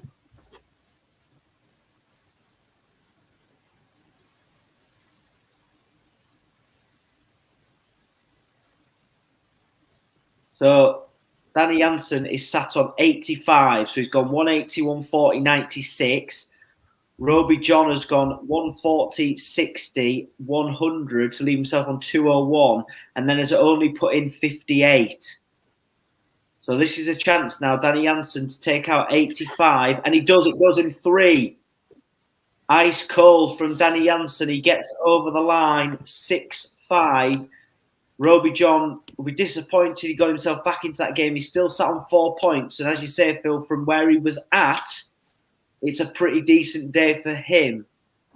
He's still got the game to be able to get through tomorrow. Kevin Doertz, he is currently 2-all with Jose Nogueira, and Danny Janssen will move to 7 points, which you'd think would be enough. Mickey Mansell pinned 105 to level up with Aaron Monk. Couldn't buy a double in leg 1, but not this time around. All good for there. Andrew says they need to adjust the split somehow, as there will likely be more cards for the EU than Europe next year. When EU standard is lower. Look, the PDC will work it out, mate. They're good at that. Stephen says, how good do you think Scott Waits is? I always thought if he went to the PDC earlier, it could have been really good. Look, I think his better years are behind him because of that's an age factor and everything that goes with it. In 08, 09, if he'd have gone over, he'd have been a danger for me.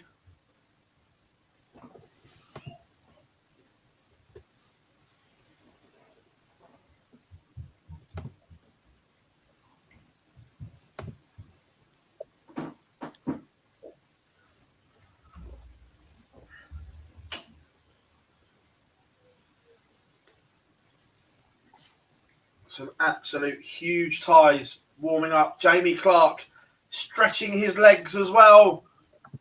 2-0 up on Scott Williams.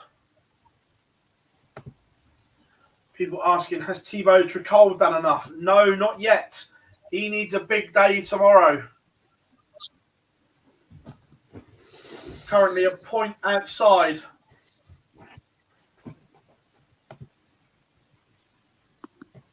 Just looking at Dan Reid against Scott Marsh game, Dan Reid inside the qualification spots just now on 4 points.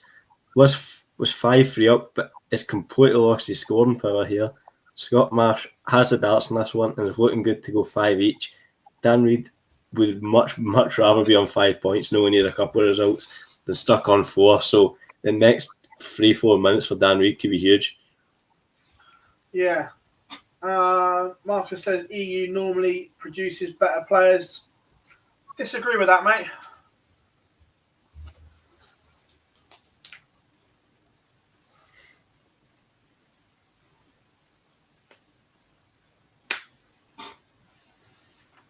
Aaron Monk is making an absolute pig's ear of this leg. In a leg he started, he's at a 177, a 140, and after 6 visits to the board, he still leaves 30. Shows you what the tripe in between has been like, as Mickey Mansell needs 48 to break the Monk throw, and Mansell misses. In all honesty, Mickey Mansell should be 3-0 up. But somehow,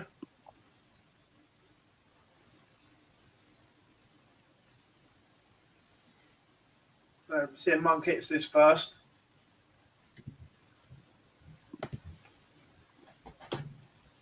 Monk split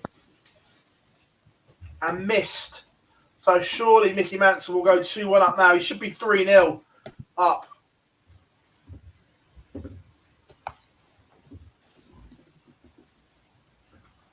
I won't tell you who the message is from, but the message is, we held the bottom half of the draw back for 20 minutes and they still haven't caught up.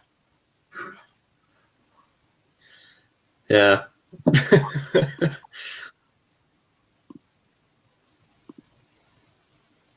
No further questions, Your Honour.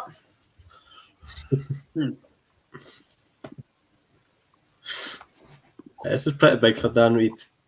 It's 5 each of Scott Marsh, has the darts, kicks off with a ton. But the difference between 4 and 5 points could be absolutely huge. He's on 4 right now, with a couple of people still in around about him. So he needs to hold his throw here if he wants a serious goal at the Q-School. Yeah. Carl, yep, she'll need to win outright tomorrow. Always Elvis says, is it possible to get 1 Q-School again instead of 2? I don't think it will go back, mate. I think the split is here to stay. Yeah.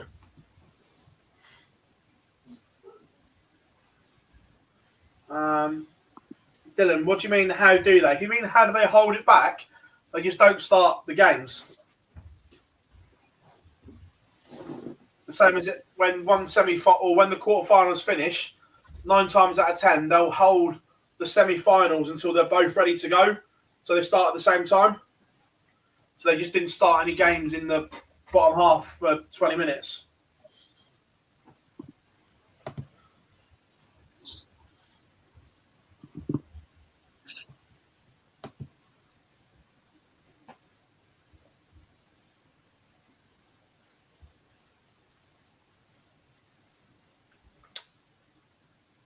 No, Byron Danny Lowby get put out. Can't remember who put him out, but it was a bit of a disaster in the doubles. They lost 6-2.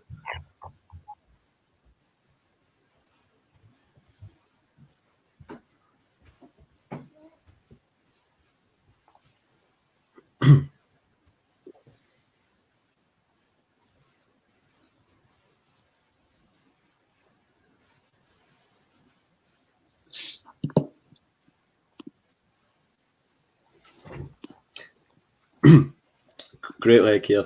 15 that hole for Dan Reid. Wins 6-5, and that moves him on to 5 points. And same as everybody else that's on 5, he just needs that one more to probably secure himself that place. Job done for Dan Reid.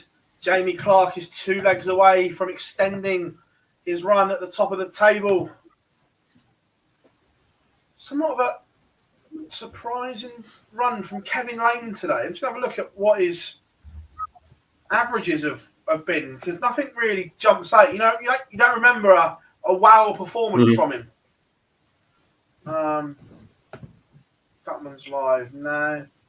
So he beat Chaz Barstow, 86 average.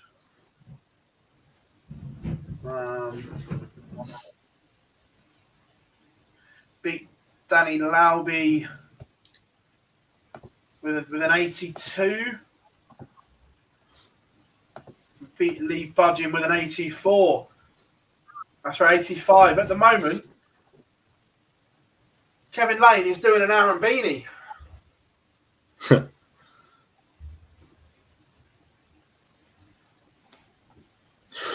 Result, Scott Waits is through. Made the final yesterday.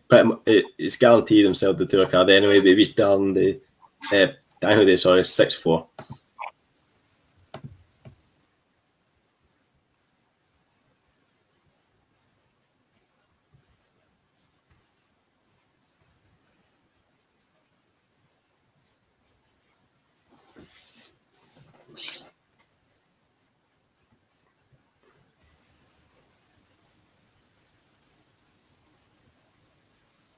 What else have we got floating around at the moment? Somehow, I'm still not quite sure how Aaron Monk is in this game. Genuinely not.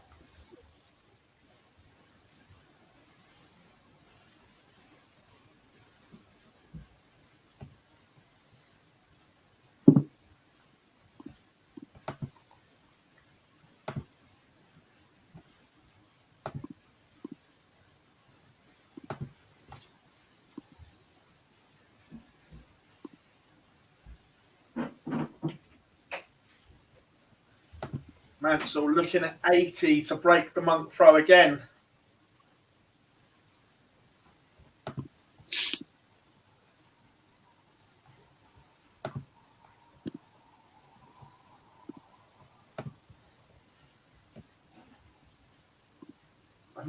Monk leads somehow.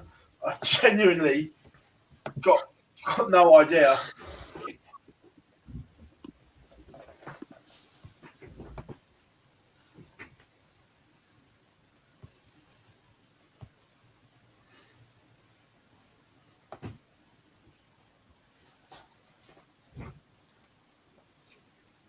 We said this was a bit nip and tuck, but just a quick update. Nick Fulwell leads Rob on 3-2. All went on throw just now, but with both people on 3 points, a run here could really make the difference.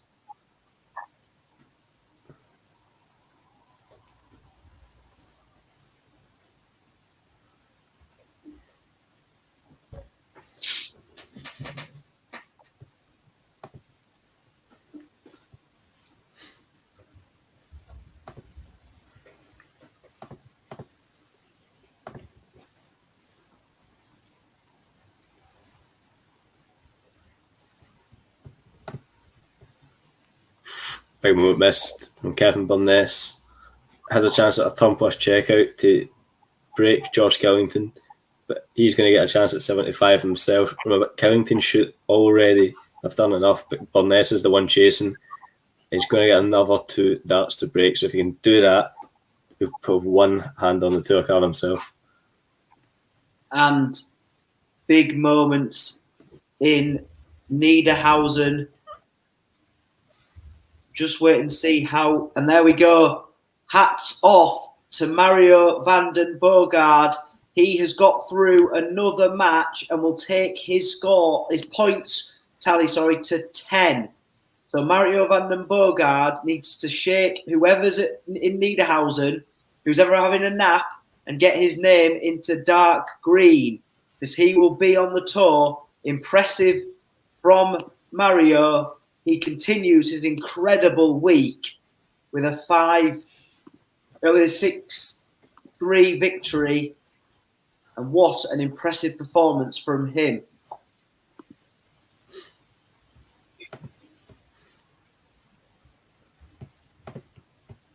Super Mario is done. However, I'm still Mickey Mansell levels it up at 3 apiece, and it's a captivating game. Don't get me wrong, the standard isn't very good, but it's got you gripped, that's for sure, this Monk Mansell game. And look, Mansell's been the better player, but Monk is still in it.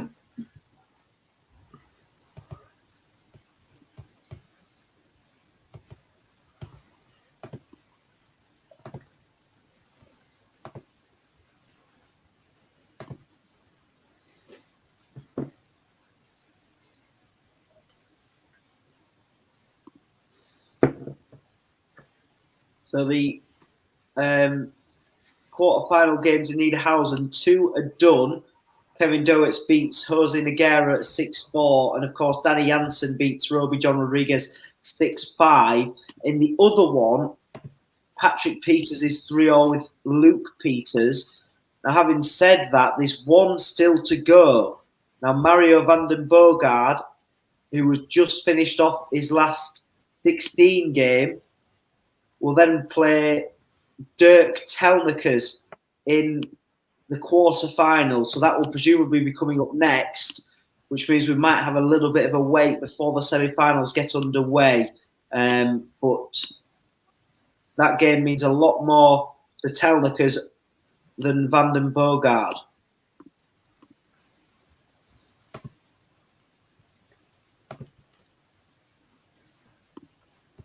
Some developments in mine. Nick Fullwelsh is taking it 124, and he's 5-2 up against Robert Owen now.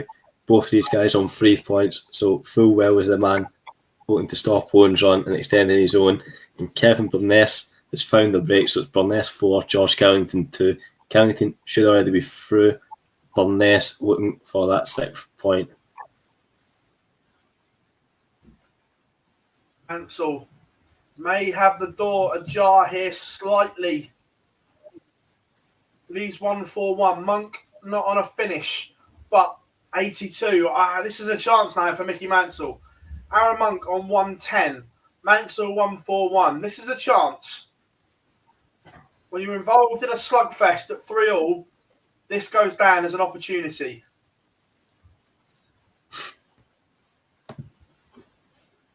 $65 to leave 76.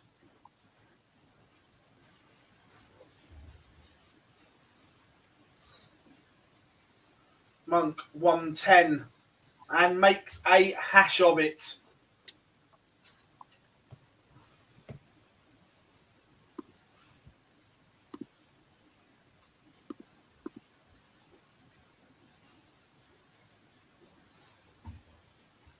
But Mansell can't take the opportunity.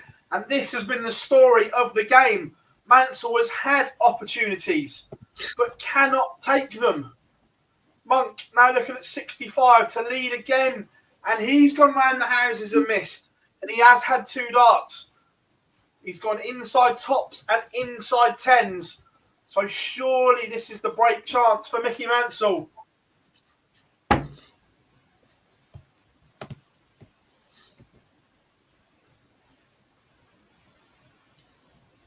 And he's bust. Oh my. You know, some days that let's see if he wins this first. Will Monk get rid of 10? Because this isn't a gimme, by the way. It goes last dart in hand. You know, some days when it's your day, we say in a lot of sports, when it's your day, it's your day. Monk has dodged a lot of bullets today. Sometimes in sport, it's written.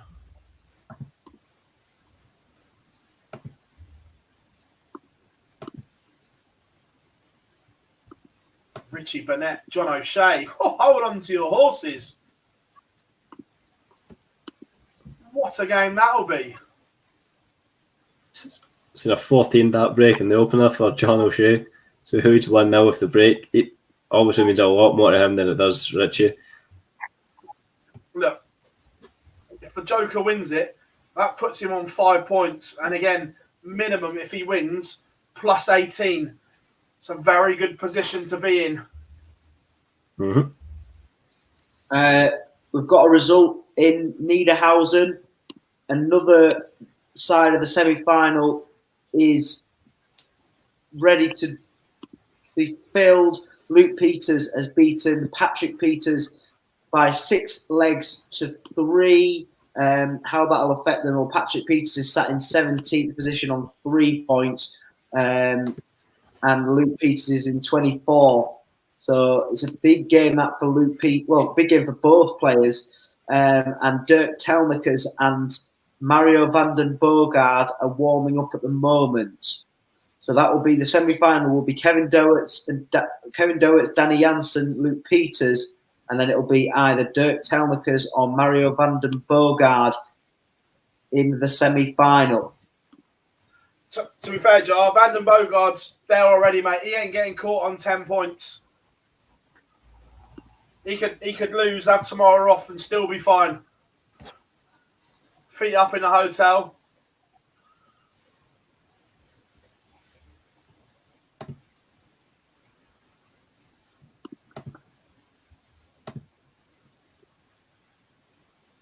Chat room on fire as always. Remember, come and say hi.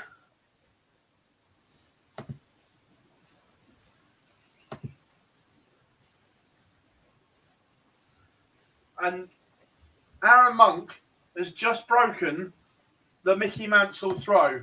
Aaron Monk leads 5-3, and I genuinely have got no idea how.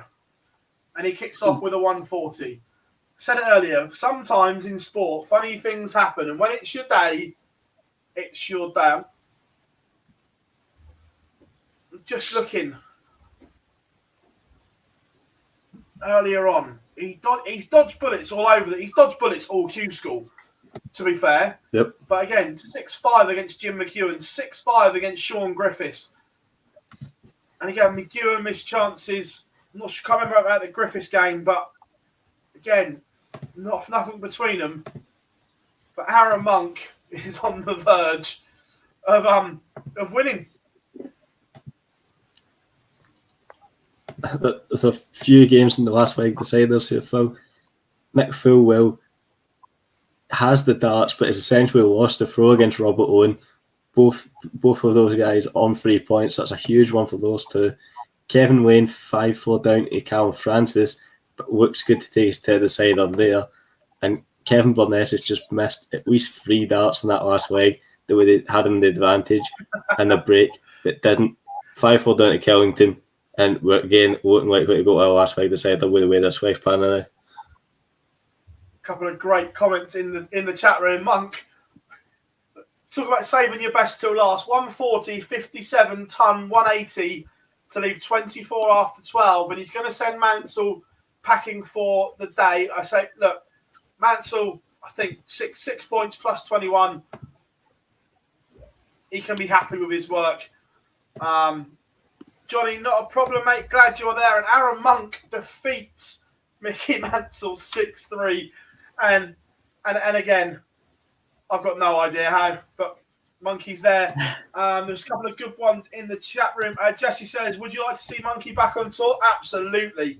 The only problem is when I need my plumbing done, I have to juggle it around the tour instead of just ringing him up and getting him to come round. But yeah, it's the cut-off now can't be higher than 7 points mathematically.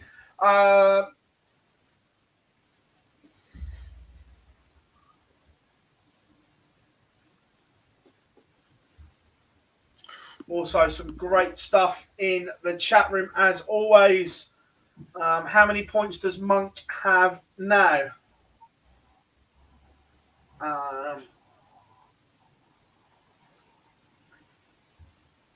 It's a good question. Because at the start of the day, I don't think he had any. Did he? Don't think so. No. So, and that's the case. He's still only on 2. So, look, Aaron Monk either needs to get to a final to put himself on 5 and a chance, or win it outright because he had 2 absolute stinkers of first days. So, no, Shane Monk still has work to do.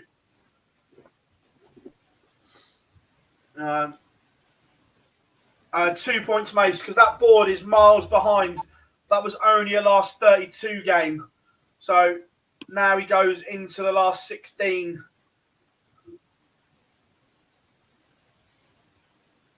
Is he on 3, is he? Is my system not updated yet? Probably not.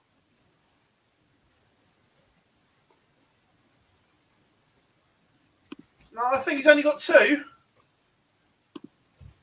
I don't know, everybody's saying 3. It's the only thing that's making me doubt.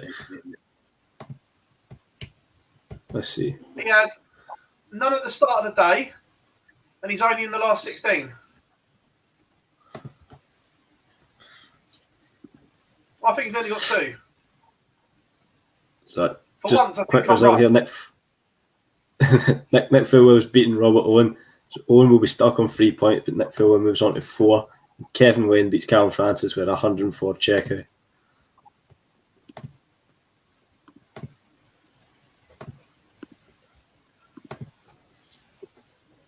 Jamie Clark on 8 points. Yeah, he's more than safe. Yeah, Jamie Clark's safe. Jamie Clark's on tour next year. Don't worry about that one.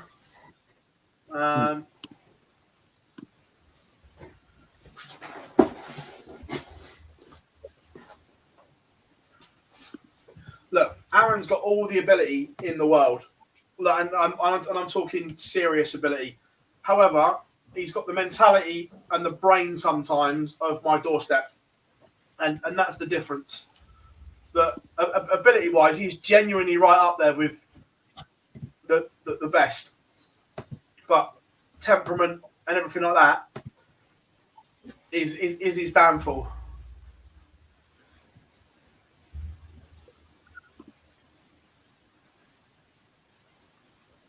Mace will tell you the same. We've seen Aaron do ridiculous things on a dartboard, but then he just loses his head.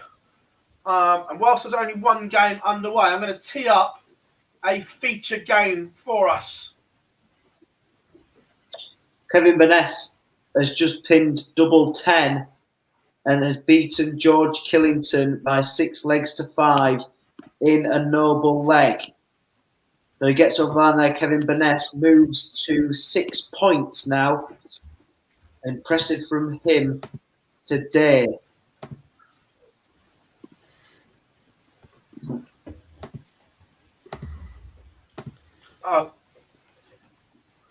To be fair, Joe, he was hanging on Sunday as well on our first stream, so we're used to that by now.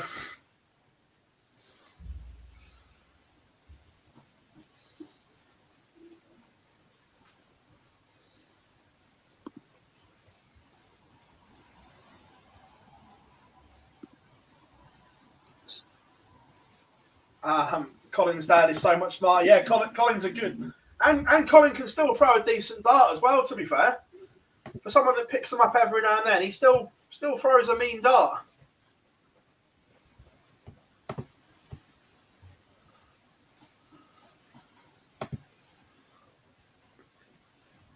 Is that enough for Burness? Yes, I think so. Should have moved on to 6 now. 6 points plus 18. Just has to be careful with the leg difference tomorrow. But all bar, yes, look, there's a little bit of caution because the 6 point mark could come down to leg difference. So he still needs to be there or thereabouts.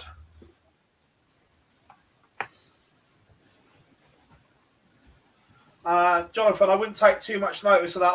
I can go and edit Wikipedia.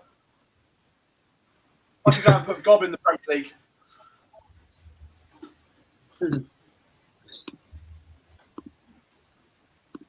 If the Telmakers can get over the line against Mario van den Boogaard, it will be an all-Dutch semi-final in Niedernhausen. That's a big if, of course, with the way that Van den Boogaard's been playing, and he currently leads 1-0. That is the feature game that we've got on your screens now. Yeah, and John O'Shea is now 4-2 up on Richie Burnett. This would be a huge victory for the Joker. Look, Burnett's safe, job done. But this would be huge for O'Shea. Phil, should there be more support for tour card holders? Prepare them for what it's like. There is support there, mate. The PDPA, in terms of support and everything like that, do a really, really good job. And there is plenty there on offer. It's a lot of the players choose not to accept it. They think they know best. It's only when you, like Mace will tell you, after you stop playing, that you look around you and you see that all these tools are there to help you and things like that. But Alan Warrener and everyone like that, Chris Murphy, there is plenty of support available for the players from the PDPA. Just a lot of them choose not to accept it or to get involved in it.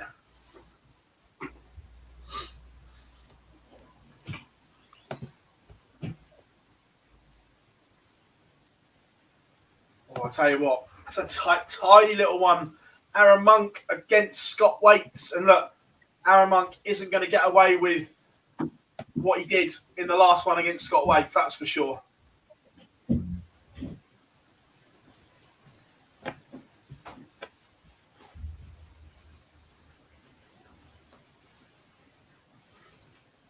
That's a great shout, Mace. 9 of the top 13 in the order of merit at the moment were all involved in the Live League.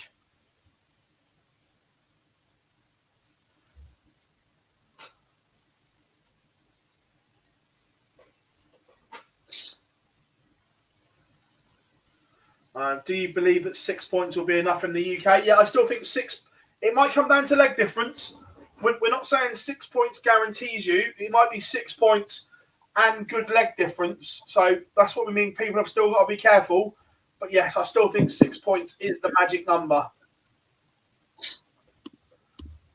Jim Racing says, I support the Belgians. All good, mate. It's nice to see that area flourishing on tour.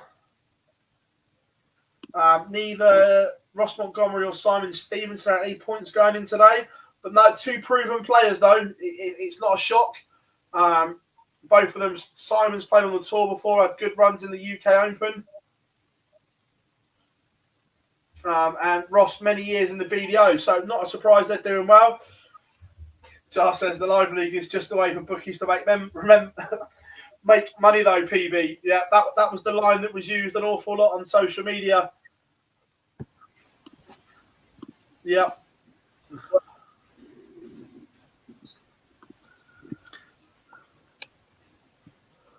Just a quick update in the context of one of the games. Colin Scott's playing against Dan Reed. Colin Scott is on 4 points. Dan Reed is on 5. So obviously, if we're saying that 6 is pretty much what you want to aim for, this is quite huge for both of them. Scott leads 4-2. So if it were to stay like that, both would be in 5 points. But Scott would have the opportunity to get more points later on in the day.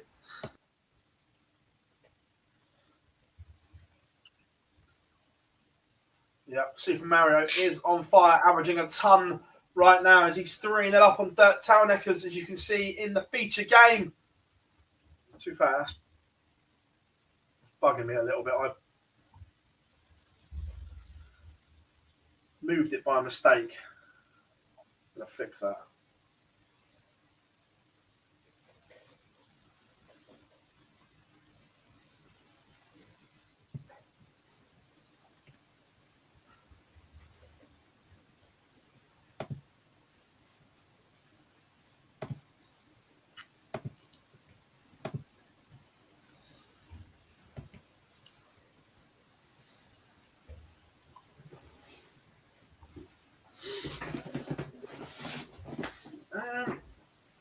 Is he the oldest player to win a tour card at 59? He might well be. Can't remember too many.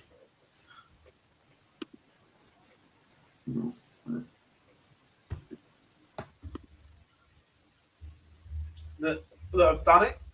Simon Stevenson is one more leg closer to being Ross Montgomery 4-3 up. Aaron Monk is underway. Scott is 1 away from 5 points as well. Richie Burnett needs tops to get a leg back against John O'Shea. And it does go. But this is the moment now. John O'Shea has the darts against Richie Burnett.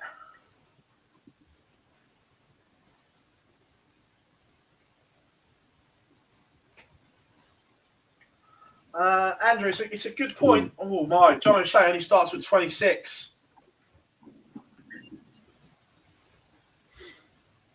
Will it be punished? 93, somewhat. Andrew, I've been saying this for a while, that, look, we all know that Phil will still be able to throw a dart. But the lack of match practice compared to what some of them are going to get is a concern. And look, Phil will be over the moon if Richie Burnett and Kevin Burness get tour cards. Yeah, exactly. They will be. Phil will be over the moon. I'd like to see him have a little bit of match practice.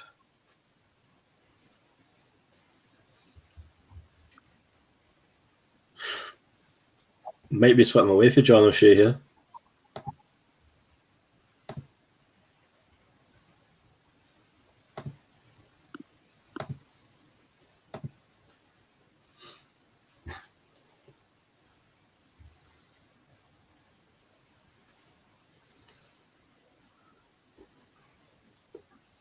Result, Connor Scott beats Dan Reed 6-2, and so that moves him level on points with both of 5, but Connor Scott will be through to through to the quarterfinals to try and make that 6.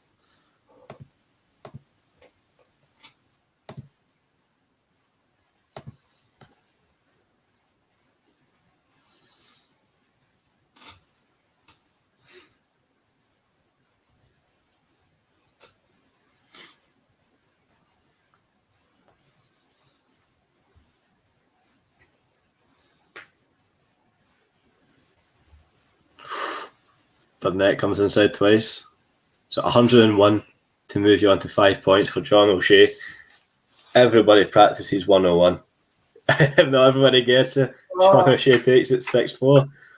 5 points. John O'Shea ends Richie Burnett's hunt, but Burnett, 7 points. He's done enough for me. Yeah, 7-7 will be fine. Yeah.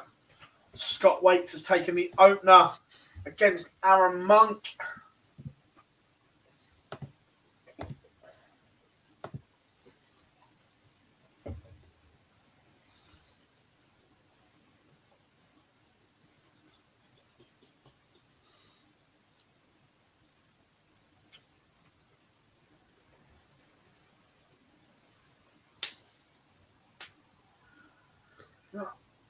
I disagree. Look, Phil won't. Look, I get the point that you say Phil won't be bothered, but a lack of competitive practice in any sport, match play cannot be replicated.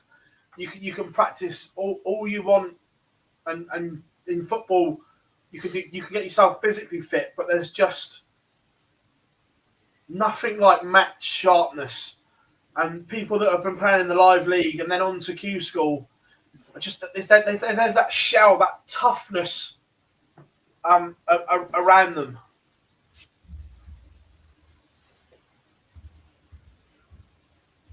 No, May says it. Phil's game isn't in great shape. He said that pre-Christmas that he was trying to find what darts to throw. Monk has missed an opportunity here. Waits wanted 24 to break, and the pressure was applied with the 177. Scott Waits leads Aaron Monk 2-0. Break of throw.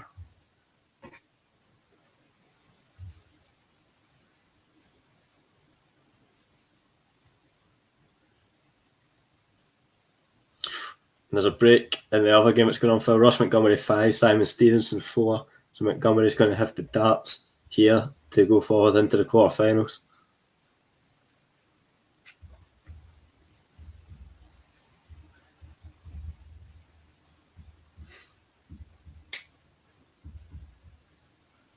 You got to remember, over the last 2 years, Phil probably hasn't thrown a dart for 18 months of those 2 years. That's a long time.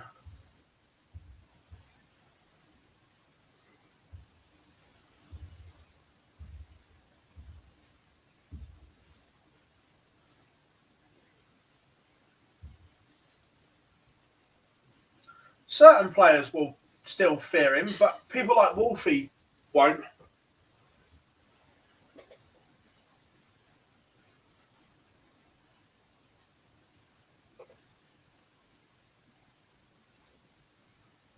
Aaron Monk has thrown away a golden opportunity here.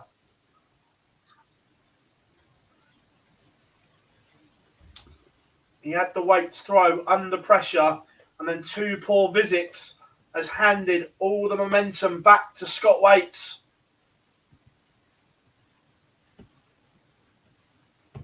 $178 apiece, but Waits, crucially, has the arrows.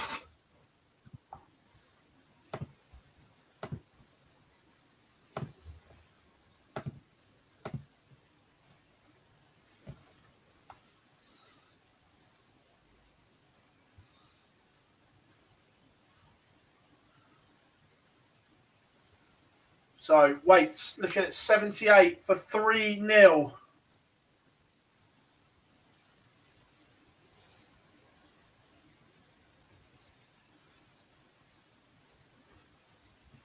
Misses. Monk 94. Big moments here.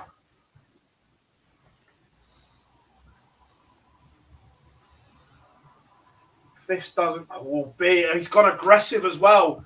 The 94 went in 2 darts. Didn't go the safe route and go for the ball. Went aggressive.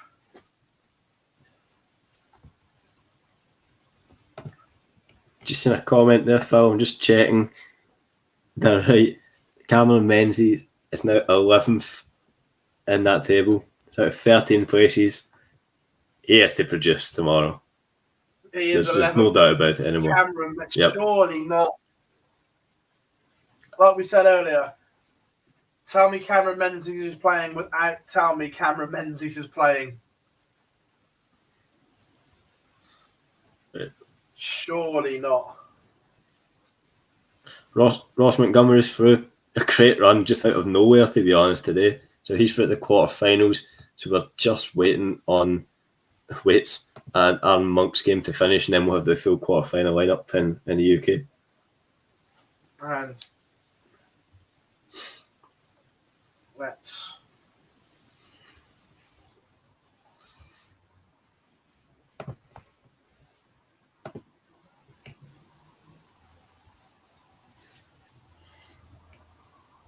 get Monk and Waits up on screen, as well as that is the only game in the UK that is playing at the moment.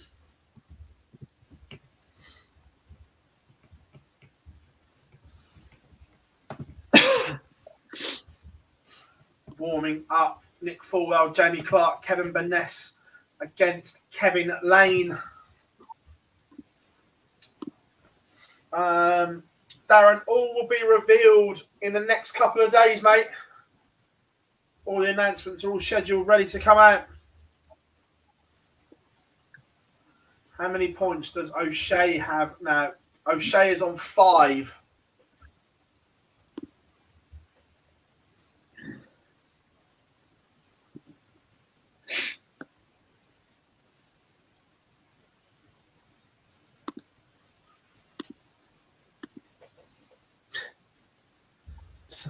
Some sadistic person has predicted Sherrick against Menzies in the first round tomorrow.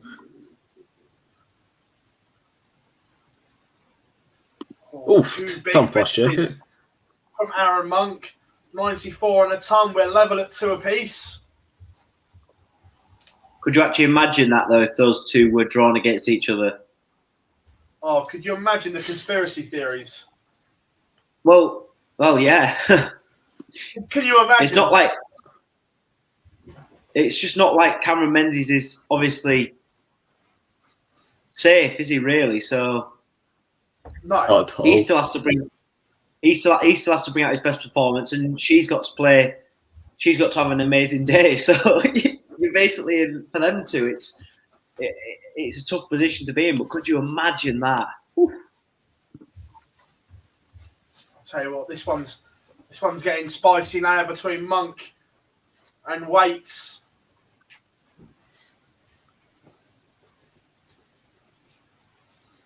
Brilliant from the former double BDO world champion.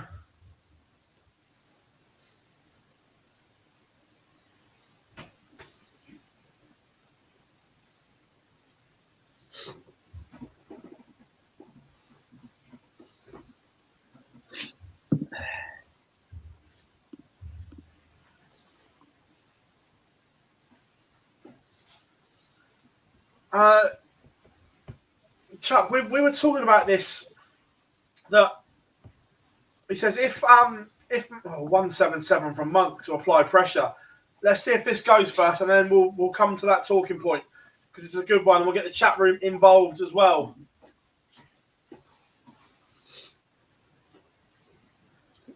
Oh, big moments. How big could this 177 from Aaron Monk be?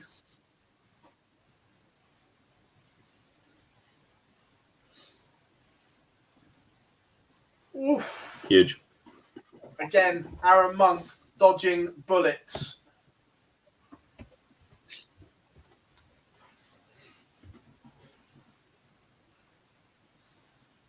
Jonathan, who are you saying not a world champion?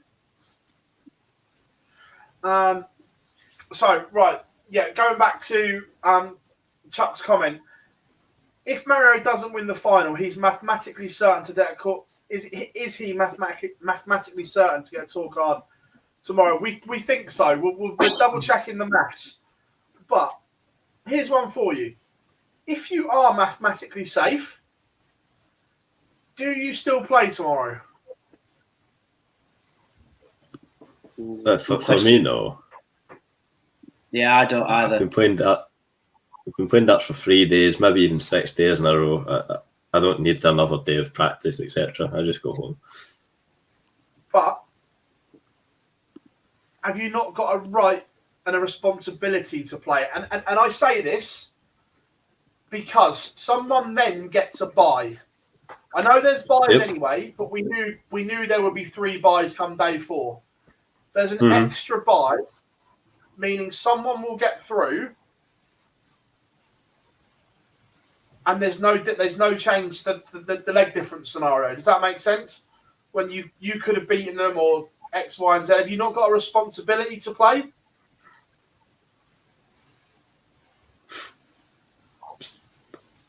Just as Mario hits that double there, fair play. But again, I wouldn't really care. It's just rule number 1. Look after myself. I don't know how long. I'm trying to take. I don't know how long. Well, I think what you got for me, you've been playing for maybe 6 days. It might not have been that. He might have already come in anyway, but he's got the job done. For me, as harsh as it is, I'd say he's got 11 points now, isn't he? I'd get today done and say, that's it, that's me done. I'll take the card and that'll do me.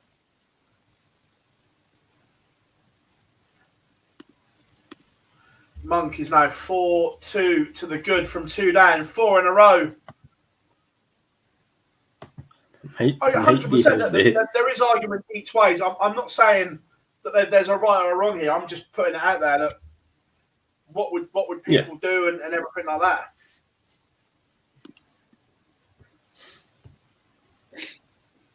Or he might win one outright today, Phil. Yeah. He's got a very good chance of winning it outright with the way that he's played today.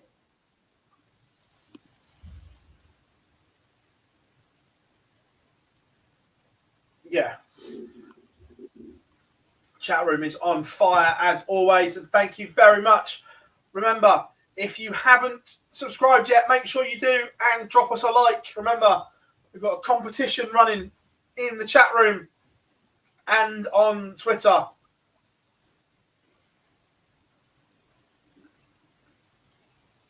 I'm expecting to see is there we Phil. We have breaking news. The top 3 in the EU order of merit have gone dark green. They've woken up. Someone flicked the switch. Yeah, they have done as well. Jules Van Dongen, Kevin Doets, and Mario van den Boogaard have all gone dark green.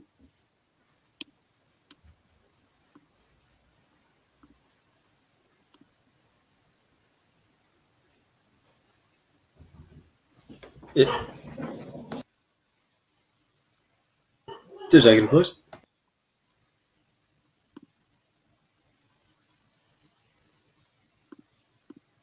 So that means that, Kevin Doets and Mario van den Boogaard, they're both into the semi-final.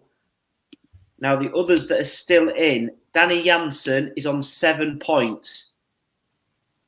So a win for him would take him to 8, which would be alongside Jules Van Dongen and Kevin Doherty. Luke Peters is sat on 4 points. So out of everyone in the whole of the semi-final, you'd think this is the biggest couple of games for him. He's on 4 points. So a win would take him up to 8th. And maybe with a better leg difference, we'll go over Dirk Telnikers. So we'll just wait and see what the semi-final lineup is in Niedernhausen.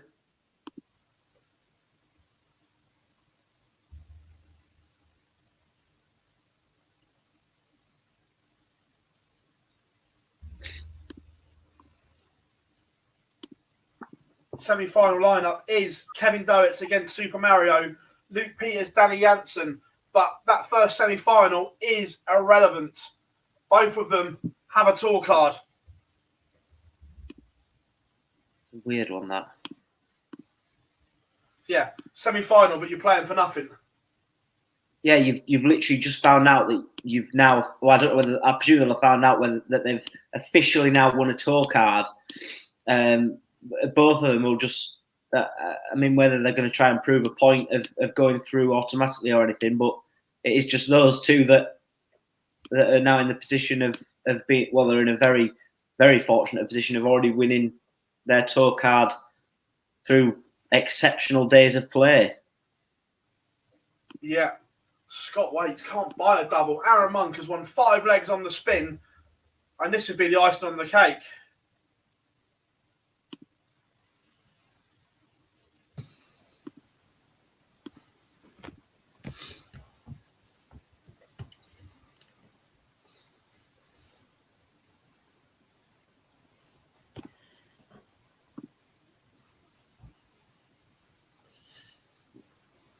Ooh.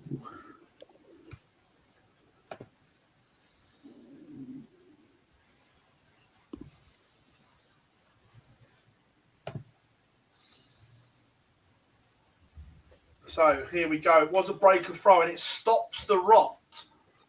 Scott Waits has got a foothold in here. He has to hold and then say to Monk, can you serve it out?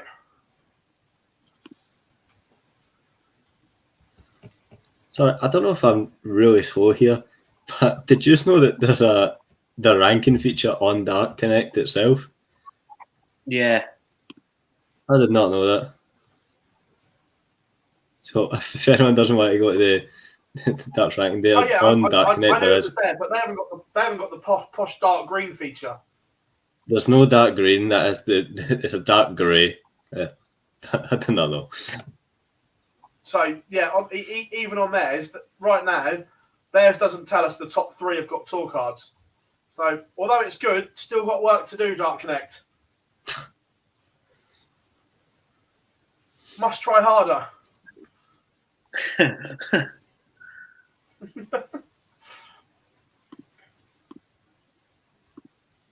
Now I wonder if the dark green button pusher is now going to the UK one to get ready.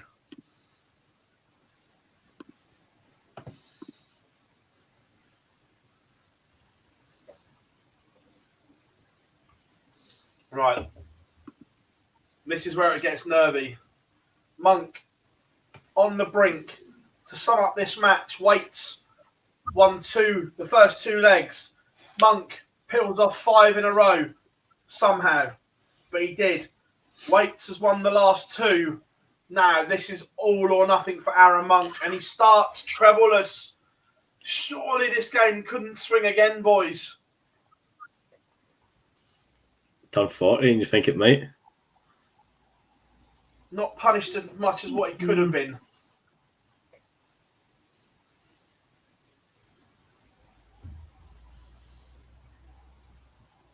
Oh my. Monk. Stones.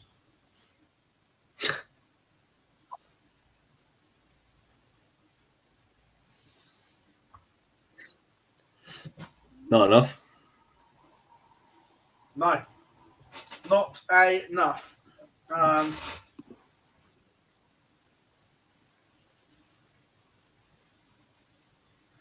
Is there any way to just stay in? Yeah.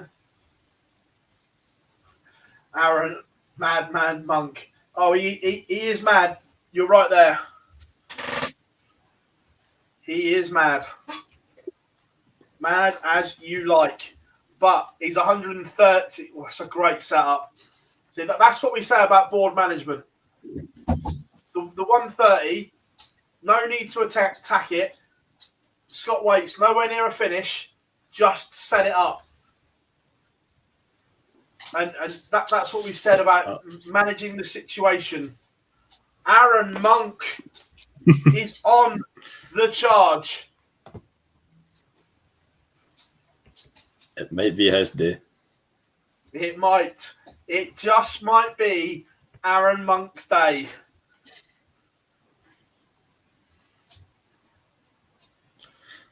So, the last 8 are as follows. Connor Scott will play Ross Montgomery.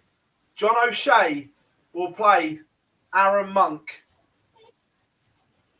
Kevin Burness will play Kevin Lane. And Nick Fulwell will play Jamie Clark. That is the quarterfinal lineup in the UK. The EU, it will be Kevin Dowitt against Mario van der Bogengard. And then Luke Peters will take on Danny Janssen. Where's your 20 pence going, boys? Chat room as well. Both sides of the Q-School divide. Who wins from here? And he says, we all know Monk's got bottle. He's got bottle, but sometimes he drinks too much bottle as well. That's the issue.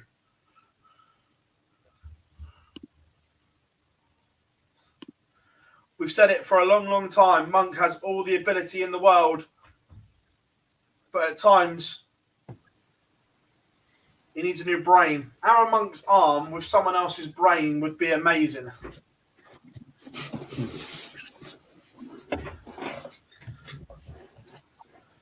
In terms of prediction, I'm just going to stick Phil. There's no point in balling it at this stage. Went for John O'Shea at the start of the day. I'll keep there. And in Europe, yeah, I'll go for the main man, Mario. To be fair, I think Mario deserves to win one. So yeah, I think Super Mario wins in Europe from here.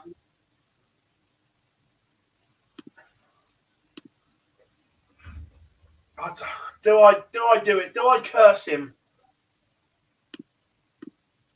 But I look, sometimes, like Danny Baggish last year, when it's your day, it's your day. And he's dodged so many bullets that I think it may be Monk's day.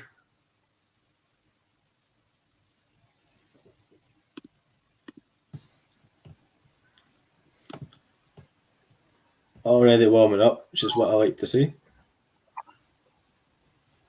John O'Shea, Aaron Monk. Yeah.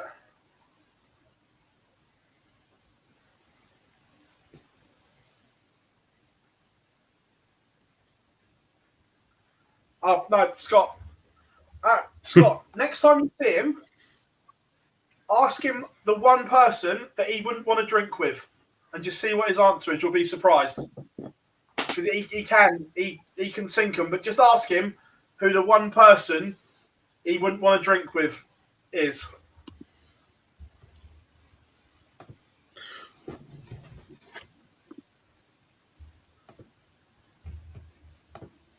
We have a quarter-final on the way in the UK. Kevin Burness, who we think should be okay, 6 points and 18 leg difference. And he's against Kevin Lane, who has 3 points. So, needs more, obviously. It's outside the points so far. Kevin Burness has started with back-to-back 140s and has the darts in the match. Yeah, we're still waiting for the games in Niedernhausen to get underway. Mario van der Bogard, of course, going dark green alongside Kevin Dowitt and Jules van Dongen. Good guess, boys, but it's not Jenks.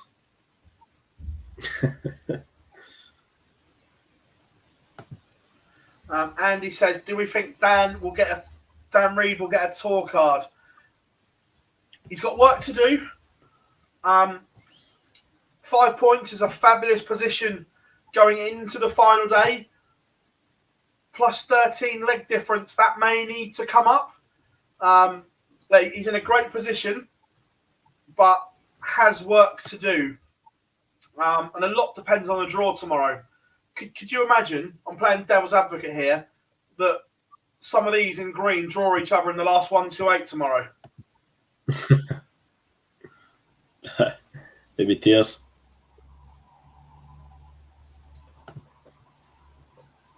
Yeah. Yeah, that draw at 11 o'clock tomorrow is going to be brutal.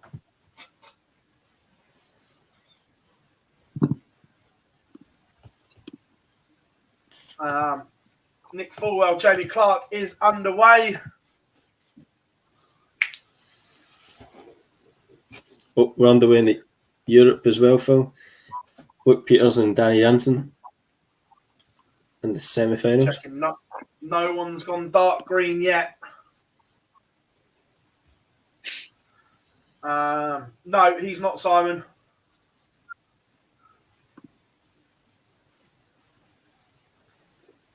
I'll turn the light on. It's getting a bit dark.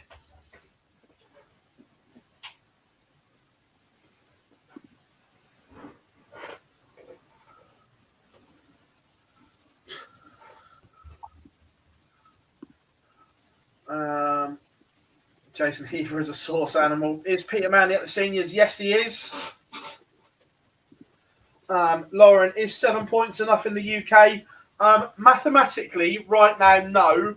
But 7 will get you in. There isn't the way the order of merit is now. There are not 10 people going to overtake Richie Burnett or Scott Waits tomorrow. Andy says, I don't mind a swig or two. We're fully underway now, Phil, in Niedernhausen in the semi-final. A game that's probably a little bit bigger for Luke Peters than it is for Danny Jansen. Danny Jansen sat on 7 points, Luke Peters on 4. So this would be huge. If Luke Peters can get over the line. He's sat on 119 for Danny Jansen on 10. 119 goes from Luke Peters. That was a good start from him in the opening leg. Decent that, as Danny Jansen will now have the throw to level that game up. And Kevin Doertz and Mario van den Bogard, we already said that they're both in dark green. So this game has little meaning for either players. But that's just got started as well. Always Elvis says, do you remember the night Monk won no legs at the Online Darts Live League? He was literally terrible, lost 4-0 to his dad. How drunk was he that night? That night was the same night as a Premier League. I think it was the same night as the Premier League because I wasn't there, but I do remember it. And completely, I shouldn't say this, but I'm going to. Completely opposite reason why he lost. He played sober because his girlfriend, don't know if they're engaged, but Becky was due to drop their daughter and he played sober that night.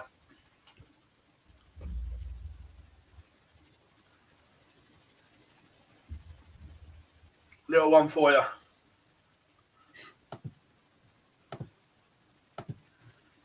You don't get those exclusives on Sky, do you?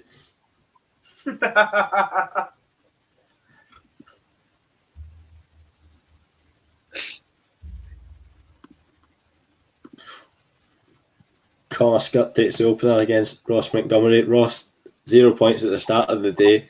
He's on 3 now, I believe, on the charge. Connor Scott is on 5. So winning this game will put him in a very, very strong position going into the Saturday. If he doesn't go all the way and win it, which we have to start acknowledging some of these players are going to do. Yeah.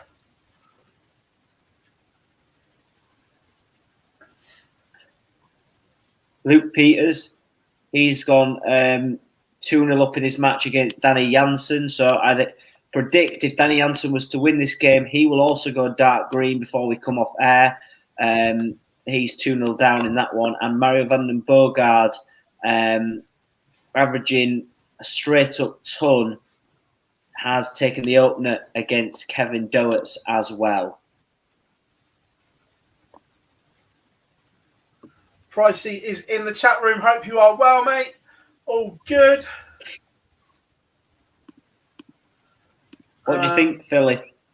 If Jamie Clark wins this match, which is currently 2-0 up in averaging 120, do you think that will then go dark green?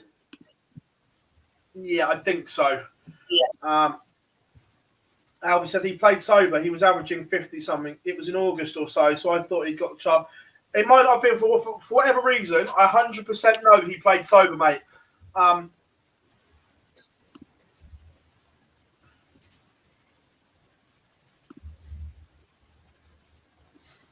Nick Fulwell gets a break back.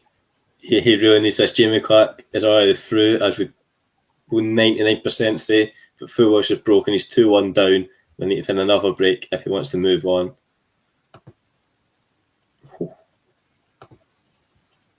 Robert says, I mean, if you have to get drunk to play good darts, should you really be on the PDC tour? There are...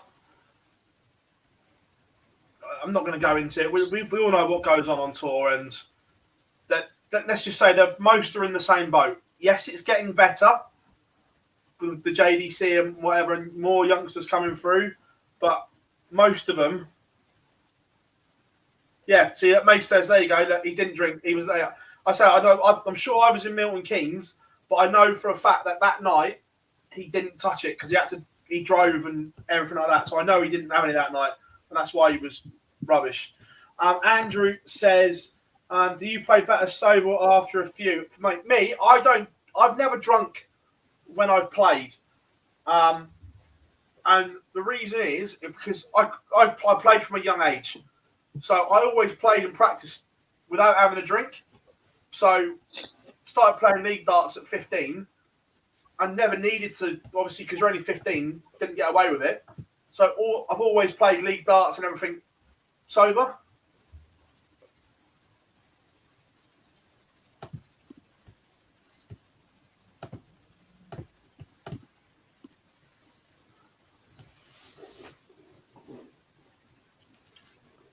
That's the last quarter final on the way. The man we're speaking about right now, Aaron Monk. John O'Shea has the darts, but Monk is already having an assault on the throw. Yeah. Good start. Good start there. Luke Peters talked about him a little bit, about him being still in 14th in the order of merit on 4 points. He is currently in a very good position. He's 4-0 up against Danny Jansen, averaging 95. Mario van Boogaard's lead didn't last very long because Kevin Doertz levels the game up at 1-all. But yeah, Luke Peters, a game that means a lot more to him than I'm sure it does to Danny Jansen. This could propel him right up into 7th, 8th position going into the final day.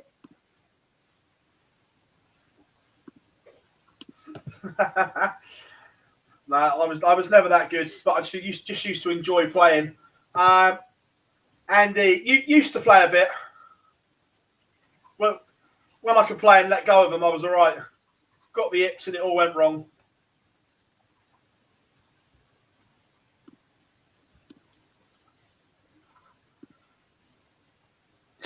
I average about 60. I'm not very good at all. What standard did you play? Now, my standard is Dog and Duck Division 10. But 15, 16, 17 and 18 played County Youth Super League to a half-decent level.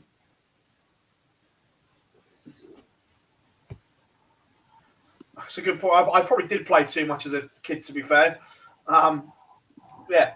Like I say, as a kid was decent, but now Dog and Duck Division 10.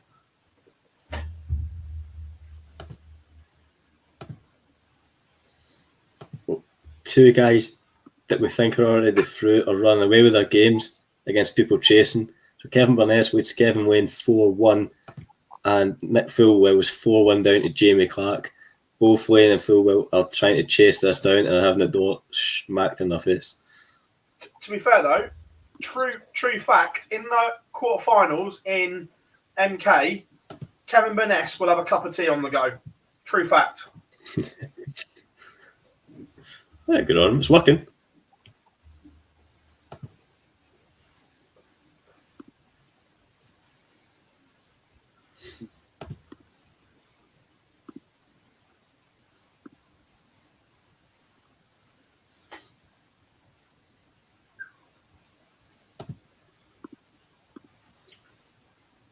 Aaron Monk has taken the opener against John O'Shea. John O'Shea's had to wait around a bit for this game, isn't he? Because he was playing catch-up. That section of the draw was miles behind. Yeah. Van den Bogard, he's 3-1 up now. Kevin Doert's average has really dropped off a cliff in the last couple of legs. He's only averaging 68 in his match against Mario, who's 89.27 average, has him at a 3-1 lead. And in the game between Luke Peters and Danny Janssen, someone I think has said Michaels is a Peters and Janssen close friends. Janssen, of course, is sat comfortably in 4th position. Luke Peters now needs 8, double 4 if he's going to get a chance. But Danny Janssen's on 1-2-9. So if this goes, it will half the deficit to 4-2. It doesn't. So Luke Peters will come back to open up a 5-1 lead.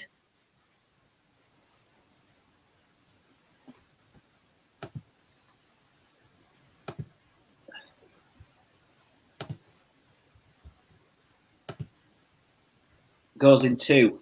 So Luke Peters is within 1 leg of the final in that one, and Mario van den Bogard is 3-1 up as well.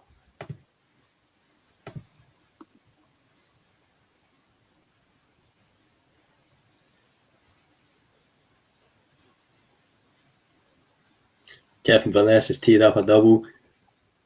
Unless Kevin Wayne could take out 1-6-1, he's going to get 3 darts to move through to the semis. 14-14 York said, I've missed your question, mate, because the chat room is busy. What was it? And we'll try and answer it. I can't see it.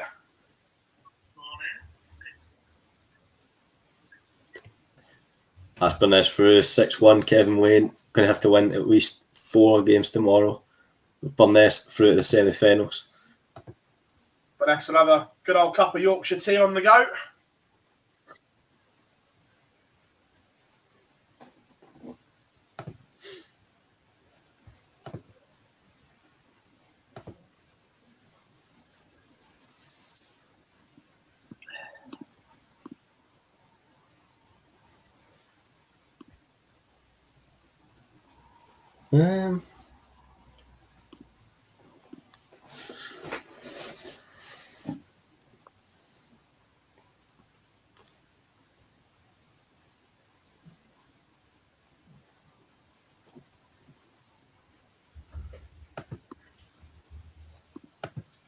Can players wear gloves and throw in a competition? Yes, if they want to. Go back a 2018. Was that the piece from the East year? Yeah, you're going to talk about the... What's his name again? When it was freezing and Mickey Mansell played in gloves and a beanie. He cut the very tips off of his gloves, but played in gloves and a beanie. You had loads of them playing in beanie hats. So, yeah, no, they can.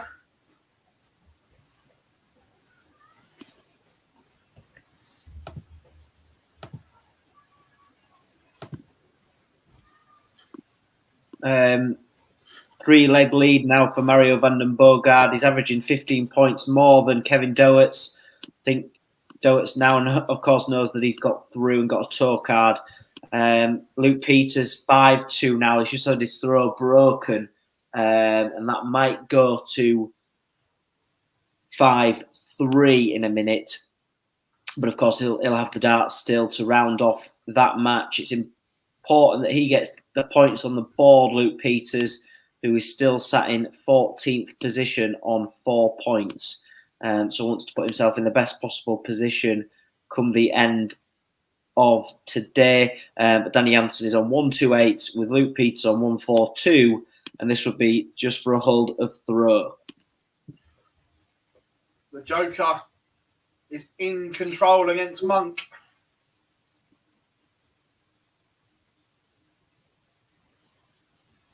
(3-1). Monk may have run out of steam. It goes from Danny Jansen, so ton plus checkout, but Luke Peters opens up with a 180. So Luke Peters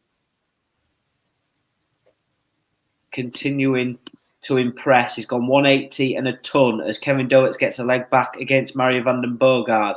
So Mario needs 2 legs in that game in the semi-final, and Luke Peters needs 1 leg to get over the line.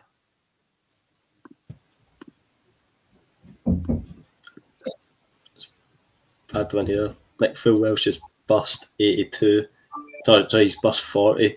And Jamie Clark's came back to take out 82 and break him. So it's 5-3 Jamie Clark, and Full Welsh sat on 4 points. Could have looked back at that. It's a big mistake.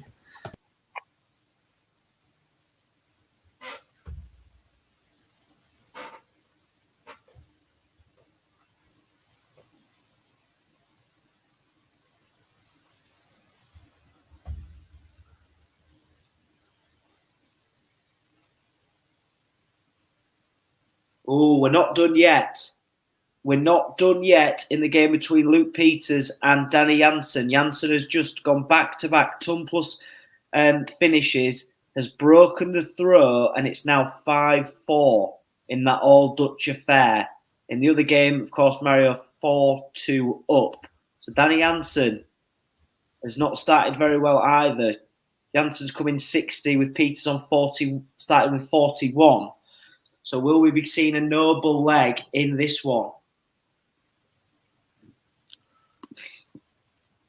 John O'Shea has upped his average to 98, and he starts with a maximum. The Joker is dealing himself into the semi-final right now. Aaron, yeah, of course we can. Massive shout out to all the youths playing the JDC Q-School this week, and good luck to all of you. Remember, at that age, enjoy every single moment of playing.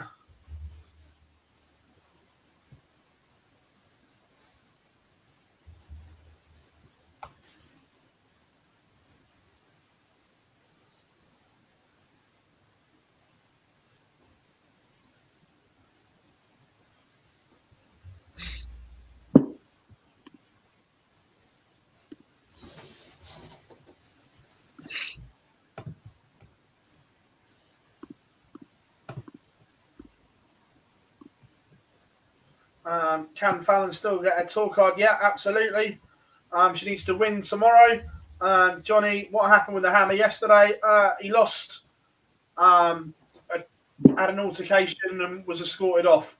It happens all the time on the Pro Tour. Just doesn't get reported. It's only been reported because it's Q-School, but it happens all the time. Phil, have you ever, to my question, do the players drink before the online darts 5 in the morning? And do you think players are drunk while tipsy while playing? After all the talk, I'm obviously not going to drop people in or whatever, but what do you think?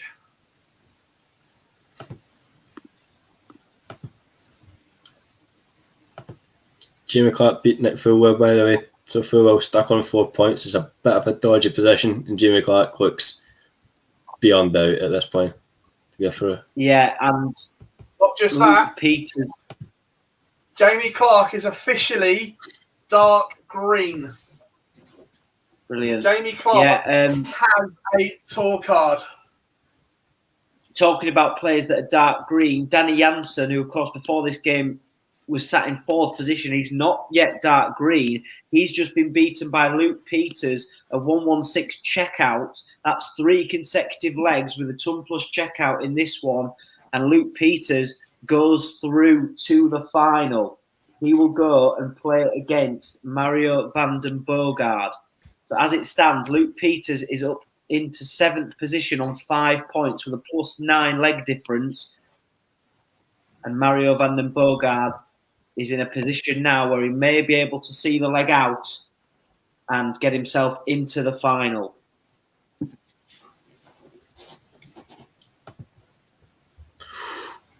Four each between Connor Scott and Ross Montgomery.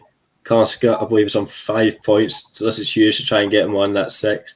Ross Montgomery just came out of nowhere today. Pretty much is looking to go for the full win, the automatic qualification.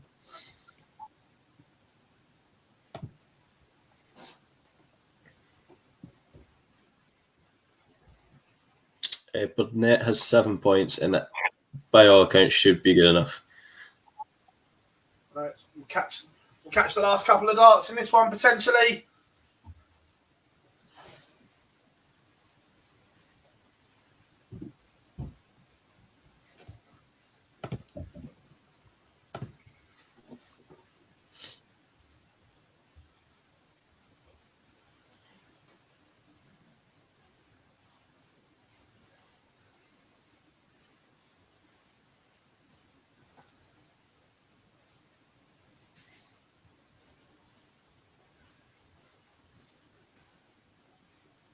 Hey. Oof. Super result. Mario. Yeah, Super Mario 104 checkout, and he's through to the final. So he's continuing to impress. So the final lineup is done. Luke Peters will play against Mario van den Boogaard. Peters in 7th. Mario up to 12 points on the order of merit. Already got a toe card, but can he do it outright today?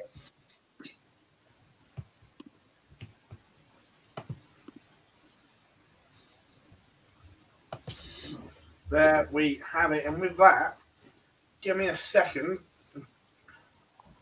We'll tee up the 2 feature games from the UK quickly.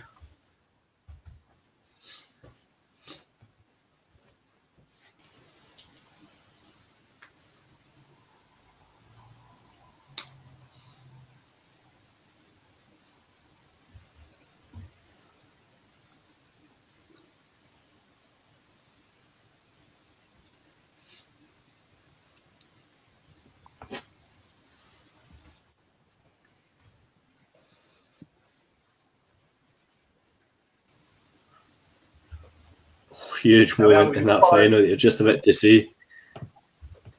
Connor Scott was put under all sorts of pressure there. 180 from Montgomery, left him on 41, where Scott was on 60. He takes out last starting hand.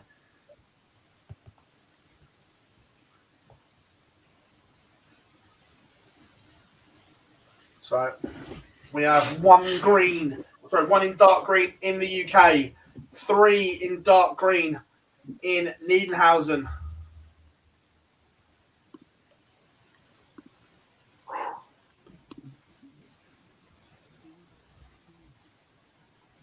Probably missed a dart there, Roche. And I think that was the one of 6 points, so we need to do it on the throw.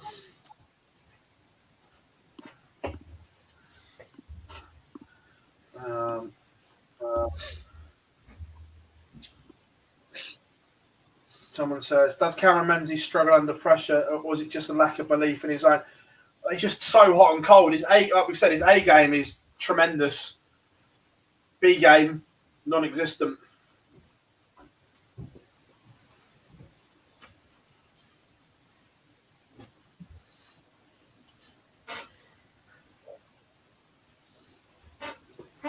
So super. It's a big recovery there.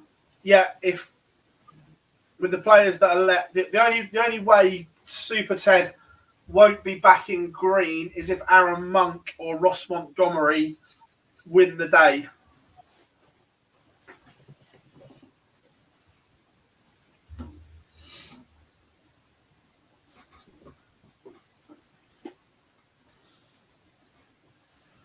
Who's in dark green in the UK? Only Jamie Clark at the moment. But surely Monk can't do it again, can he?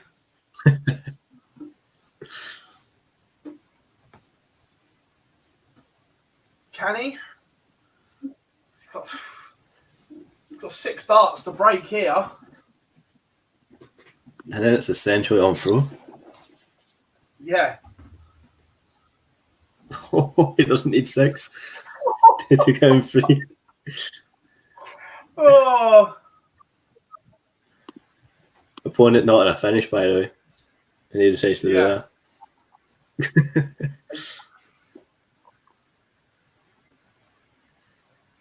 That's the huge for Connor Scott, though, and Montgomery, but Scott on 5 points. It can all go drastically wrong tomorrow if you don't get this leg won.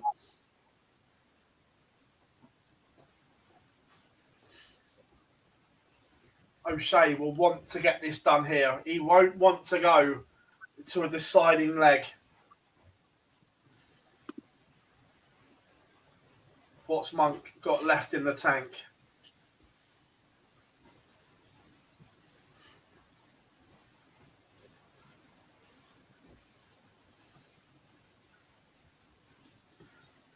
Good stuff from O'Shea.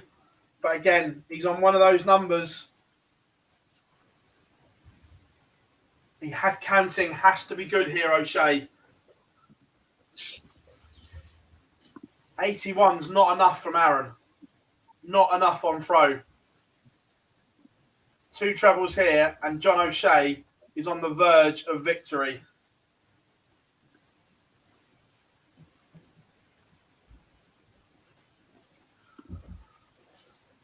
O'Shea is in front. It's a half a chance right now. Will it be converted into a full? We'll find out shortly. Monk leaves a 3-figure checkout, but John O'Shea can leave this handily placed. That's not enough. Advantage back to Monk. Ross Montgomery might have completely pinched this over another game. 23 punished by 171.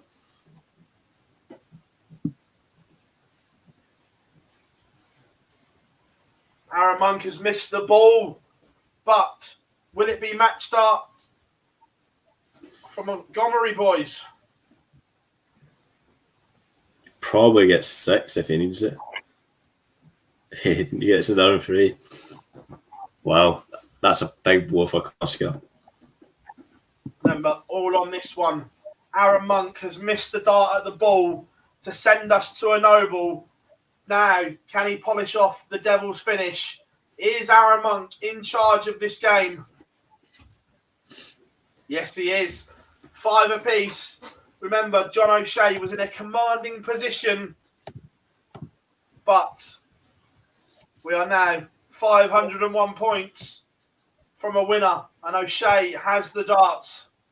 Oh.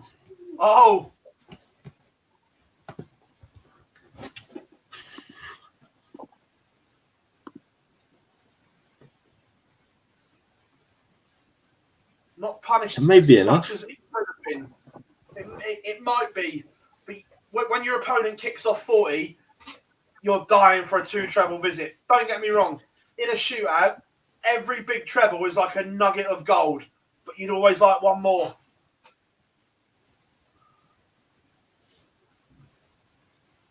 Tidy. So chipping away at him.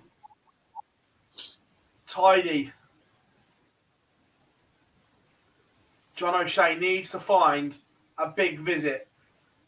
Is that big enough? We'll find out. It depends on the Monk score.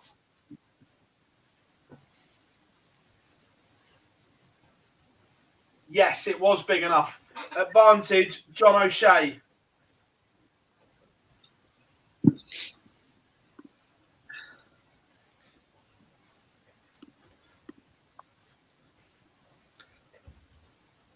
This is where Monk's put in a 177 in the previous games.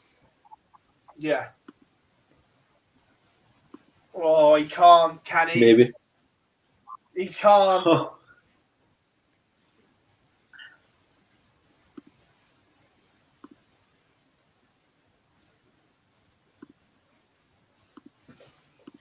Can he? No way.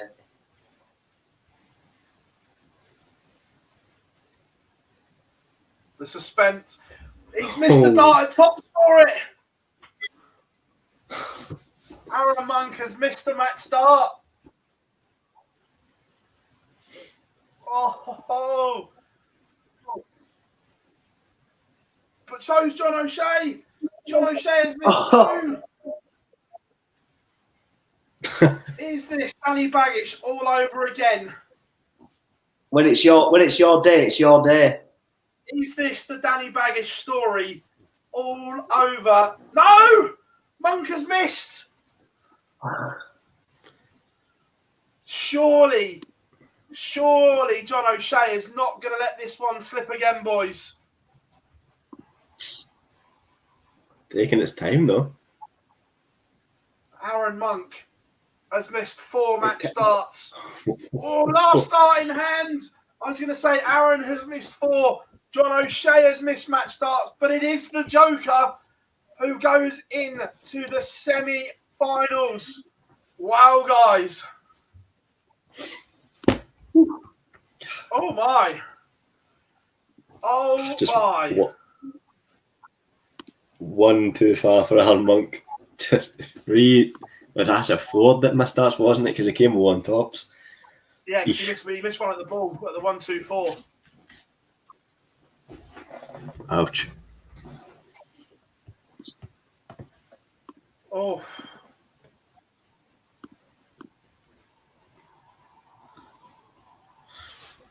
So I know we're on, so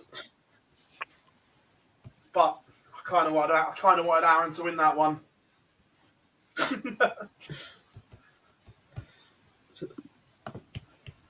Not even the Matrix can miss as many bullets. Like, look, don't get me wrong. He has dodged bullets all day long. But John O'Shea is now on that 6-point mark. Is that enough for the Joker to join the PDC Tour for the first time, boys? it's because of the leg difference, I think so. As long as he doesn't take a pasting here or something like that. Like, I'm playing devil's advocate here. We've got to balance it up. If he were to lose 6-0 here and 6-0 round 1 tomorrow, that plus 20 goes to plus 8. So he's still got work to do, John O'Shea here. Because of the leg swing that could happen. Still got work to do.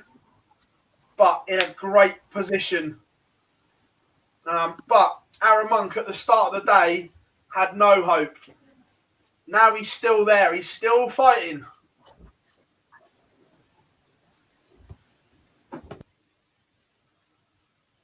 Unbelievable drama here at Q-School today. Everyone, your support chat room going off the scale. Remember, make sure you drop us a like and subscribe to the channel, because tomorrow you are not going to want to miss the conclusion of Q-School. Tomorrow it is all or nothing for a lot of players. But we will have a final in Niedernhausen, a semi-final in Milton Keynes. It will be Kevin Burness against Jamie Clark, Ross Montgomery against John O'Shea.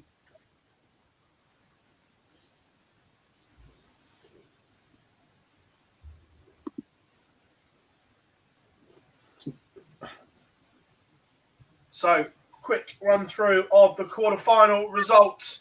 Ross Montgomery defeated Connor Scott 6-5. John O'Shea, a 6-5 winner over Aaron Monk.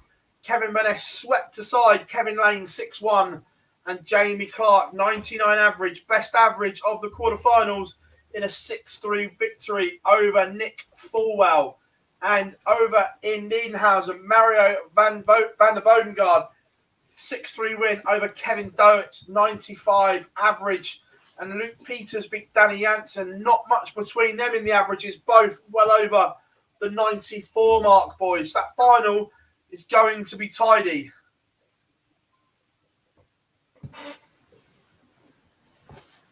Yeah, just with the handbrake is going to completely be off Van den Bogart. So it was before that game. He's produced a 95 average, so I'm expecting something similar in the final. Yeah.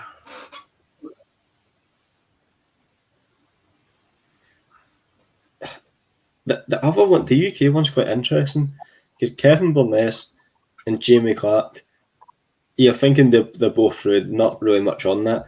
But John O'Shea and Ross Montgomery, O'Shea's not quite there. We think he's like 90% there, but he doesn't want anything dramatic. And Ross Montgomery needs that dramatic thing to happen. He needs the win today, Danny Baggage style. Yeah.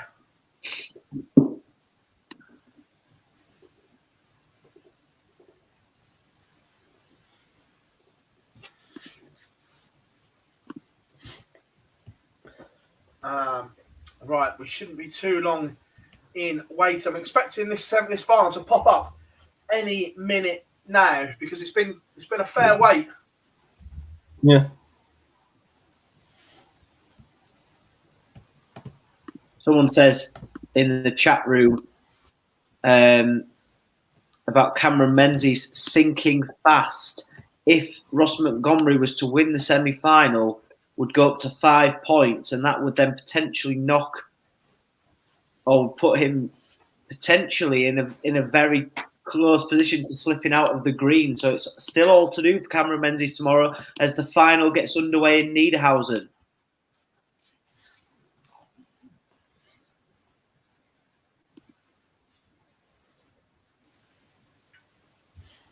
There we have it. And there we go. It is up on the screen. I think Mario deserves to win one outright for his performances across the 3 days. I agree. Yeah. Well, come on. At that point, it's still what we have to say. Yeah.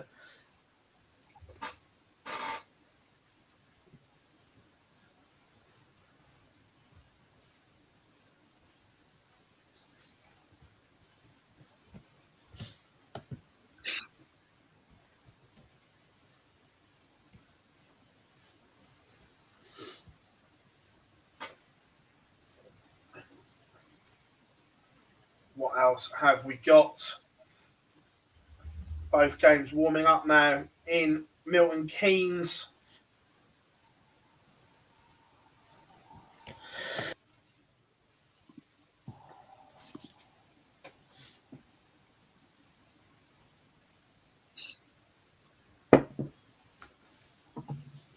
But all eyes for the moment. Like that.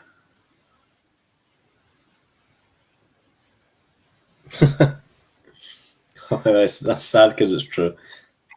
Yeah. They've done very well with their COVID call-offs. COVID my rear end.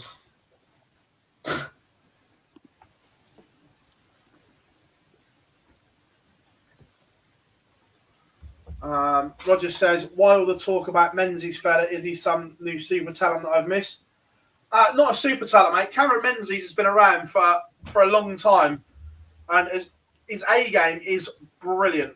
Problem is he's got no B game, so that's what makes him so watchable because you never know what you're going to get.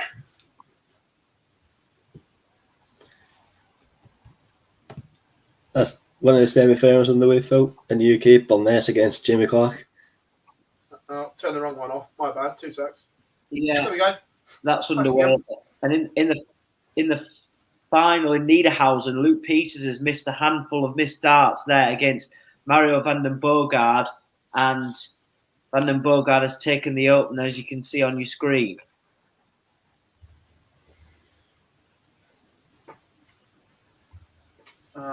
Darren says 6 points won't be enough on its own. It'll be. We've said that. We always said it would be 6 points with a good leg difference. Cheryl, thank you very much. It's our pleasure. So one final underway, one semi-final underway.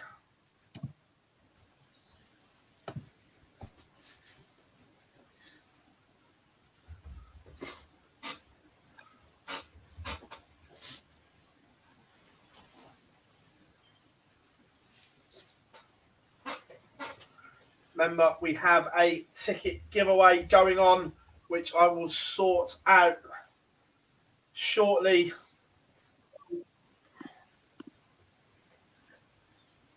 But Super Mario looking in a good position at the moment.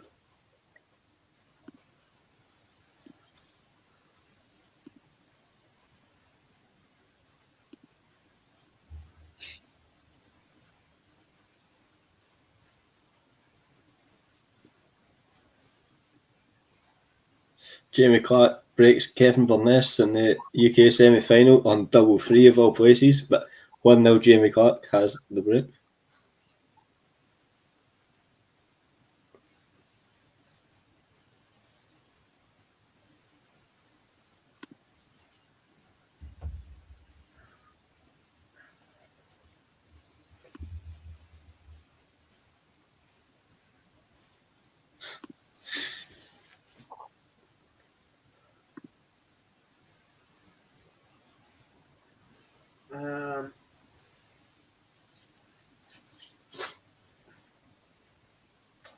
Says, who out of the potential tour card winners do you think will do the best? Good question. I'm trying to think.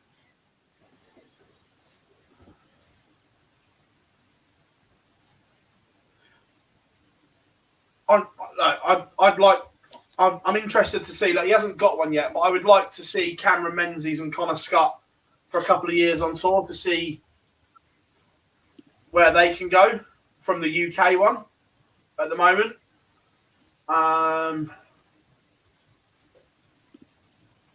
From the EU one, I'm intrigued to see Jules Van Dongen because America is becoming a bit of a hotbed right now, and he blitzed his way through stage one, and he's got about the same business here. So I'm looking forward to seeing that as well.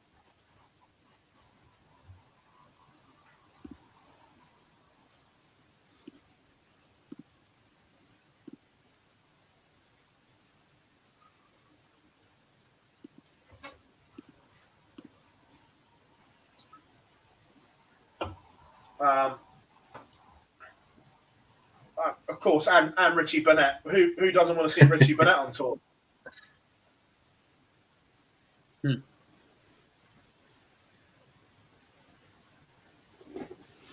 That's just the standard.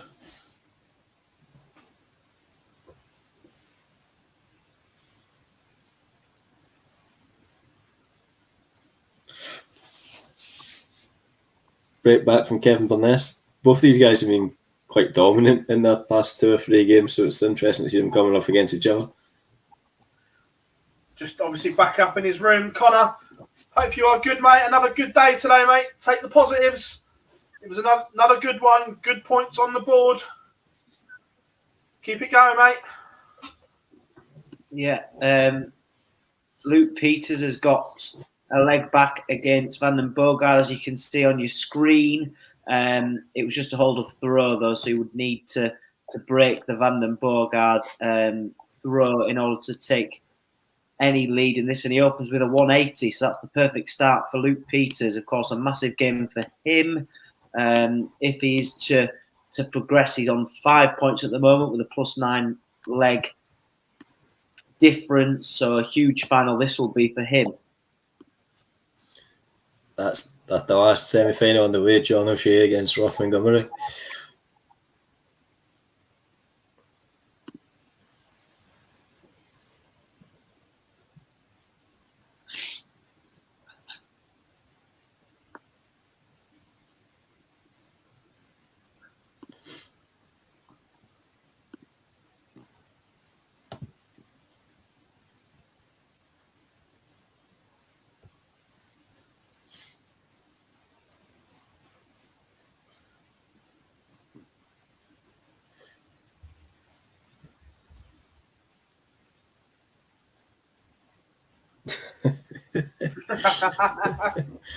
Yeah.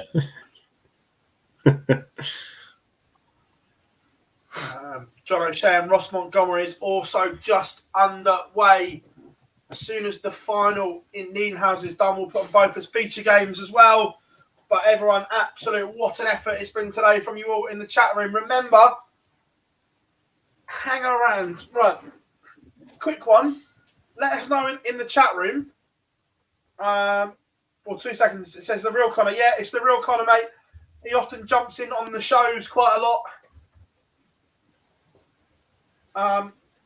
Do you want us to just carry on the stream or start a new one for the Premier League announcement?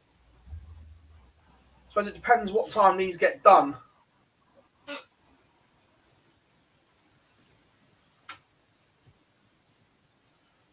I don't know if Boise, if you're watching, I haven't got a clue what the plan is, mate.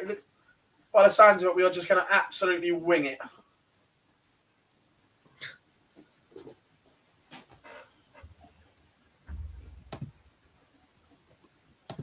Which is sometimes the best way. Break of throw. Ross Montgomery has come from nowhere today.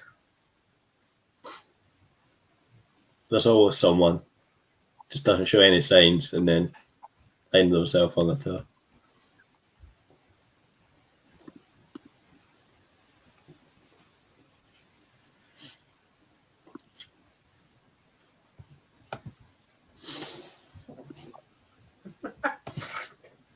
Sorry, I'm not laughing, but I've just scrolled through Twitter and the latest one. You'll be shocked to hear we've got another drinks party at Downing Street.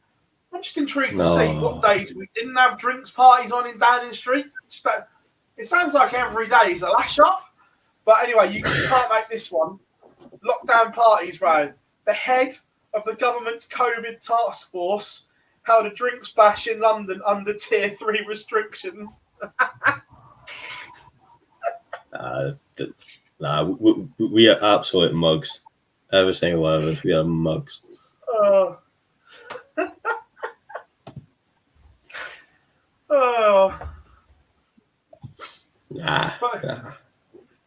But by the end of this inquiry, it's going to be easier to work out the days there wasn't a piss up.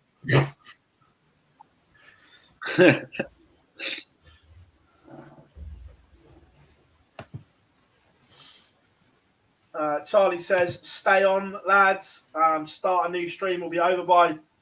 We'll see what time we end. We'll play it by ear. Boys, see if you're in the chat room. We are just going to wing it, mate. Absolutely wing it."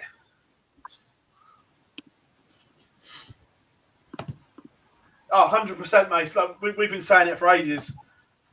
The walls are crumbling.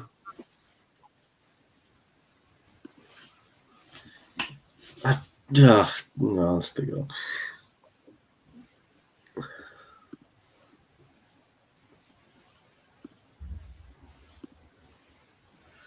Has Burnett got a tour card?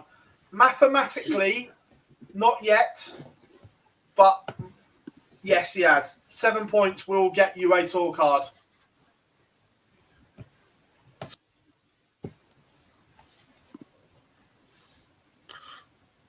John O'Shea's just missed 3 darts to break back, so Montgomery looking good to go 2.5.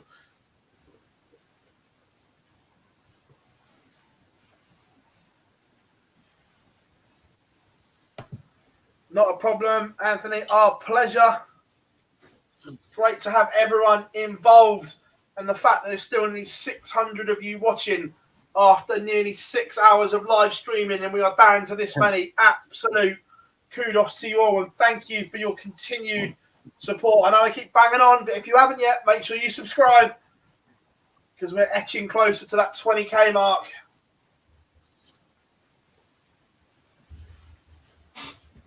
This the final. Go on, Charlie. In Niedernhausen still got a bit of a way to go here. If Luke Peters can nail 1-1-3, if we can pin this, that will be then back on 3-3, and he does. So Luke Peters has taken out 1-1-6 there, and it's 3-3 in the final in Niedernhausen. Oh, Johnny, that is genius. This is why I love Wikipedia. So someone's had a right old laugh here.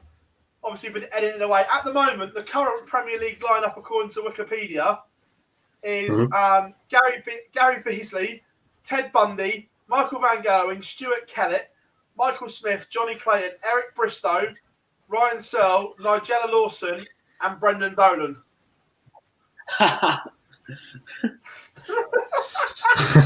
That's it.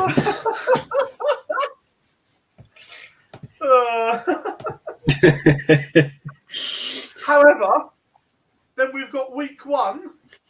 They've actually got proper fixtures of Fallon Sherritt, Gerwin Price, Damon Heta, Michael Smith, James Wade, Michael Van Gerwen, Jose de Souza, Peter Wright, and Dimitri Van den Berg, Johnny Clayton.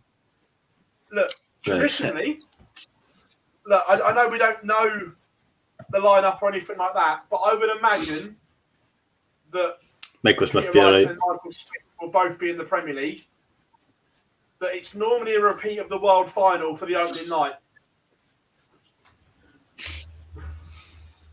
However, I'm loving the Nigella Lawson. To be fair, that's that's my favourite one.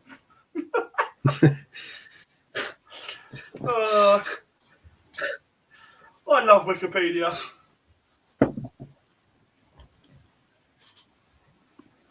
It looks as if Luke Peters is going to go 4-3 up here on Mario van den Borgaard.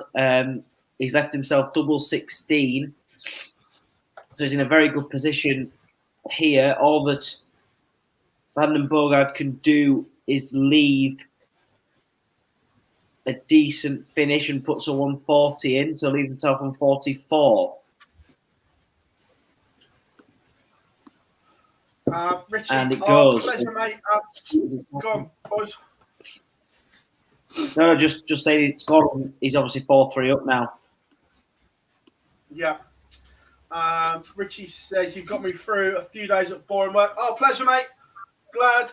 Adrian says, is the stream staying on for the Premier League announcement? We'll see what time we finish. We'll either stay on. We'll do a quick substitution because Boyce's coming in because Charlie and Scott have been epic today and probably want to go and not look at a screen for a few hours. We'll either stay on or we'll stop the stream, do a quick change if we've got 45 minutes or so and hop back on. So either or, we're going to do something.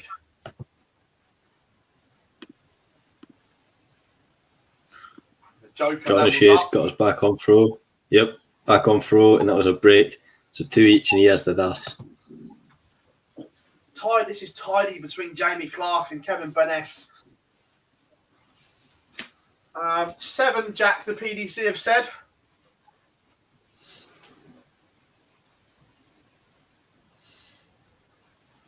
Did I win any tournaments? Nothing major. I was lucky enough to play for Hampshire Youth. Got to play on the Lakeside stage when Surrey used to play their home games at Lakeside. So look, I was never amazing. I was all right. Kevin Maness breaks back, big moments there. But yeah, no, just enjoyed what I did. Playing on the Lakeside stage was good.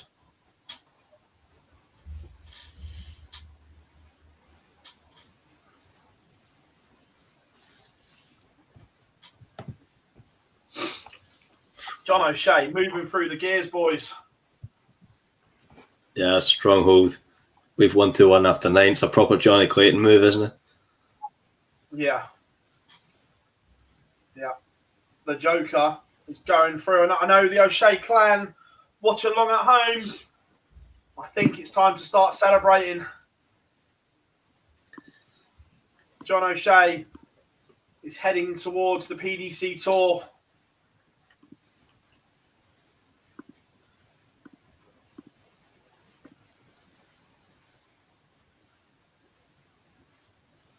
Kevin Burness did the hard work and broke back, but 2 slack visits has opened the door here for Jamie Clark again.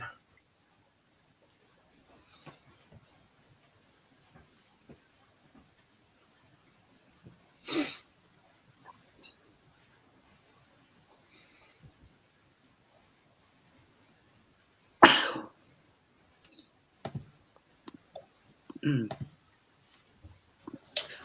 O'Shea. That's quite important. We were saying, obviously, the win is what he's going to go for, but don't get battered. Don't lose all that leg difference. And with 3 legs already, that's a tidy margin. Yeah.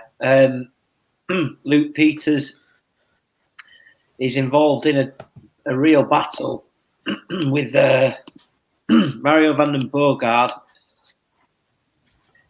and he can only manage 39, so it's advantage Luke Peters, who, if he wins, will go up to 5th or 6th position on 6 points alongside Vladimir Anderson. So it would put him on the brink of a tour card. Vanessa has just missed the chance to go in front.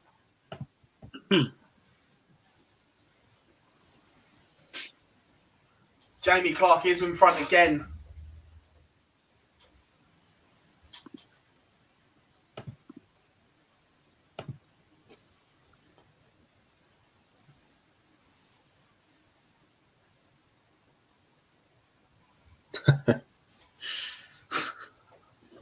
Tony is watching at home, just sent me a picture, said pretty much my day, him on the sofa with us on the TV.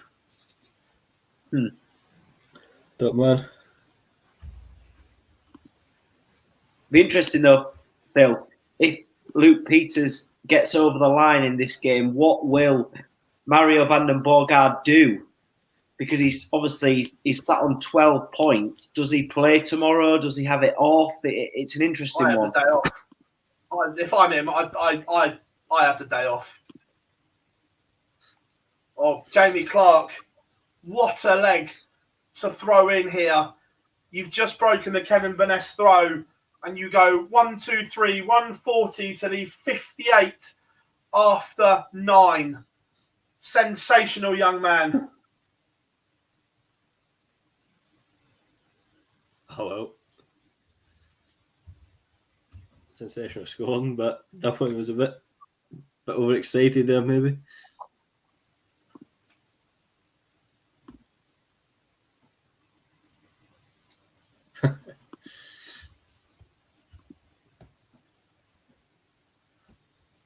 There we have it. First finalist will be Jamie Clark. So with that,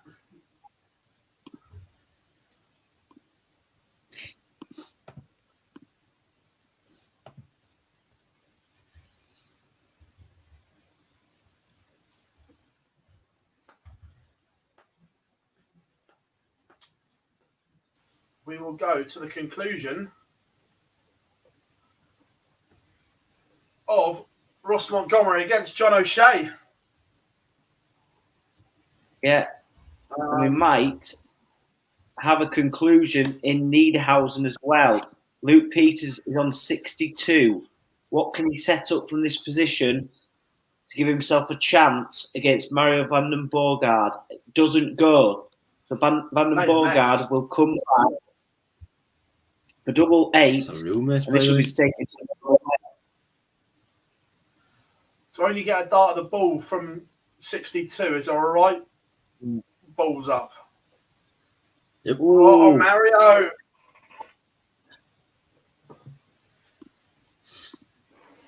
It means more to Luke Peters this game than Mario. And what a win this would be for him if he can get it over the line. He'll get 2. And it goes. Last start in hand, Luke Peters has beaten Mario van den Boogaard and doesn't have to worry about coming back tomorrow. He has done it. Job done. Super Mario falls again. So close. Look, he already has a tour card. That doesn't matter. And to be fair, Luke Peters, at the start of the day, had no points. He'd been one that's been disappointing, considering his performances in and around the Pro Tour last year. He was disappointing, but today he has come through and got the job done. Right, all eyes on this final semi-final in Milton Keynes, the Joker against the Boss. And it looks as if it's going to be a tight one to the end.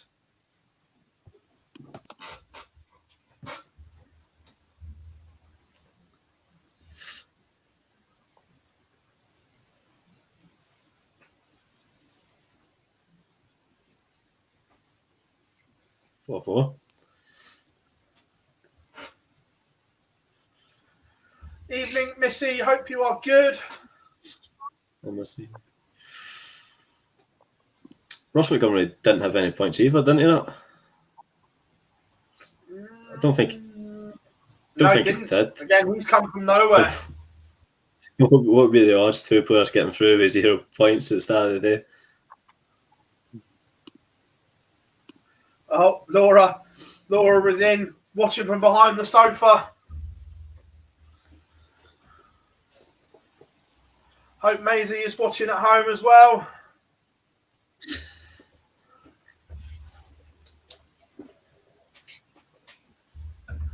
I assume Mario doesn't have to play tomorrow. Doesn't have to, but can if he wants.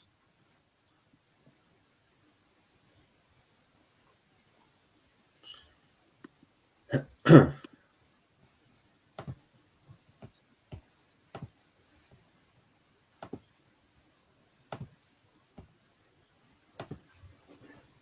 Joker's maths needs to be good here. Needs to go downstairs first. Judging by that as well, he's gone upstairs. John, Yep. you know better than that. Scoring, unless, my apologies, he might have gone 19, treble 7, and then gone, if he's gone that way, then, but. Yeah. Still. This could be the moment.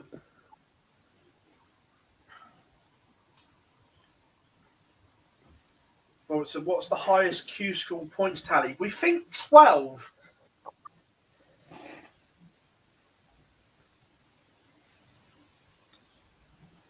Might be wrong with that, but I'm sure 12 was said in the chat room earlier. John O'Shea has applied the pressure to Ross Montgomery. Here we go. Point of no return for the Joker. Montgomery's been an opportunist all day. Not as bad as Monk, but plenty of times where you thought Ross is not really doing anything special, and then bam. So, wouldn't surprise me at all.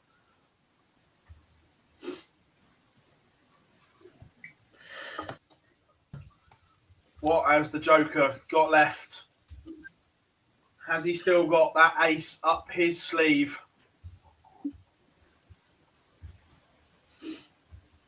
Depending on this score, so I'd say it might be a pair of aces, but 2 trebleless visits from Montgomery, boys. John O'Shea is still in this. No. No. The collective groan.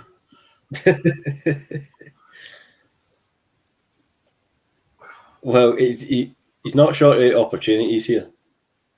Even a turn now gets him straight back into it somehow. The Joker is tired. Yeah, looking that way. Look, barring a catastrophe, even if the John O'Shea were to lose this, he is still in a very, very good position come tomorrow. Oh, Ross Montgomery. 4 visits without a big treble. What's going on?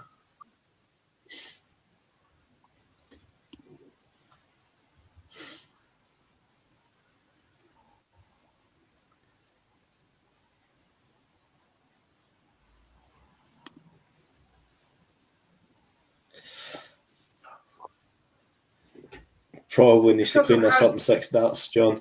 Probably needs 6.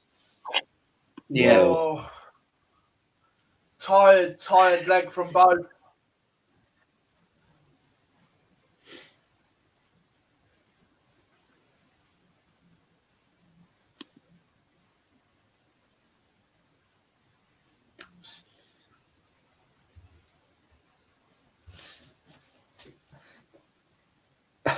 Well, nah, he's ran out of steam, hasn't he? It's over. The game is up. Ran out of steam.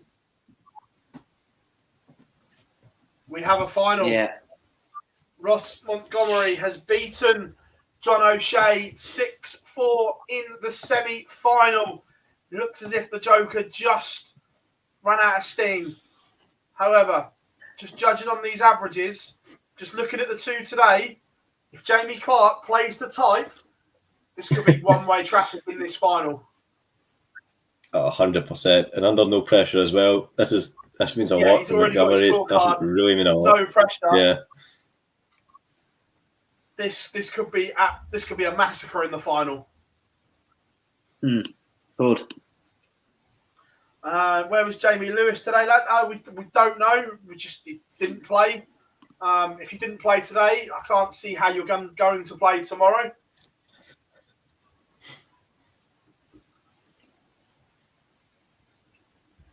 But we have a final. It will be Ross Montgomery against Jamie Clark. So, chat room, who wins from here? Because of the time as well, we will end the stream and then we will come back for the Premier League announcement.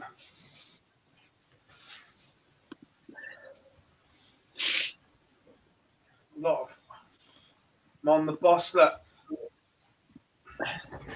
judging on what I've seen today, average-wise, and again, I don't mean this horribly, I'm just judging on saying what I've seen. Could Ross Montgomery compete on the tour with averages like these? It's only a long 2 years. It's true. Yeah. I guess I think we talked about at the start, aside from how he'll do on the tour, it just shows, doesn't it, that if there's any players tomorrow, they can still believe that they've got a chance tomorrow. Well, I know it's a very like you say, Ross no points in the final. Aaron was a country mile away, has put himself into contention with a quarter-final today. So, although it's the last day and there's no coming back from it, you've still got to believe that you've got a chance, even if you go on a decent run. Yeah.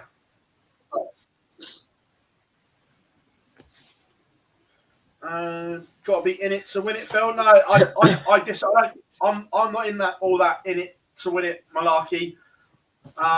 You look at the Premier League. Norwich are in it, but have no chance of winning it.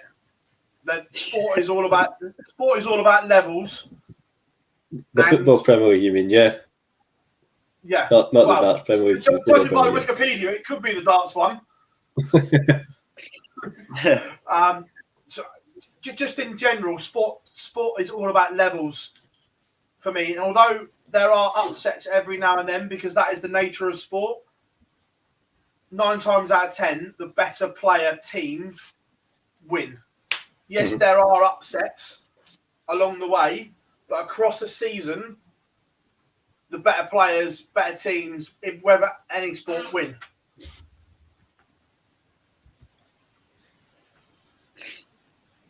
Yeah, true. Someone's pointing out Kevin Lane averaged 80 in the quarterfinals. Yeah, we said that. We touched on Kevin Lane. We had to look at his daily averages, and they were like, "How's he got this far?" We're not saying he shouldn't get on the tour. I just think, does he add anything to the tour that isn't already there? For me, not really. Look, if he wins his place there, fair play to him, but doesn't excite me.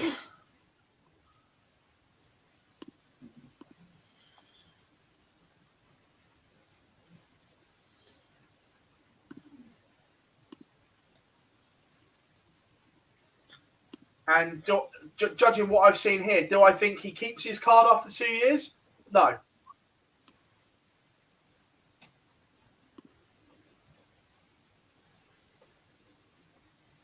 What would you say, boys? At the moment, do you think Ross Montgomery keeps his card? Not with averages like that, no. I agree. Just judging it off of the standard of this week, I wouldn't think he would keep his card. No, when you look at some of the people that have dropped off the tour, playing better. Yeah. Well, Marcus, we will do another sit down with Mace very, very soon. Don't worry about that. sorry to do this to you, Phil, but whilst we've only got the one game, would it be all right if I were to nip off and just what I used to do the final? If that's all right, since we've not got experience to go for it. Yeah. Thanks very much and thanks for everyone for tuning in and listening to me for the past few days. I appreciate it, but I'll have to nip off at this point if I can. So all the best, boys. No worries, mate. Absolute pleasure, dude. I've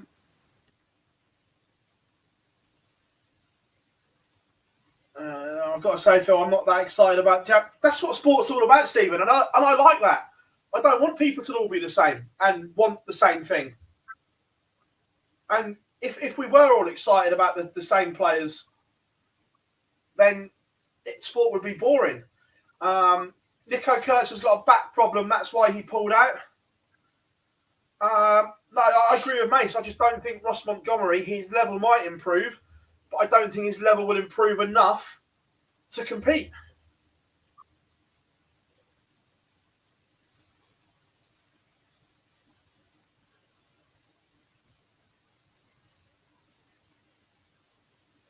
Just teeing up the two-person graphic now, so we look tidier. There we are. Premier League announcement is at 7. Yeah, it is an all-Scottish final.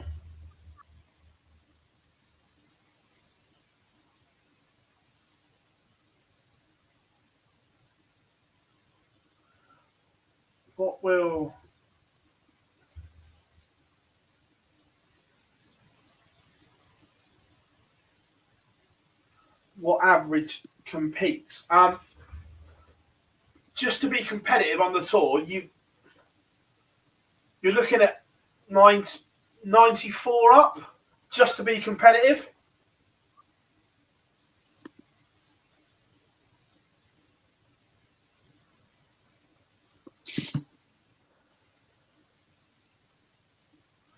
Yeah, 100%. That's what sport is all about, opinions and being different.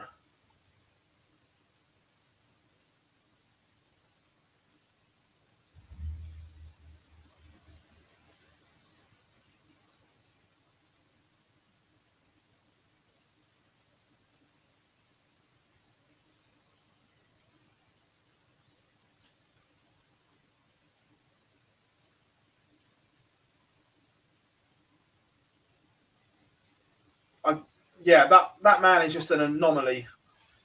Agreed, Joe. To be fair, that's not a bad shout, to be fair. Let's tee up the order of merit quickly so people can have a look. So,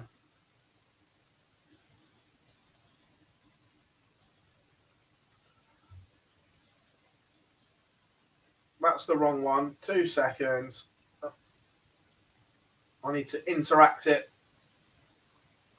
Right, as it stands, this is the order of play in the UK. Jamie Clark, as you can see, is already in dark green. So regardless of whether he wins or not, has a tour card. Then Richie Burnett, top 4, in my opinion, are definitely safe. Are you agreeing, Charlie? I agree that I would say they're safe. Although they're not in dark green, I would say they're pretty much there. Yeah. And then there's a cluster on 6 points that are 98, 99% there. And then it's this cluster of 5 and down that we are looking at tomorrow. Jared Cole just outside as we speak. Mike Warburton had a good day today. Chris Quantock in and around. Ted Everts, Mark McGeaney, Aaron Monk, Scott Marsh. There's a lot of talent in and around. Anyone on 2 points or below are going to have a fabulous day tomorrow. We'll keep scrolling down. Capable players in and around. Lisa Ashton on 2 points. The Lancashire Rose will need a huge day tomorrow to get to that magical number. Nathan Rafferty again. Expecting a little bit more from Nathan, the talent he's got. Hopo Puhau, Sean McDonald, all in and around. So that's how it looks here. This is how it looks over in Niedernhausen. Super Mario has run away with it. Top 3 are all there. They don't need to play tomorrow. Whether they do or not is up to them. Again, Danny Jansen is there for me. And then it's this cluster underneath. Ralby John has got himself into the green, Charlie, after a couple of poor days. Yeah, he has. He did very well today. And, you know, you've got to look at those players that are in there. They've still got the job to do tomorrow. If they exit early doors, they're going to be looking over the shoulders. So, you know, they're in the position where they've got the points on the board, but they've still got to get a couple of wins over the line if they're going to want to, you know, get that toe card for next season. Yeah, completely. Looking down, Jesus Noguera will need another good day. Wesley Placier, again, we've seen some horrific draws. Thibaut Tricol needs a good day. Roxy, can he join the other RJRs on tour? Jose Marquez, Tony Alton, Davy Prusen. But let's bring that back. It's going to be interesting tomorrow, Charlie. That's how the rankings look.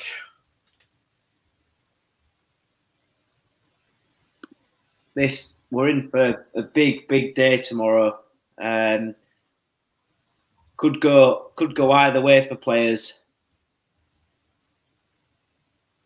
Yeah.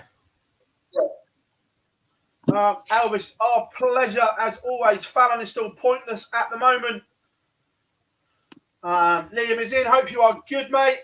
How many of the EU qualifiers win tour card if the EU and qualifying scores were together, do we think? Good question. Pricey is just off to the mighty Enham Club. Good work. That's where I grew up playing darts. Against the mighty Hurstbourne RBL. Played Paul for Hurstbourne, darts for Enham. Loyalties had split. Oh, wait a minute. We are underway. That went quicker than expected.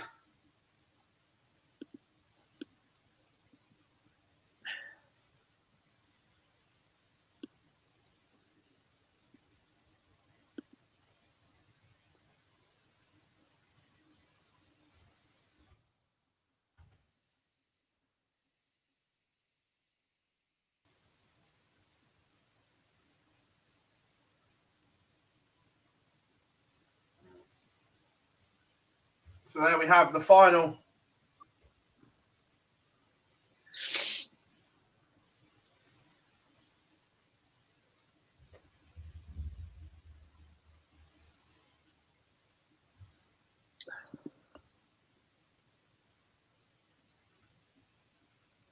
Is Rachel family of Gezi? No. Rachel and Ian live near me.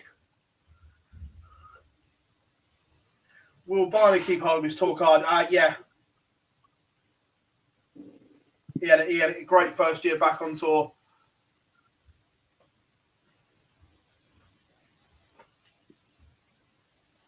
So final is underway.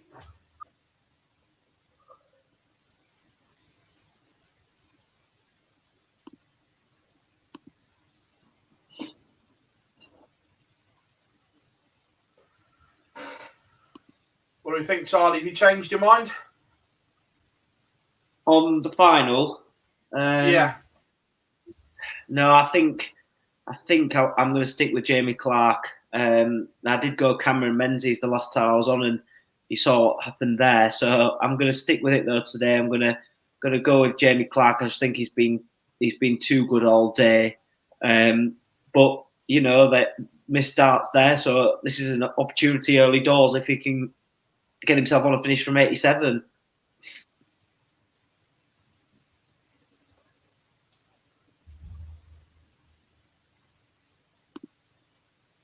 No, I haven't been told who's in the Premier League.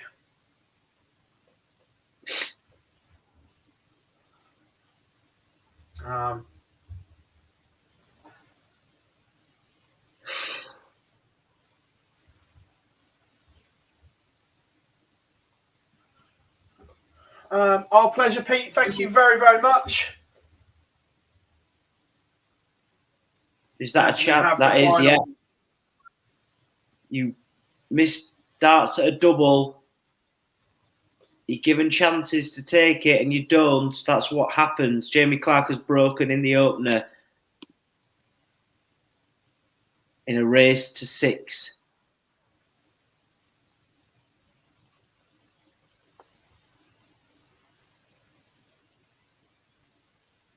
Whew.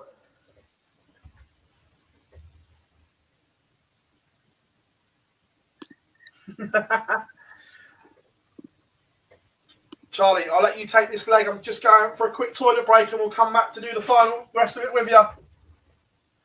Yeah, no worries, mate. Go for a pee.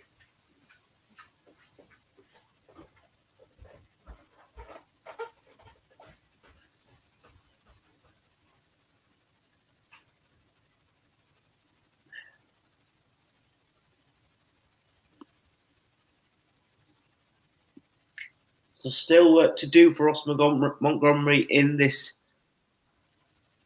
leg. He's still what? So he's taken a bit of control with a 1-3-5. Still not on a finish.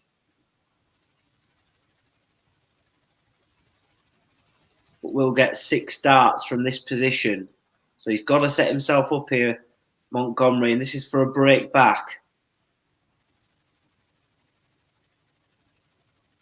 A ton plus visit would be ideal. He gets a ton of 5. Leave himself on 80. So what can Clark do? He puts under pressure. Yes, he comes in with a 140. So 78. Plays 80 in the all-Scottish affair, as Sean says in the chat room.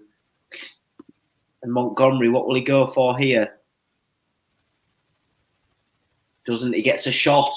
He comes inside on double top, and Clark will come back. Now, can he take this out to open up a 2-leg lead in the final? He can't. He's missed darts. I think he might have missed darts at the bullseye here, and only 1 dart is needed for Montgomery as he pins double 10 to break back in the final and level it up at 1 apiece.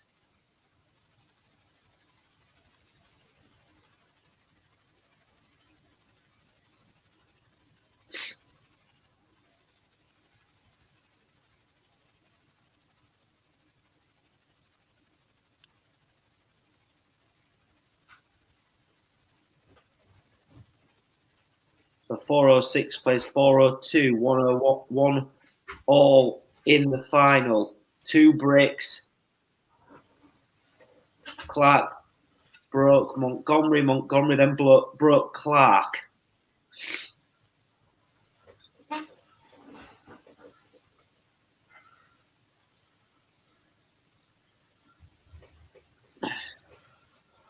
Conan is in the chat room. Hope you are well, mate.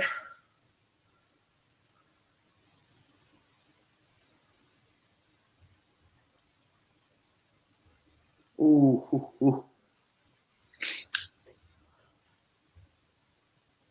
Good timing from Jamie Clark to throw in a maximum, but Montgomery would need similar. He puts a 140 in. So it's 44 plays 82. This is for another break of throw, the 3rd consecutive break of throw, and it goes in 3. So neither player are able to hold their throw here in the final, and Jamie Clark leads by 2 legs to 1.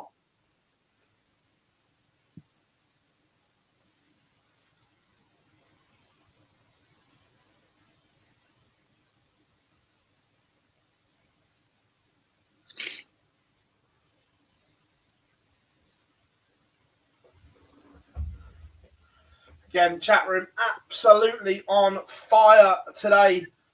Been superb. Remember, tomorrow is all on the line. Final day of Q-School, all on the line. We are going to do a live stream for the Premier League announcement as well.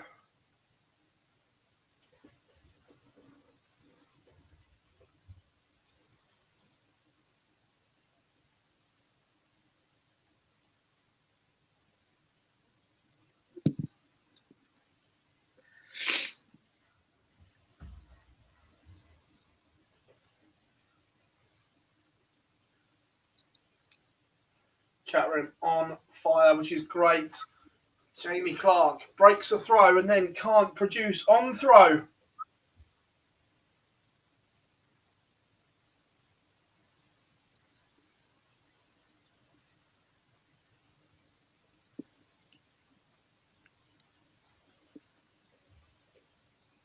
Still not enough, really. But 10 points behind on throw. Will we be having 4 consecutive breaks of throw? A 98 from Montgomery. So what can Clark leave from 248? A maximum now would be perfect, just like he did in the last leg. He manages 98, so leave himself on 150. So again, 10 points in it. Montgomery on 140, Clark on 150.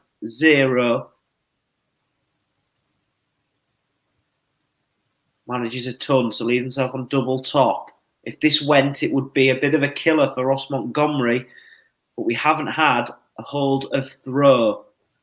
It doesn't, so we haven't had a hold of throw in the final, so this is to go 2-all. And it does, it goes. Level game in the final.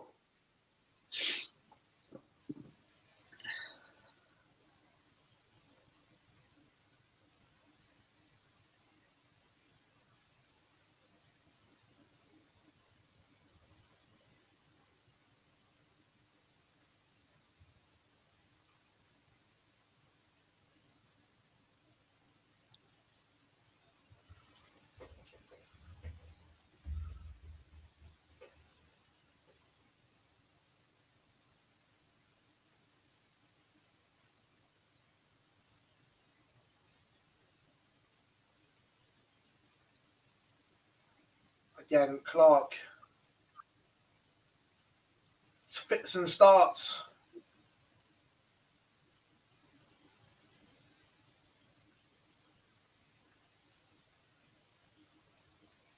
Better from the boss.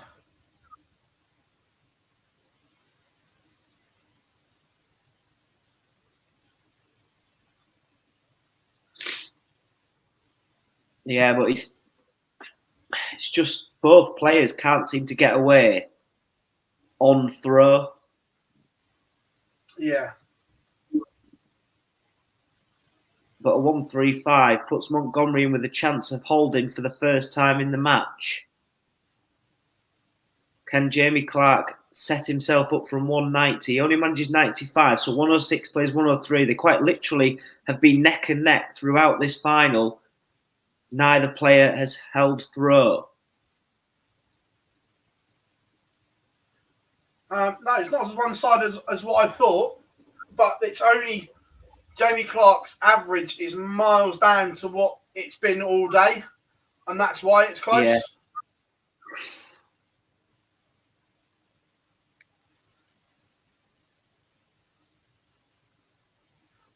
Alan, I massively disagree there. Ross Montgomery has not paved the way at all.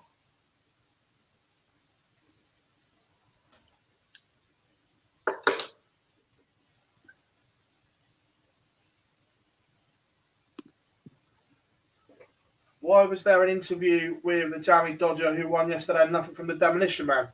They don't have to do media.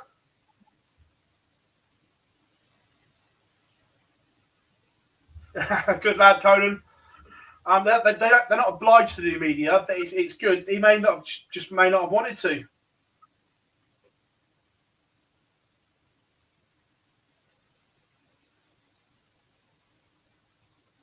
Started to click. Jamie Clark, he's gone 100 and 180 So Ross Montgomery, of course, has taken the lead for the first time, but he's playing against a below par Jamie Clark, who we've seen play so well throughout today. Yeah, way below what he's played so far.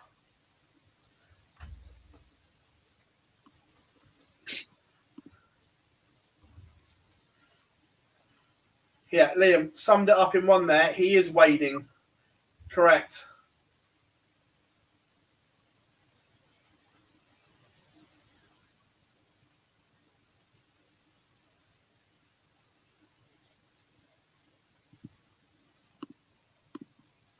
They've got the Webster interviews on the Facebook page. That means someone forgot to put it on Twitter, because normally they put it on both. Someone forgot. Someone didn't multitask. Pressure. Yeah, Pressure applied. Pressure on this 32 for Clark. Ooh, a slip up. That 171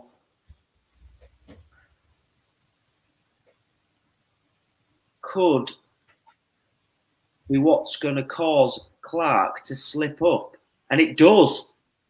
So Ross Montgomery goes 4-2 up now in the final.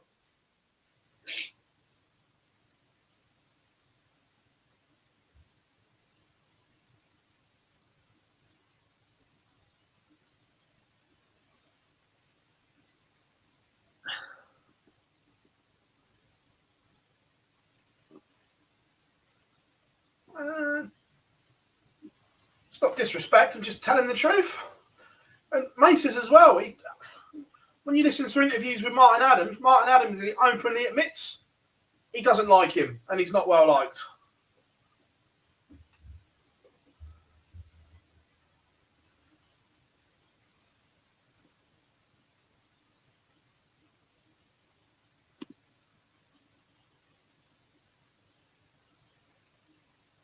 No, I know Jamie Clark. That would never ever in his DNA whatsoever. So just a long day and tired. Yeah, we saw that from John O'Shea, didn't we? In the last game, he just fell out of steam. Just a long ran out day. of steam at the last. And they've run out of steam. Which is totally understandable because they've been playing back to back since 12 o'clock this afternoon. Yeah. Vincent's such a happy person. But we love Vincent just because he lets everyone have it.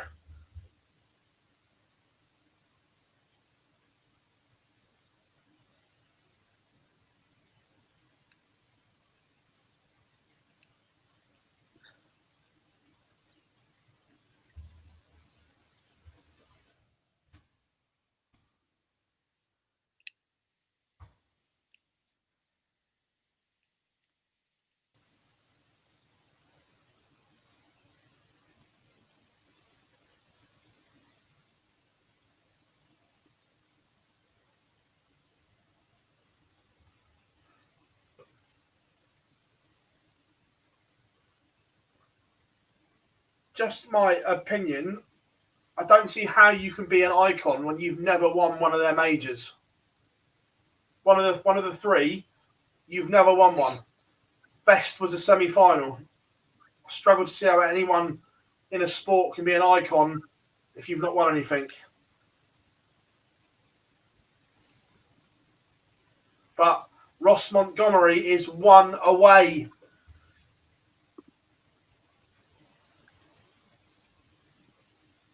Vinny has no filter. No, absolutely not. He doesn't.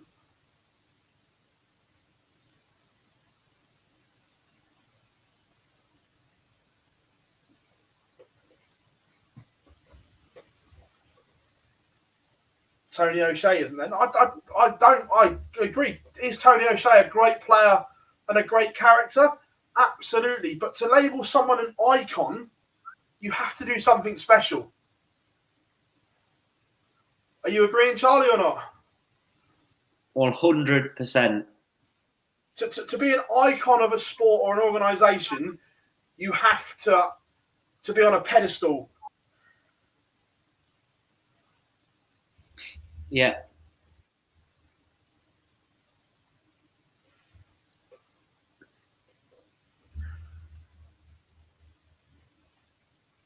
Montgomery is on the brink here. He's got a chance because Clark is struggling. Trebleless visit after trebleless visit. And Montgomery, if he can find a treble, 2 treble would be perfect. A maximum would be amazing. He manages a 140, so this the big fish has to go for Jamie Clark, or Montgomery will come back and throw for the match.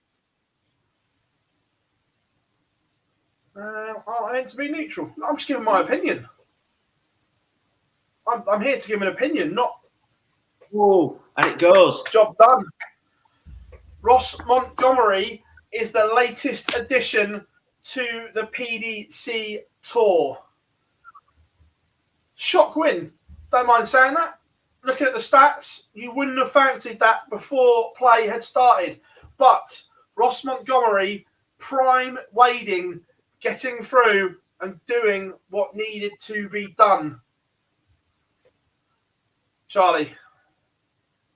Yeah, I mean, it just, as I keep saying, it just gives those people, those players that are back in their hotel room now, that little bit of hope, that tiny bit of hope to say, if he can do it and come from nothing, then I can do it. But there's going to be a lot of players who think that and only one's going to do it.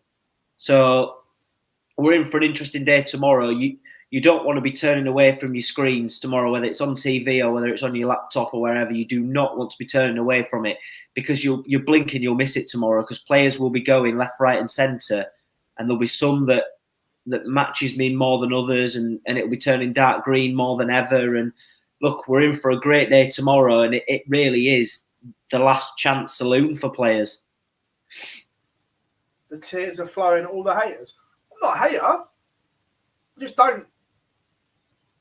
Did I think he was going to win that? No, but he did. Simple as. We base predictions and things off of stats that we look at. We've got stat screens in front of us, and not one. Ross Montgomery was not favourable in not any stat. He literally, if you looked at the day's play, Clark has been the better player throughout the day. That's literally what we're literally not. We're not basing it on anything else. We are literally basing it on that Clark has played better and averaged more than Montgomery. But fair play, he took the chances in the final, and that's why darts is so unpredictable. He's done the job. We're basing it off of the stats in front of us, and absolutely fair play to him for getting the job done. Do I think he will keep his card? Not on the performances I've seen. And again, that's factually. If he does, brilliant. Fair play to him.